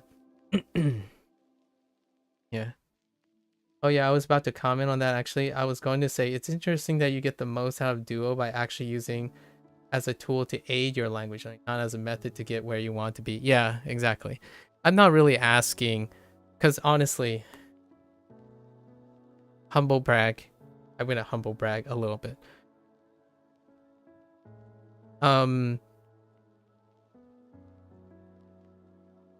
Going to, you could just like, anything can work, because from my mindset, I learn the language, not something is providing me with the language. So if I come across a Japanese person and they want to be my best friends, heck yeah, all right, I'm on board, help me learn Japanese. If that's not available to me, I'm gonna make something else work. It's not ideal, but things aren't ever ideal. You're a problem solver, right? You're a learner, you're a problem solver. Get creative. So whatever is available to me, it doesn't matter where I start, right? I'll get there eventually. Instead of the whole idea like, okay, this one's not so good. Let's move on. Let's keep looking for the best product here. All right. I'm gonna start on this product, and then like 1 year later, a new product comes on. It's like, oh yeah, this product kind of sucks now. Let's go move to the new product. I'm like, I don't know. It doesn't really matter. Like this could have been Anki. It just wasn't. So I'm okay with that. And whatever, if I started with Anki or I started with Memrise or something, I will still be doing the same thing. And what I mean by that is I will still be evaluating myself every 25 days. I will still be writing this thing on a blank canvas, because this is the tool, right? This is me on a canvas, right? It's not a tool doing it for me. So that's kind of the idea. This part won't ever change about me. Like talking very long time and telling the quote unquote wisdom that I have. That's a part that the tool cannot train you to do per se. You are using the tool to create that, to create your learning experience. This is why this part is very rewarding too. It can be very rewarding. It can also really, really make someone angry. This might be rude, but I don't think most dual users are problem solvers. They just want a shortcut to fluency. Indeed. Which isn't really measurable. Indeed. Right. Or they want to be spoon-fed, and obviously this isn't everyone, but there's over 500 million dual users. I'm assuming it's the majority. It is. Probably. But we have to remember, we have to step back a little bit. Language learning has a barrier. How much is that barrier going to pre-select for non-problem solvers? And this barrier, I feel, is more of a psychological and societal thing at the moment, where you have lots of confirmation bias that makes it so that the task at hand is so rigorously high that the people that they attract are naturally not problem solvers to begin with. So what I mean by that is they don't have to be problem solvers, because language isn't considered something to be a problem, if you know what I mean. So not only do I agree with you, and it's not rude, because learning another language isn't solving a problem.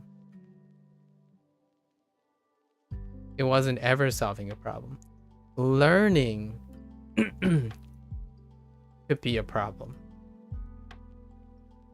So when you're trying to achieve fluency, that's not a problem. It's a choice. You know what I mean? Like other than English, like other than various extraneous circumstances, but naturally, if you're at this point and you're considering acquiring a second language, is that a problem to be solved? For most people, I don't think it's a problem to be solved. So how would you approach it? well, naturally, you approach it as the easiest, lowest path of resistance you can find, because most people aren't trying to solve a problem.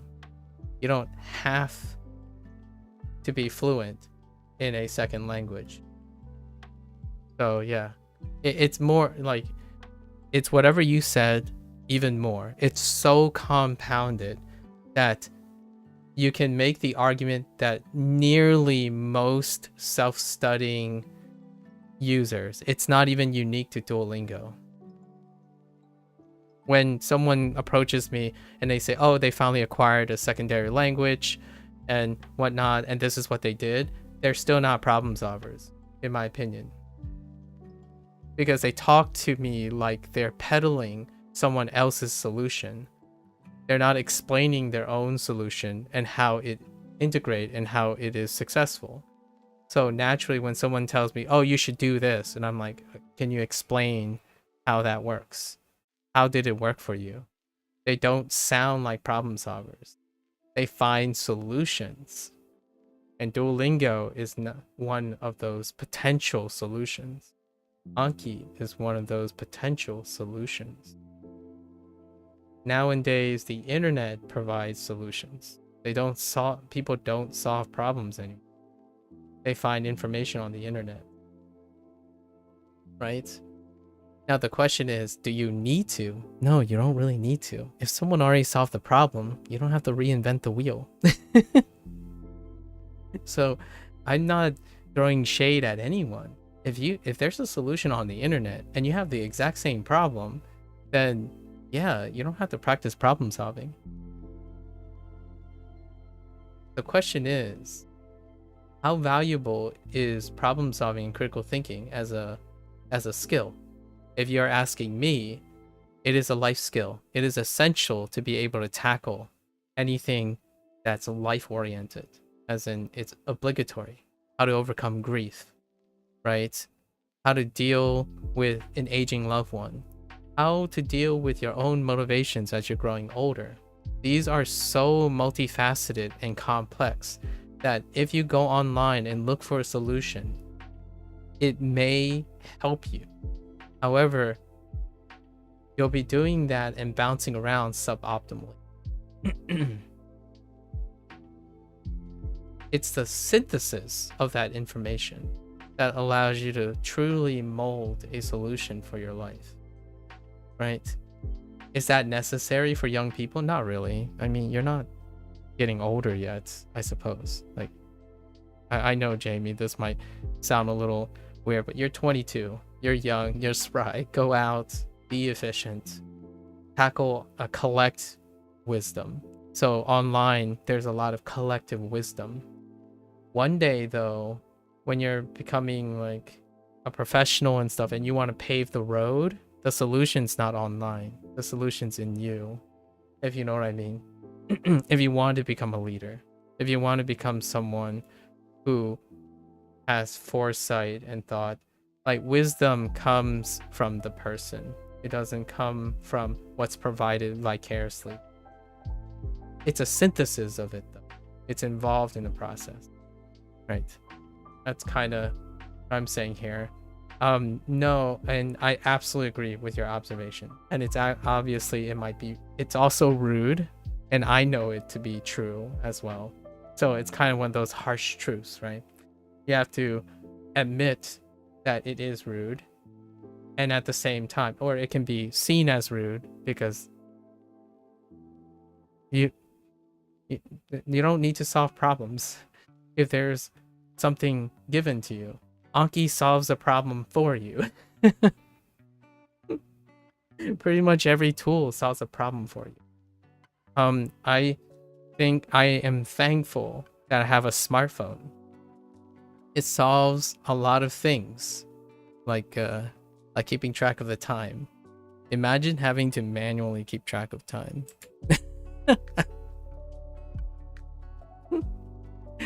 All right. We're gonna go back now. House tour. Thank you for the candid share, Jamie. Yeah, it really is, though. It really is. what's the point in all of this? I guess if you're asking me, I know you're probably not, but I'm gonna volunteer this. So what's the point of me doing all of this? I have a lot of time on my hands, right? I don't have a day job. What would I be doing on a day job? Like, how would I approach a day job? Like, if I'm physically fit and I'm able to like lift 100 pounds, if I go to a warehouse and work a warehouse job, what would I do? What would it look like? It would still look like this in a different form. Like, after a month of working at the warehouse, I would think to myself, so what could I do to make myself better equipped for the warehouse? Well, maybe I should do a more fitness program or something. And like, maybe I can reinvest. So how would I reinvest? So let me budget my warehouse output and my warehouse input. I do this all the time with everything. It just so happens that this is more streamable, right? Like, doing this is a very streamable thing. And my whole point of these discussions and talking to other people who might think differently is that I don't think someone is ever too young to know and feel like they can solve problems on their own. It's legitimately the one thing that I wish the internet can somehow communicate at the same time. But humans will be humans. And the easiest approach is to be told what to do and what the solutions are. Right? And if you're used to it from a very, very young age, you no longer have any problem-solving skills. Right? There was a time, believe it or not, like, it's so hard to say this nowadays, that anyone who is 20 years or younger, there was a time during my age where you literally had to solve the problem by using what you already know. And that's all you have. Other than that, you have your parents, right? You have your parents like, well, I don't know how to do it either. Let's just work together and try to solve it together. And I still use those techniques today. Yes, and we're going to use what's available on the internet to also do that. So the idea here is I talk about Duolingo. I talk about what Duolingo has taught me about myself, what I've learned, what works and what doesn't work for me. And in the future, all of this stuff, I'm going to talk about it all the time. As in, if I start to use Anki, I'll constantly reference the stuff that I'm learning before. So that stuff is my wisdom. You don't drop your wisdom. It's kind of like learning a language and forgetting it, which I have done when I was younger, because, I was also someone who was looking for shortcuts and being efficient. And so there were lots of things I forgot. I forgot everything about botany. I know flowers have petals and steeples, and that's about it. Maybe saltatory conduction. I might be able to explain the Calvin cycle, maybe. So that's the kind of thing. When you get older, you got to learn how to continuously synthesize that. Yep. Like, let me ask you, right? And this is a rhetoric. Obviously, you don't have to answer, Jamie. If someone was able to tell you that doing this all the time, like, I'm not saying I have the solution to this, but what if someone told you that they could provide a way in which you feel like you don't know anything that's going to happen in your future, but somehow you know that you'll find a way to solve whatever comes in the future? Like, isn't that just lovely? In my opinion, like, it it will likely reduce so much insecurity, provide this underlying confidence that life has this way of turning south and north and whatnot, but you have the assurance that when you see opportunity, you can seize it. When you see tragedy, you can mitigate it and tolerate it and work around it. I think nowadays that fear and that insecurity has overwhelmed anyone's capacity to even start things without being informed.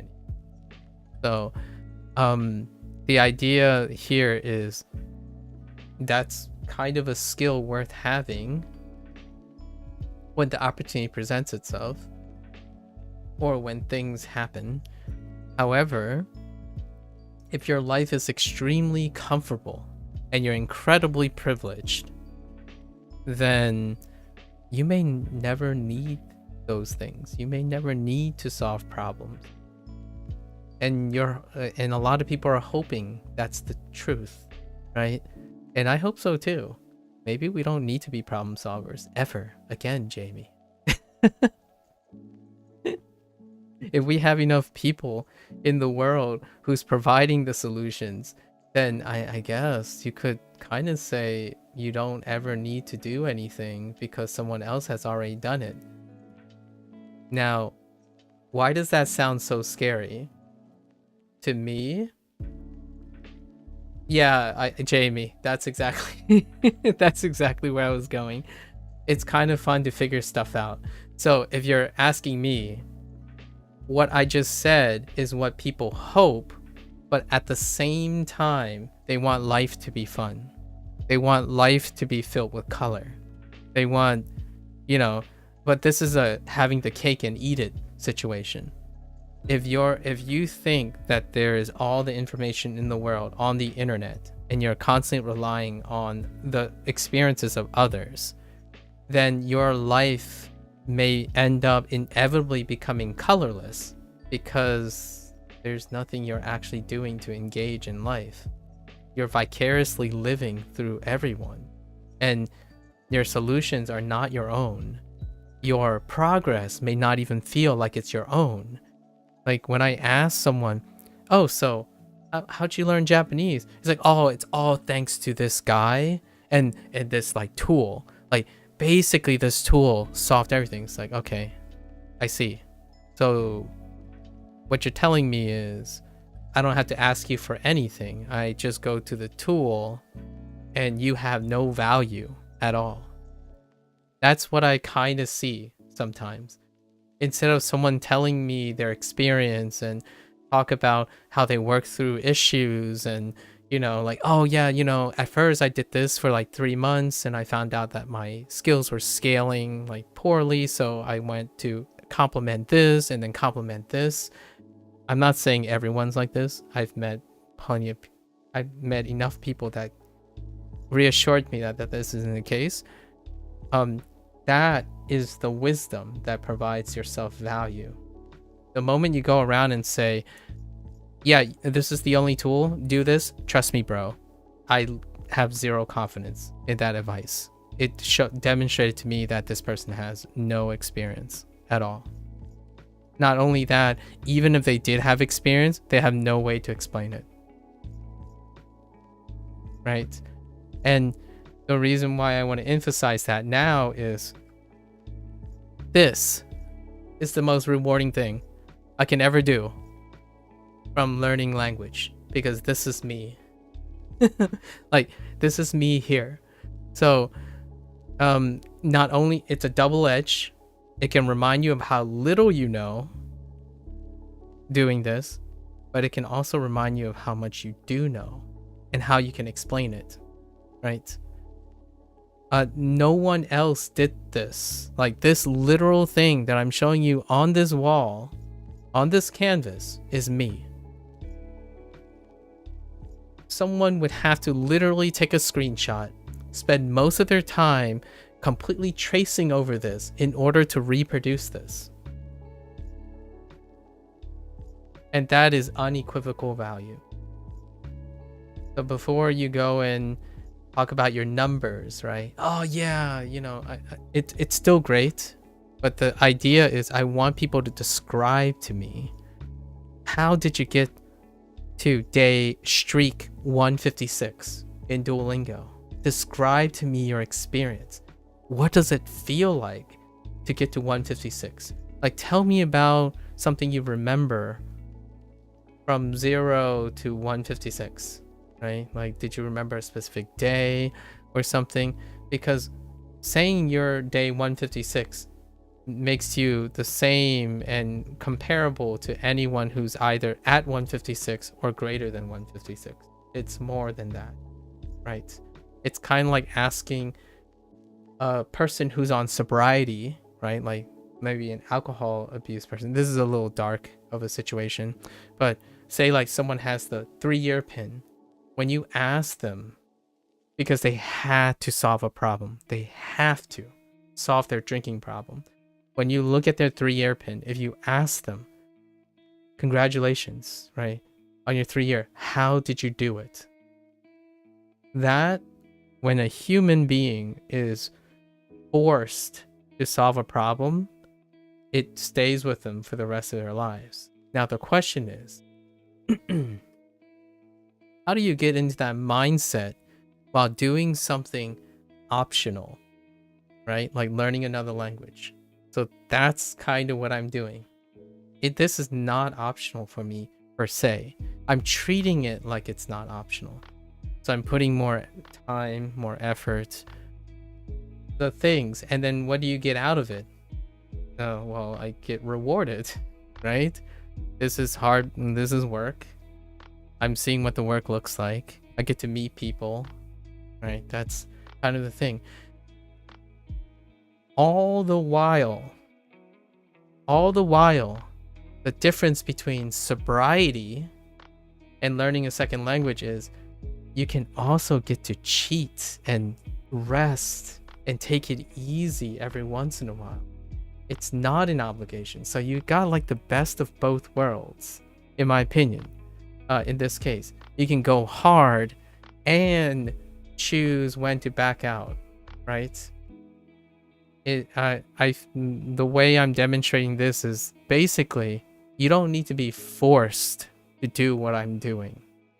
You can actually do it yourself if you want, and it will look entirely different. It doesn't have to be exactly like this. It will take a shape and life of its own. And in the end of the day, it will probably be, in my opinion, very, very likely to be some of the most rewarding things that you could do in your language learning journey, and much everything else, but we're talking about language.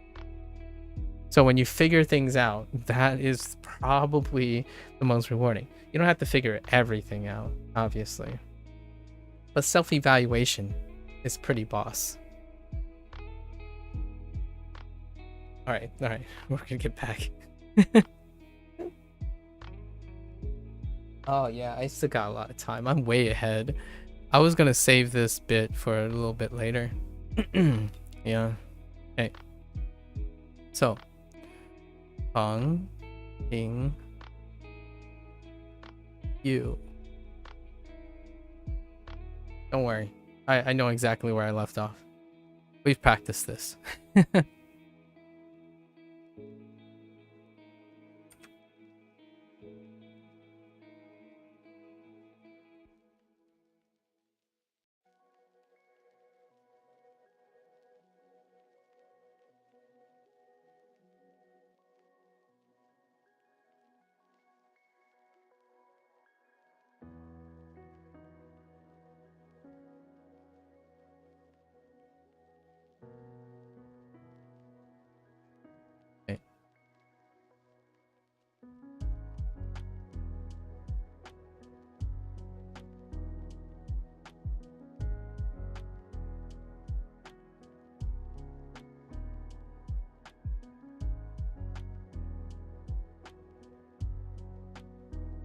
I get stuck on this all the time.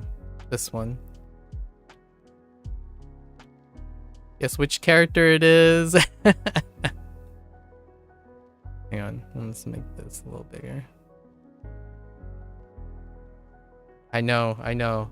It's like, but you know this character is like, yeah, that's the problem. I know this character, so then it doesn't come up. Second human condition, really. The characters you know are the least likely the ones that you try to remember. I kid you not. All the characters like you know, like you've seen tons of time, are more likely the characters that you forget when you're staring down a blank piece of paper.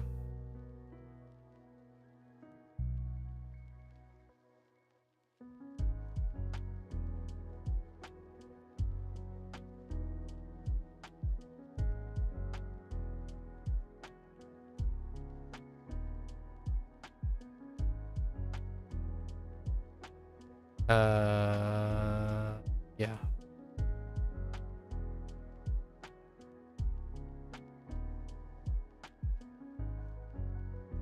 Okay.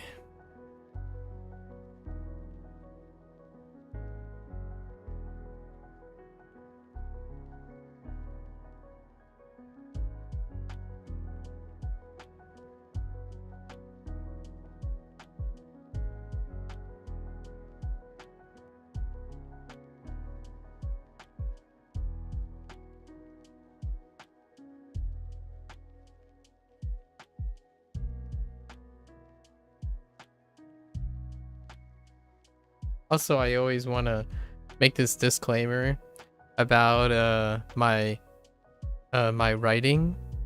The writing will always almost 100% look better than my usual sessions, is because the plugin that I'm using kind of sucks, and it's the only plugin. So the reason why it looks better here is because I'm using an art program. But the reason why I want to mention that is because I didn't change anything with the way I'm writing.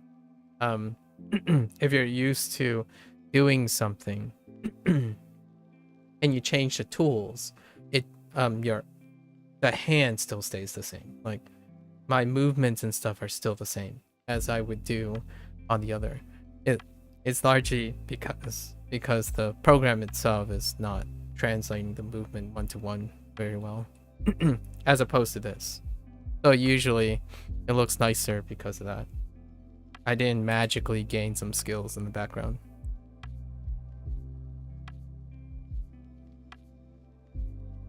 Also, you can undo. Undo is nice.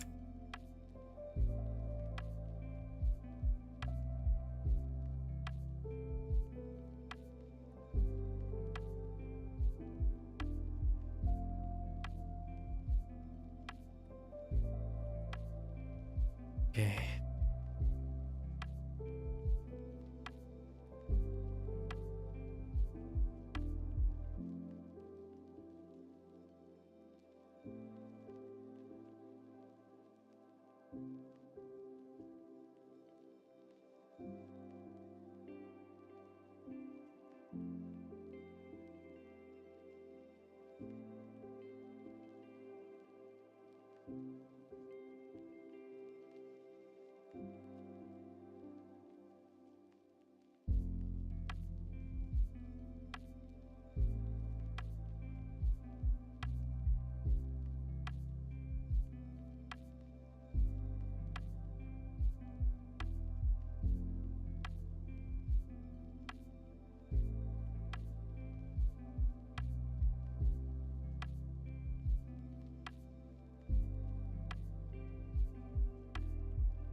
Study time for you? It's been fun. Yeah, take care, Jamie. Good luck, good luck. Good luck with your studying. Thanks for hanging out for the conversation.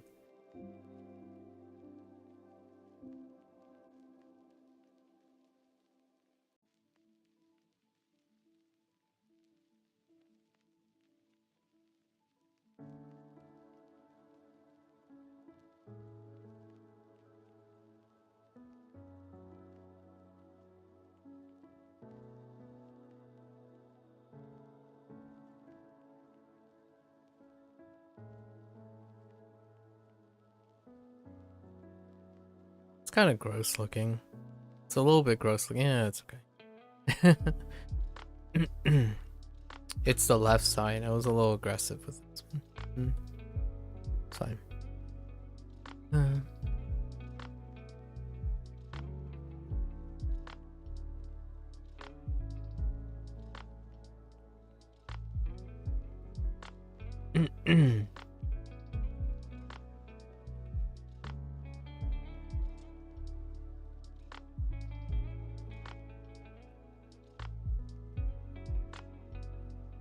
Oops.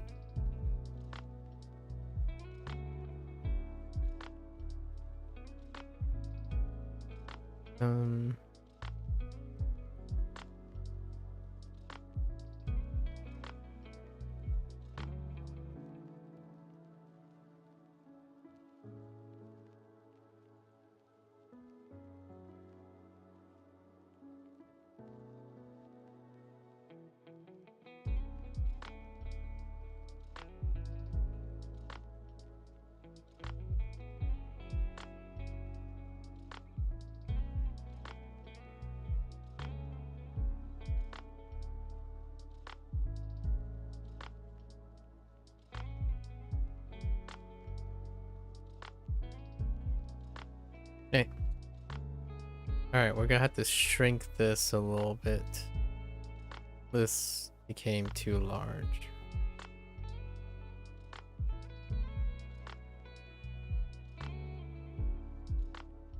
There ain't no space.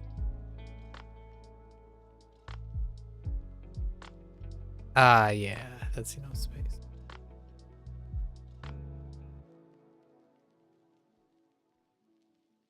Last unit. Repeat the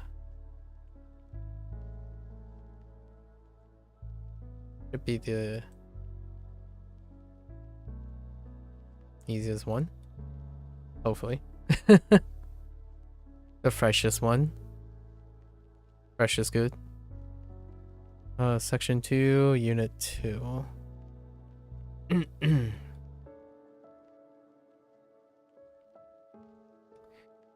Section 2, Unit 2 was going to Beijing. Beijing.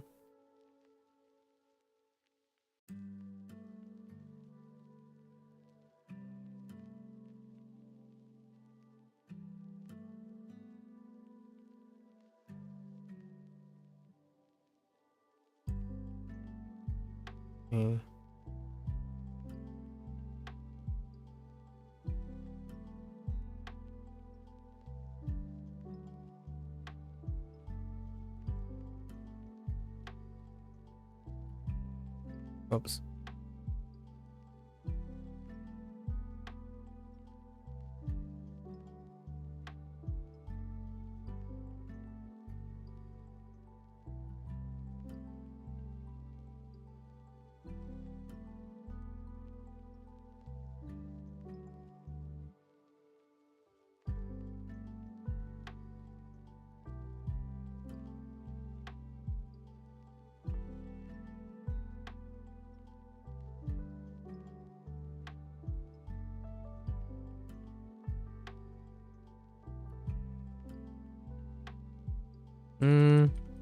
Let's move it a little further.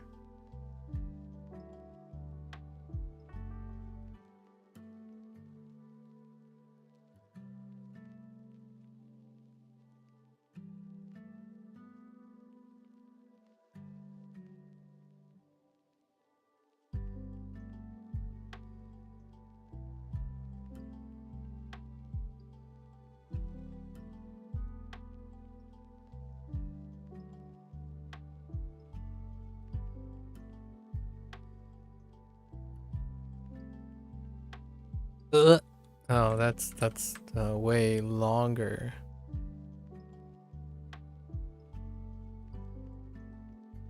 I think this is one of the hardest lines.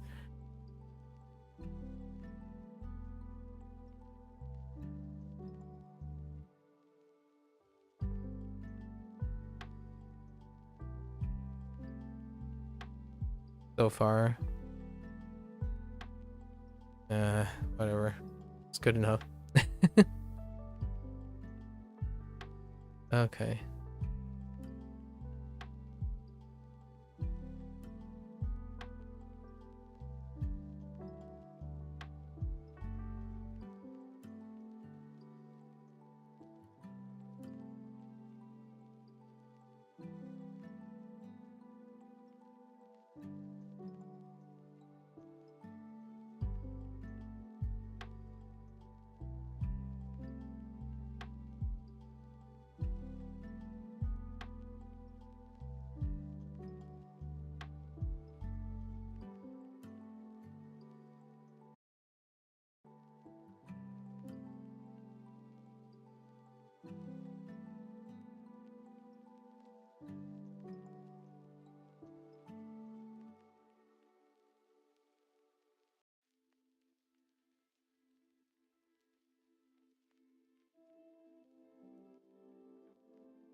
Uh.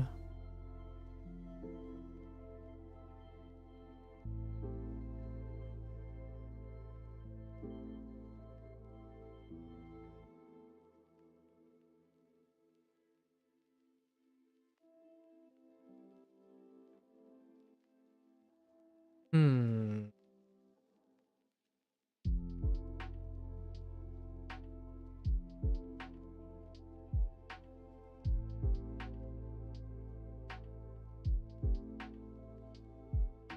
Oh, right.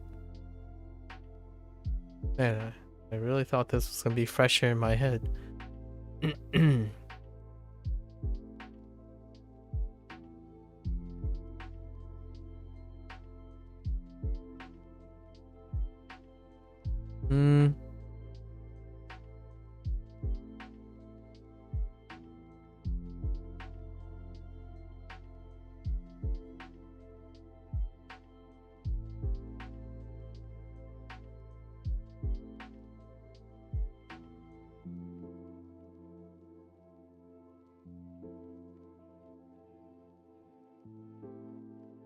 Oh, no, wait. Am I think no, no, no, no, no.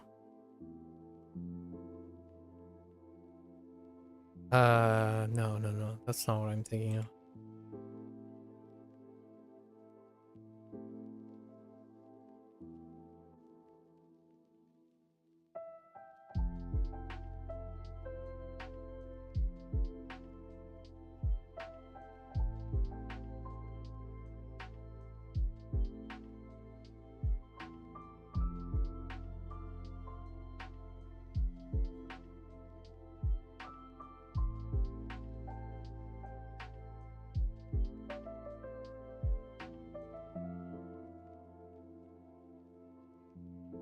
Oh, sorry.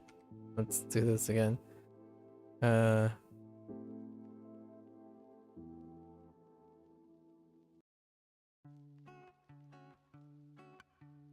Ugh. It's so toxic. Okay. It's centered.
No, yeah.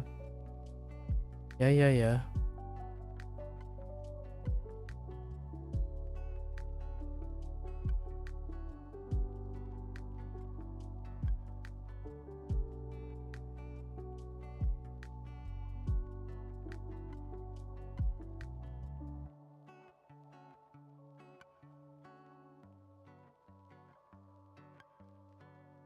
This was what I was thinking of. Uh-oh.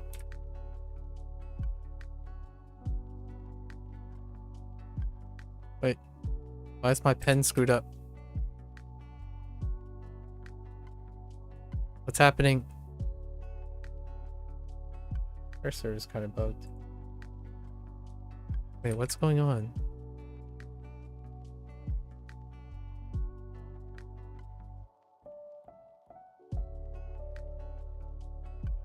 Uh-oh.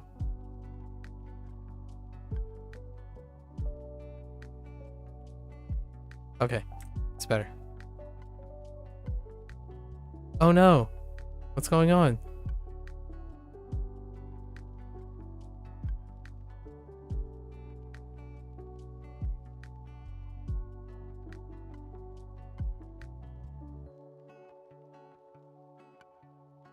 Oh no. Oh no. Don't do this. Oh no. My thing is bugged out.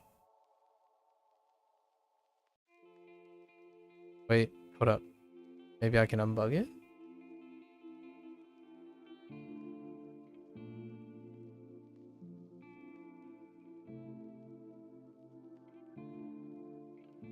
Okay, it's unbugged. Ooh. Crisis averted. I accidentally hit my pen button.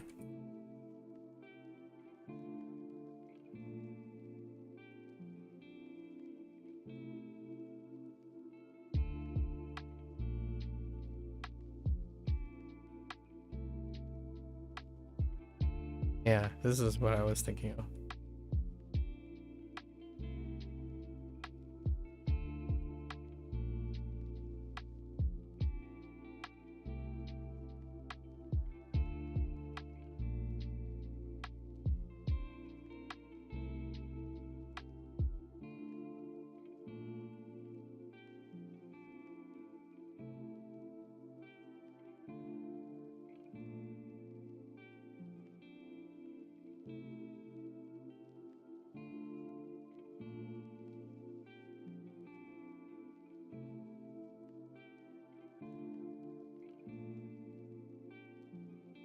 Oh, this one's so toxic.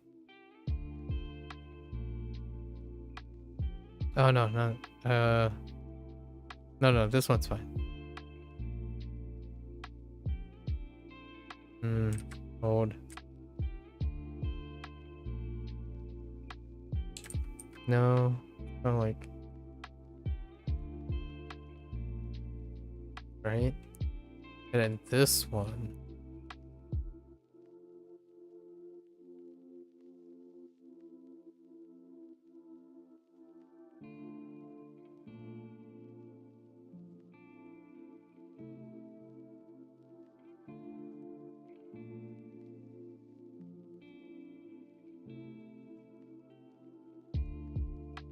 Oh, I need more room. Hold. Oh.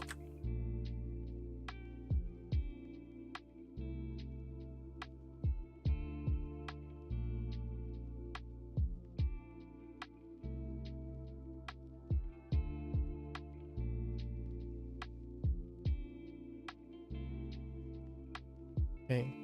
It's fine. I see the dot. I see the dot. It's fine. It's fine. Go away. Okay.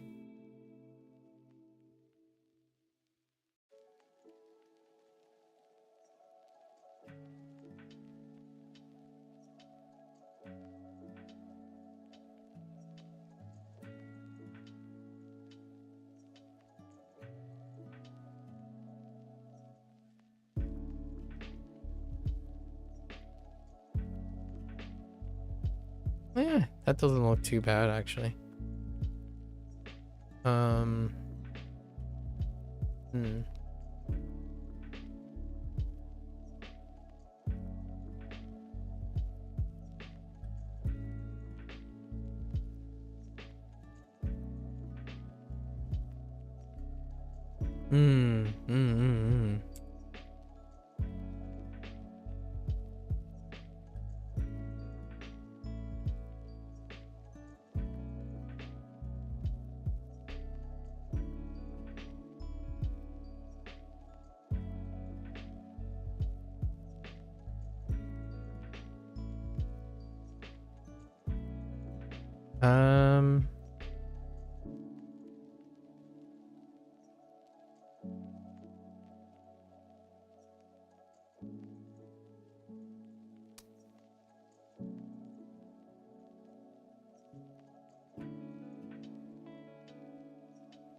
That could be a little off. I don't know if I'm starting up here or okay. I think it's good enough. And then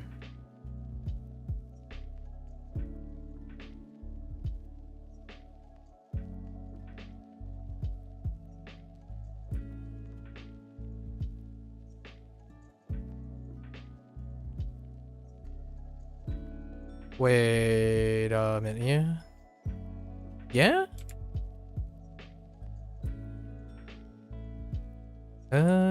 Yeah? Yeah.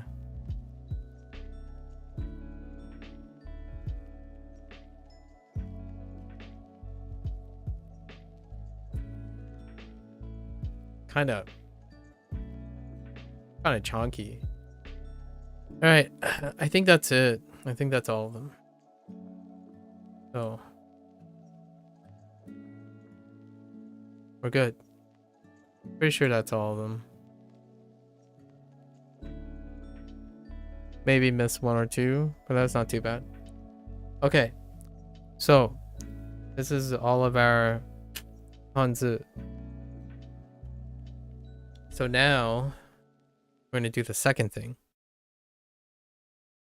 What we're going to do is kind of like fade it in the back a little, right? Take a snack break.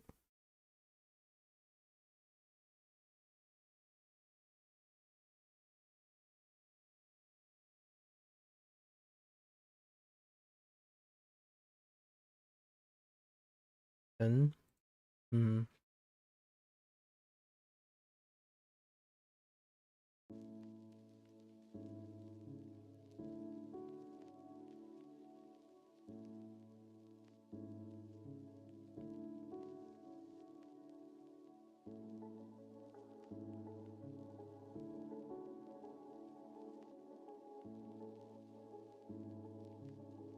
okay. And now, just use one color for the time being. Or, wait. Do I have the full spectrum? Yeah, I do actually. Okay. So, now we're gonna go through and write all our opinion.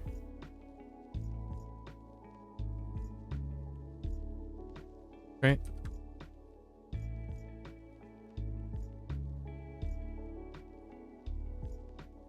Tray.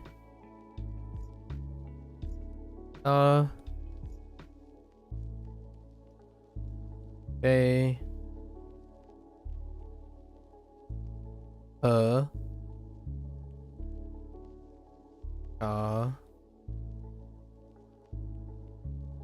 me on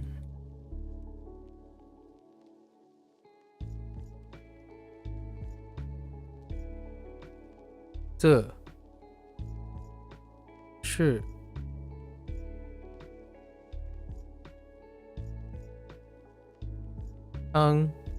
I don't think I'm gonna be 100% accurate on some of these. I'm pretty sure I'm gonna miss some of these. Bing你的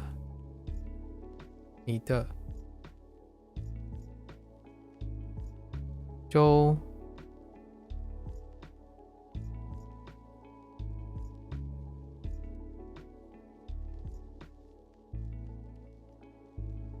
到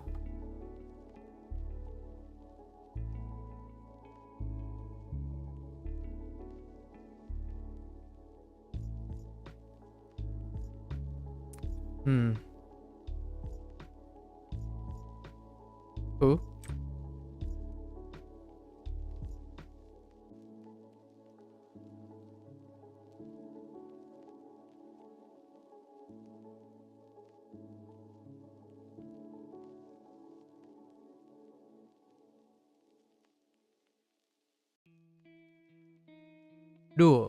Do.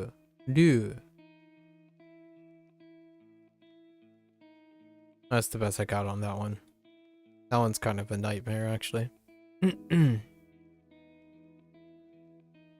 Hey.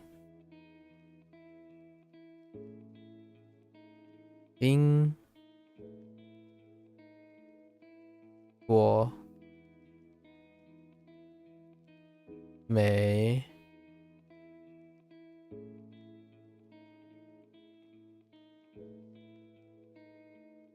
中人我好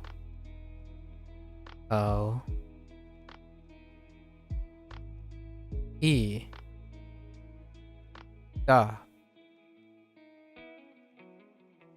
利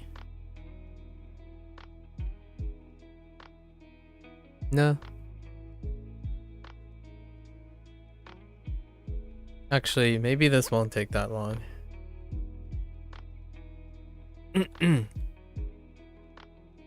Yeah. Hanzi is the tether to everything. When he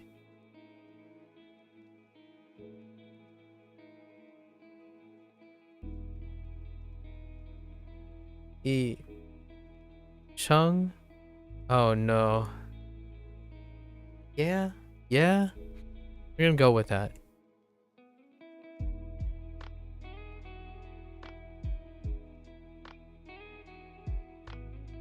Lao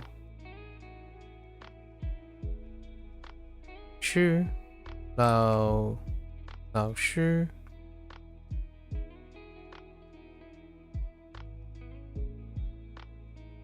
Wu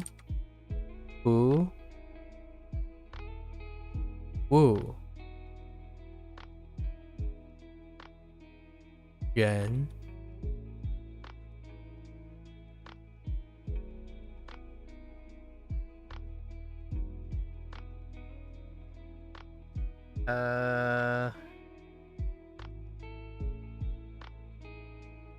Dui. Just gonna write boo for this one. It's a little complicated. Boo kind of switches a lot.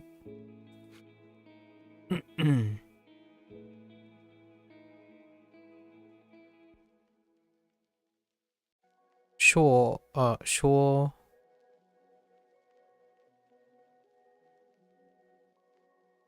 Oh no, I don't know where I'm putting my accent marks.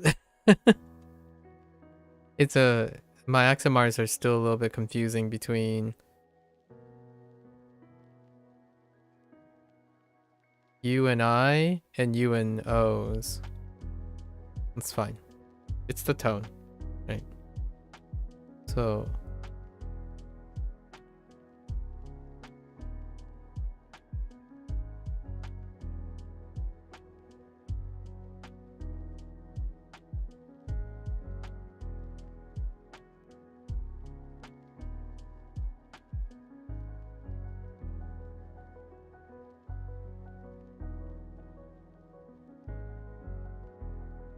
I think it's 旅律师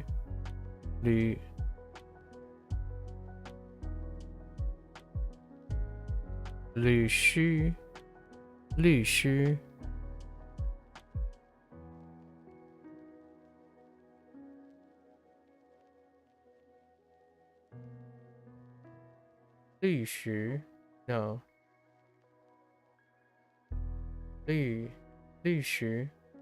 律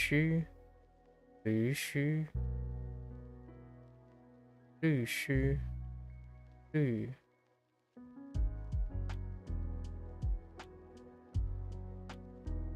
I go with 律师 I don't think it's 律师 no, that doesn't sound right 律师 okay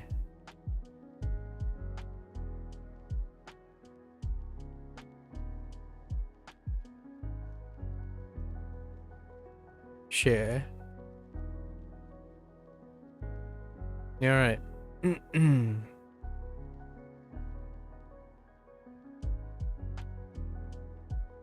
okay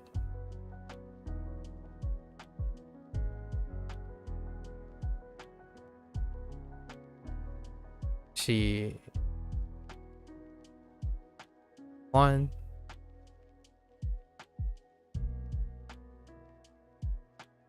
日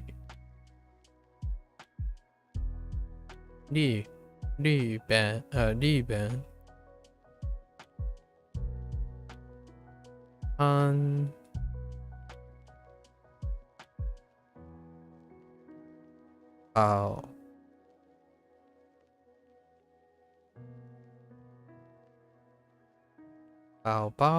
宝宝 that's questionable too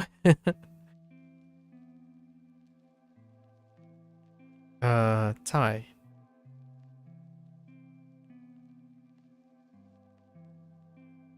音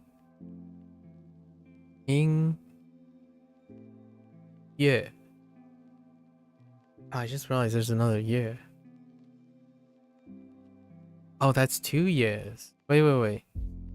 Oh, no, maybe not. Wait. Yeah.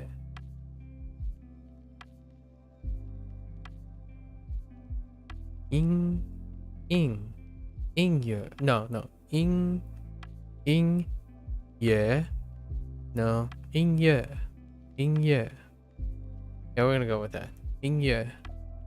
Not sure if it's in year. No, that doesn't sound right. In year.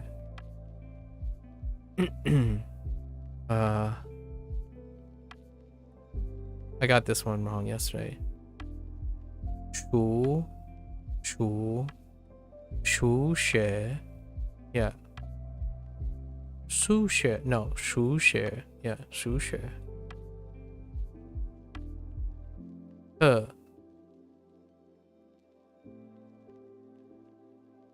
Oh no yeah let's do it 上网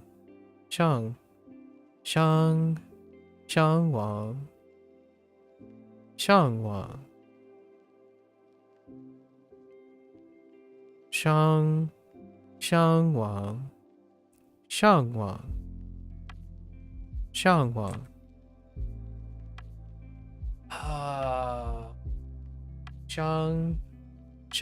or 上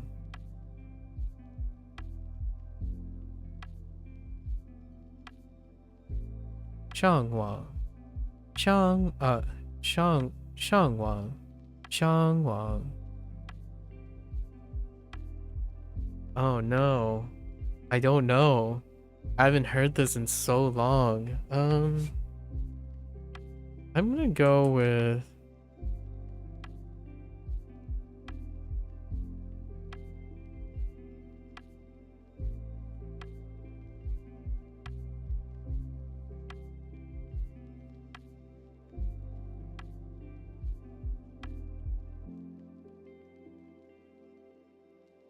Shangwang. Shangwang. Shangwang. No, okay, we're gonna go with that. Oh no, I don't know.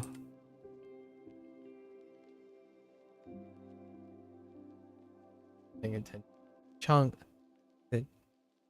Chung or Chung?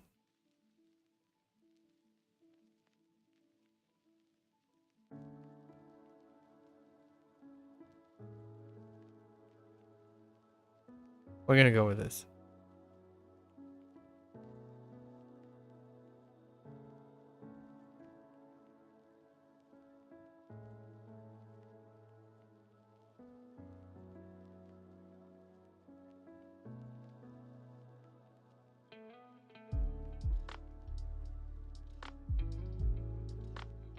It's really subtle though. Yeah, Chung and Chong are really subtle, and it comes up later too. Like, Chong, Changge. Like, Chung, Chung versus Chung. No. Chung, Chong, Chong. Changge. I think that's fine. We're fine. It literally comes up later. For Chang for the Great Wall. Okay. Just gonna put here. Tone change. It's 2. Fine. We're gonna put the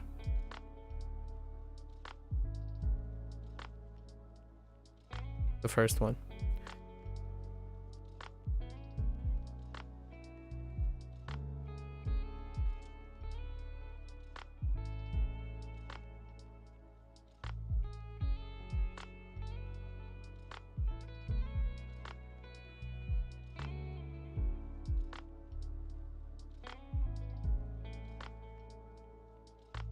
Oh no.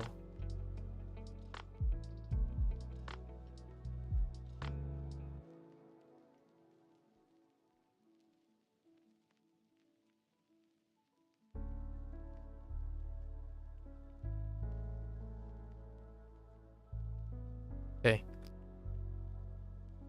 My confident in my opinion is more or less exactly where I think it is. It's shaky at best. It's shaky at best.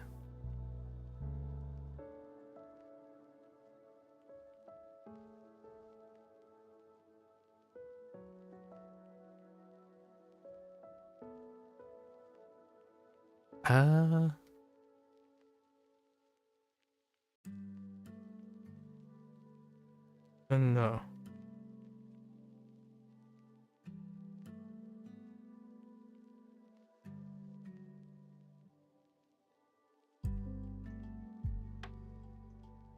No.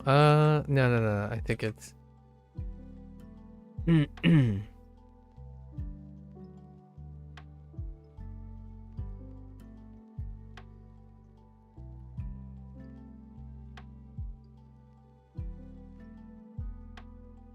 Gong. Sorry, I should be saying these. Gong. Gong.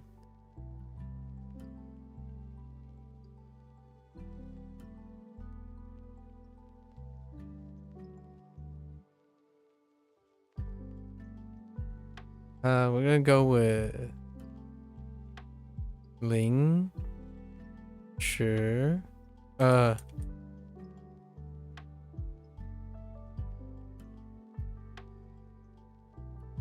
no, no, no, no, no, no, no.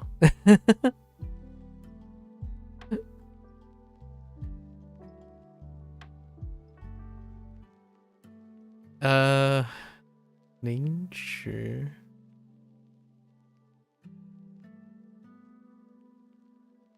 No, no, no, no. I'm thinking of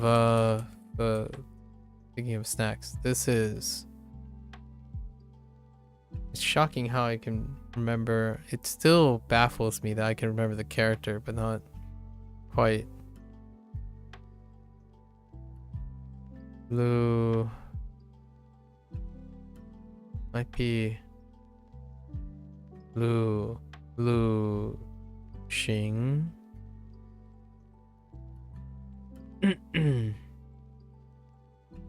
Oh, no, wait.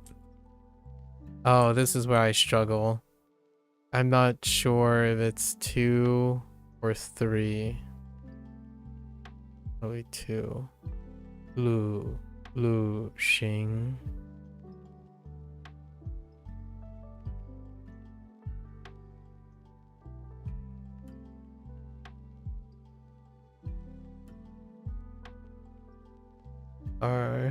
Z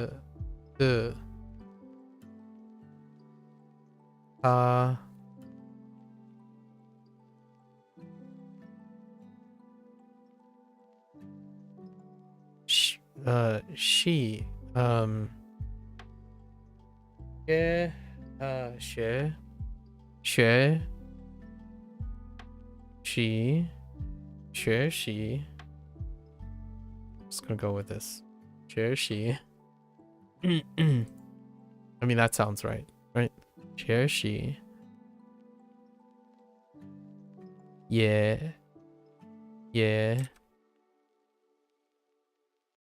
what? Yeah, whoops. Yeah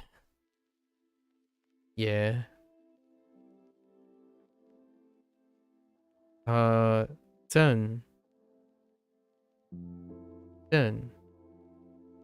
Ma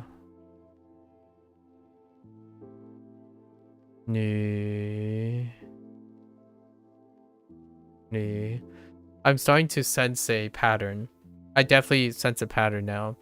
I'm struggling with tone 2 and tone 3, and it kind of tone 2 and tone 3 kind of reminds me of the oo.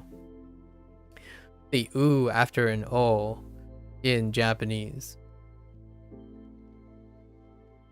Like kuko, right? Gakko.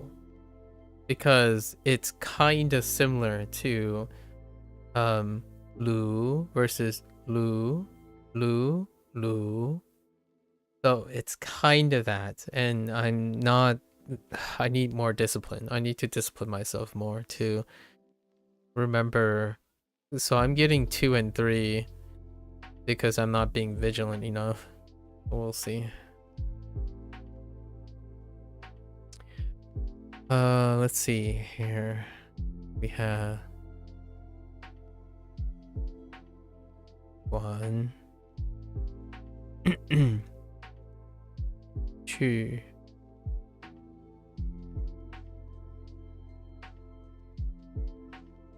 书店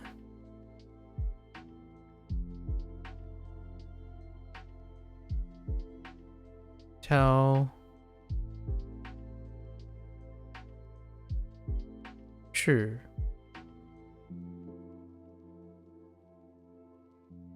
车 oh wait, not no wait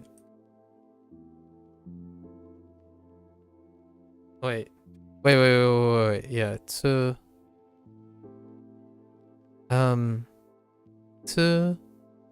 probably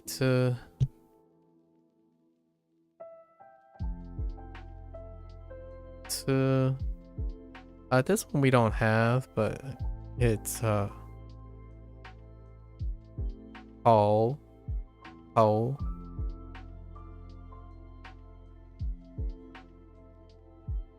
on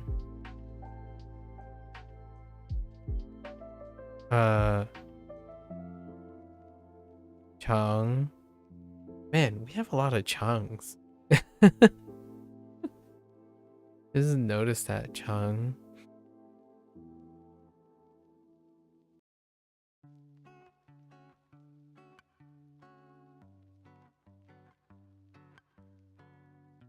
Yeah. Joe.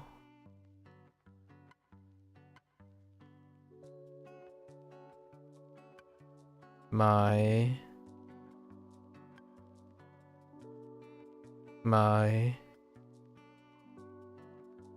This is the one I was thinking of. Ling. Shi.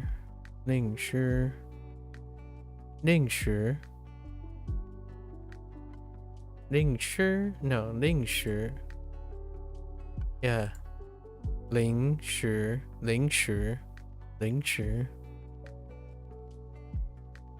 Kan. Okay.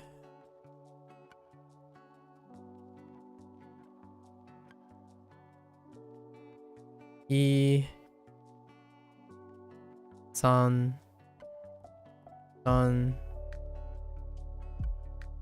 Share. Oops. Share.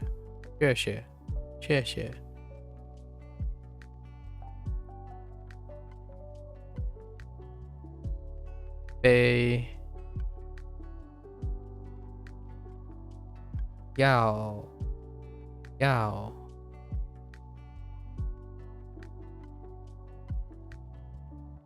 I screwed this up yesterday. New.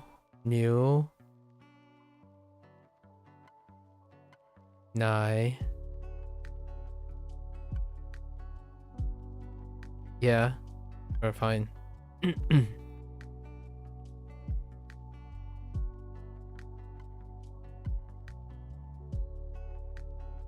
Liang. Yeah.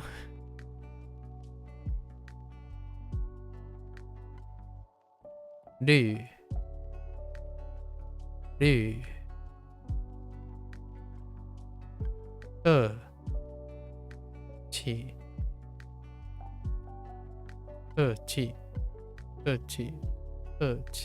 Yeah. Okay.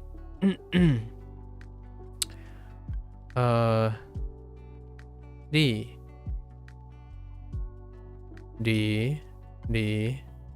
Oh no. Yeah, that's fine. Li. Zai.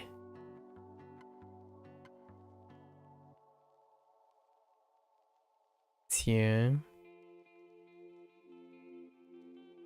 Na. Oh, there, Kinorashi.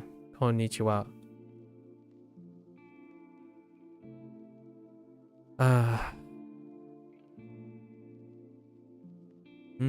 Okay.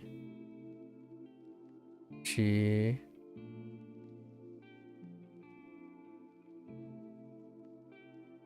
Shou. Shi shou. Wait. Whoa, hold up. I think I made a mistake on this one yesterday too. It might be... No. Oh no. Shi shou. Jian. Yeah, I'm having trouble between I'm definitely having trouble between tone 2 and tone 3, which reminds me so much of O versus O and O in Japanese. O and O. Okay.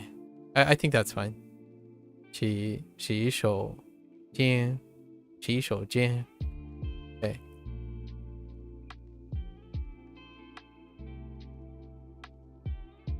火车酱鸡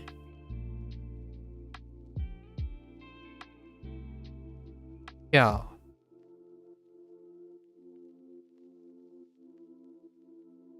，yeah， 对，第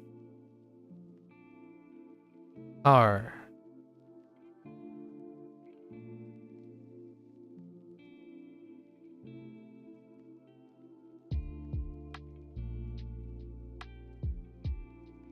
，Wait a minute. Wait.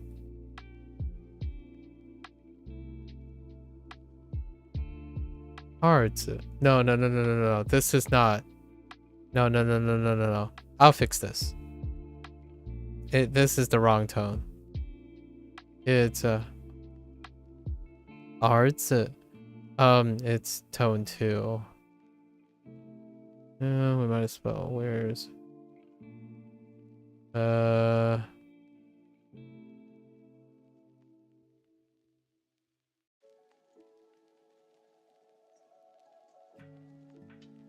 okay. It's fine. Resume. I think I've made maybe 2 or 3 errors already because my pronunciation is not good enough for me to determine what the pinyin is.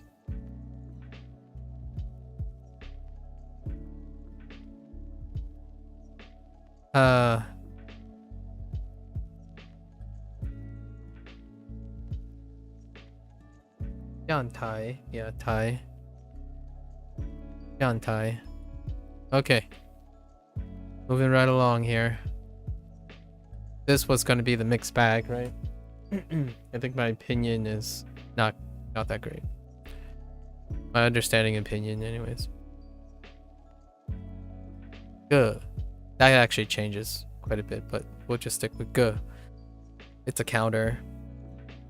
Counters kind of change sometimes. Good.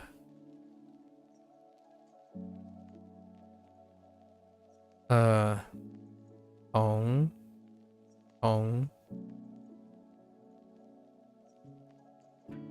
Xing.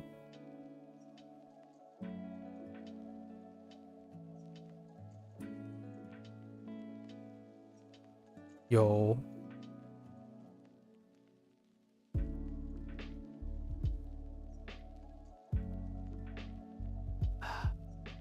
Jiao. Yes, Jiao.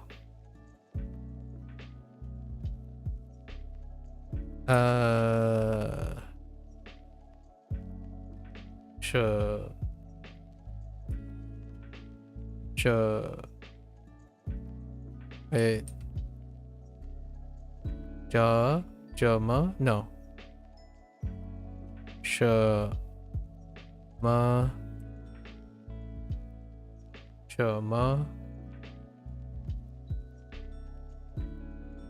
Ming.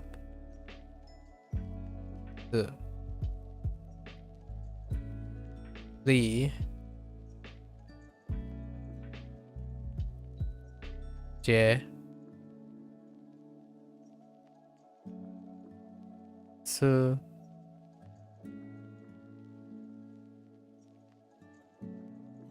Jin. Jin. Yeah. Jin. Tian.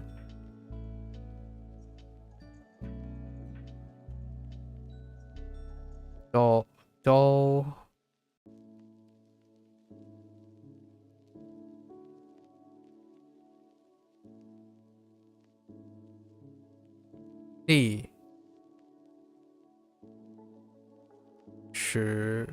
Li. Shi.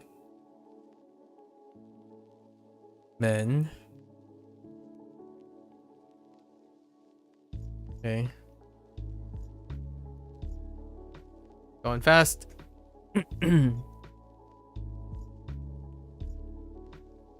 Da. Dang. 打篮球，打篮球，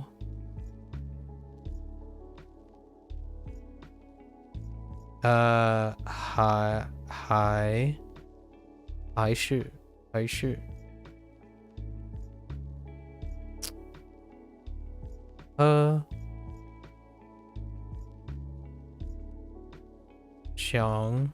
想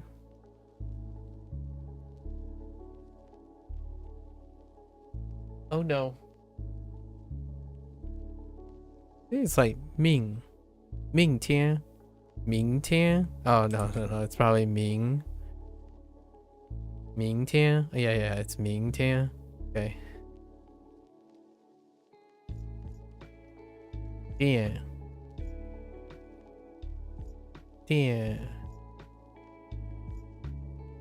影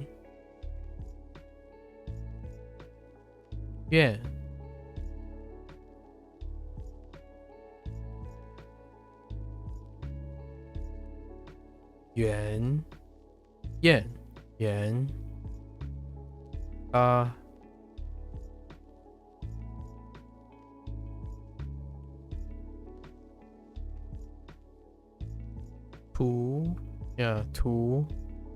图书馆 right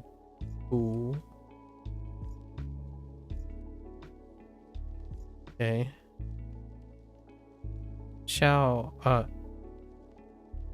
下午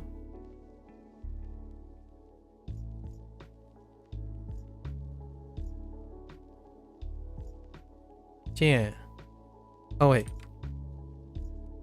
Yeah 见明天见 Yeah 我 Okay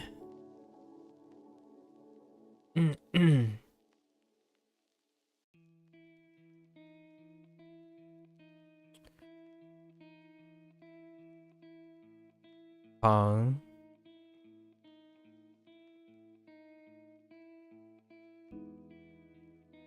听 We're gonna go over it again with the vocabulary, so there's a chance I might be able to rectify the sounds, maybe tones. I'm really struggling with 2 and 3. Definitely gonna have to pay more attention to that as we continue.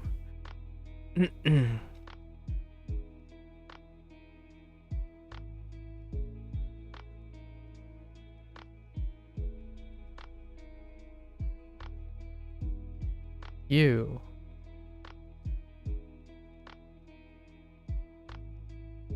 小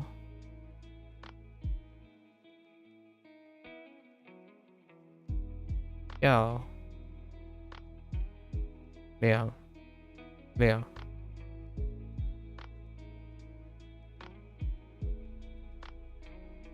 图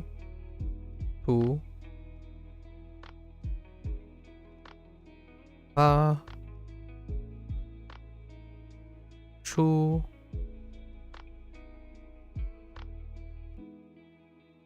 床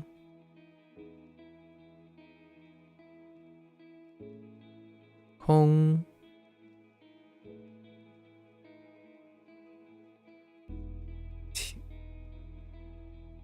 调空调空调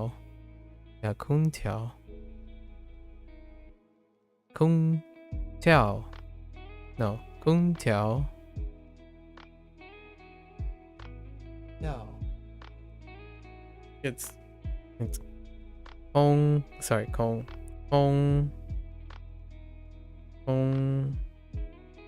调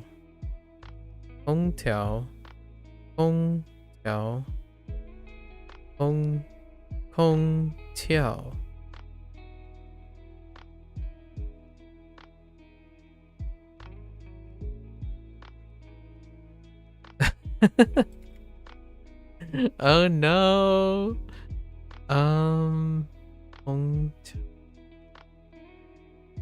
I think it's 空调. Yeah, that sounds fine.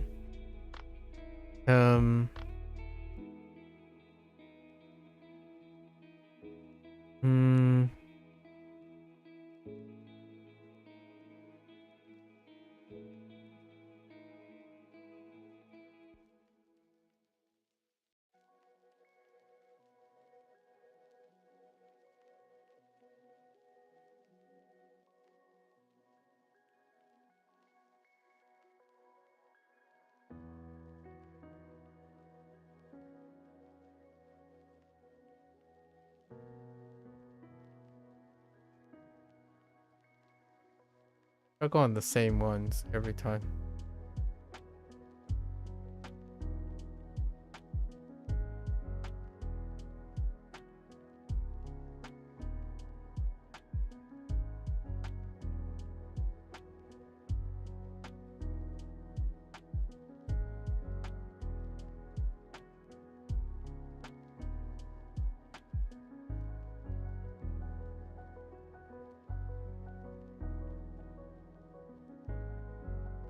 The heck?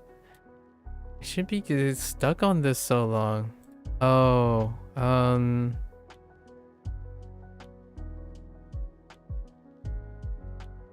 May.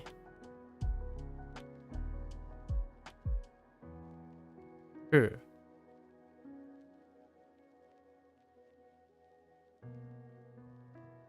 Okay. We're almost there. Last unit.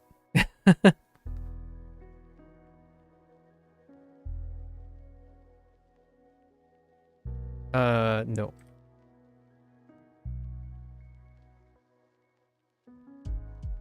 Yeah. Yeah. Yeah. Yeah. Yeah. Yeah.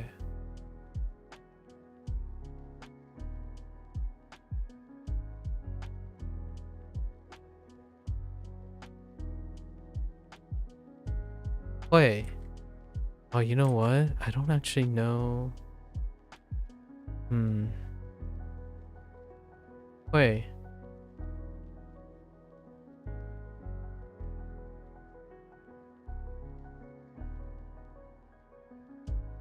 A.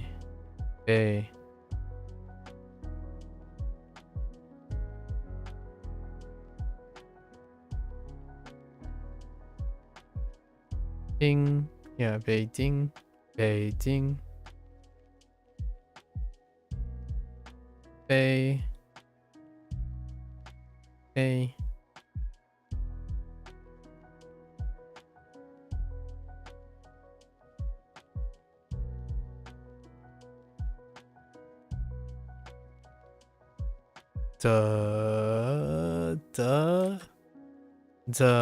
Oh no. Yeah, this is another one.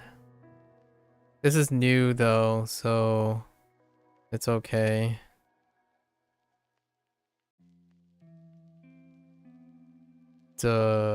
Yeah, 怎么 Yeah, 怎么 做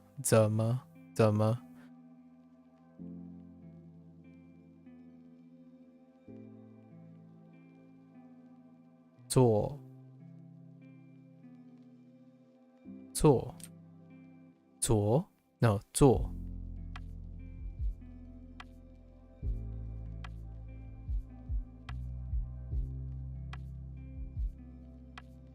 长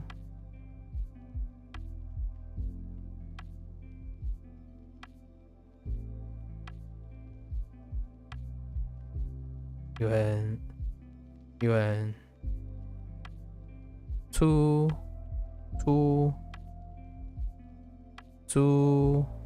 车 出租车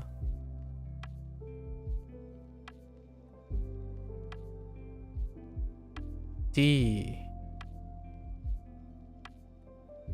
铁 步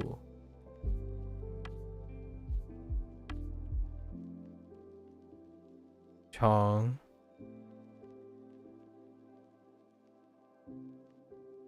长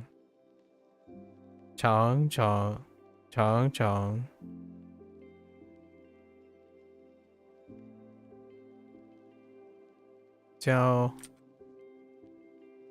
Ciao.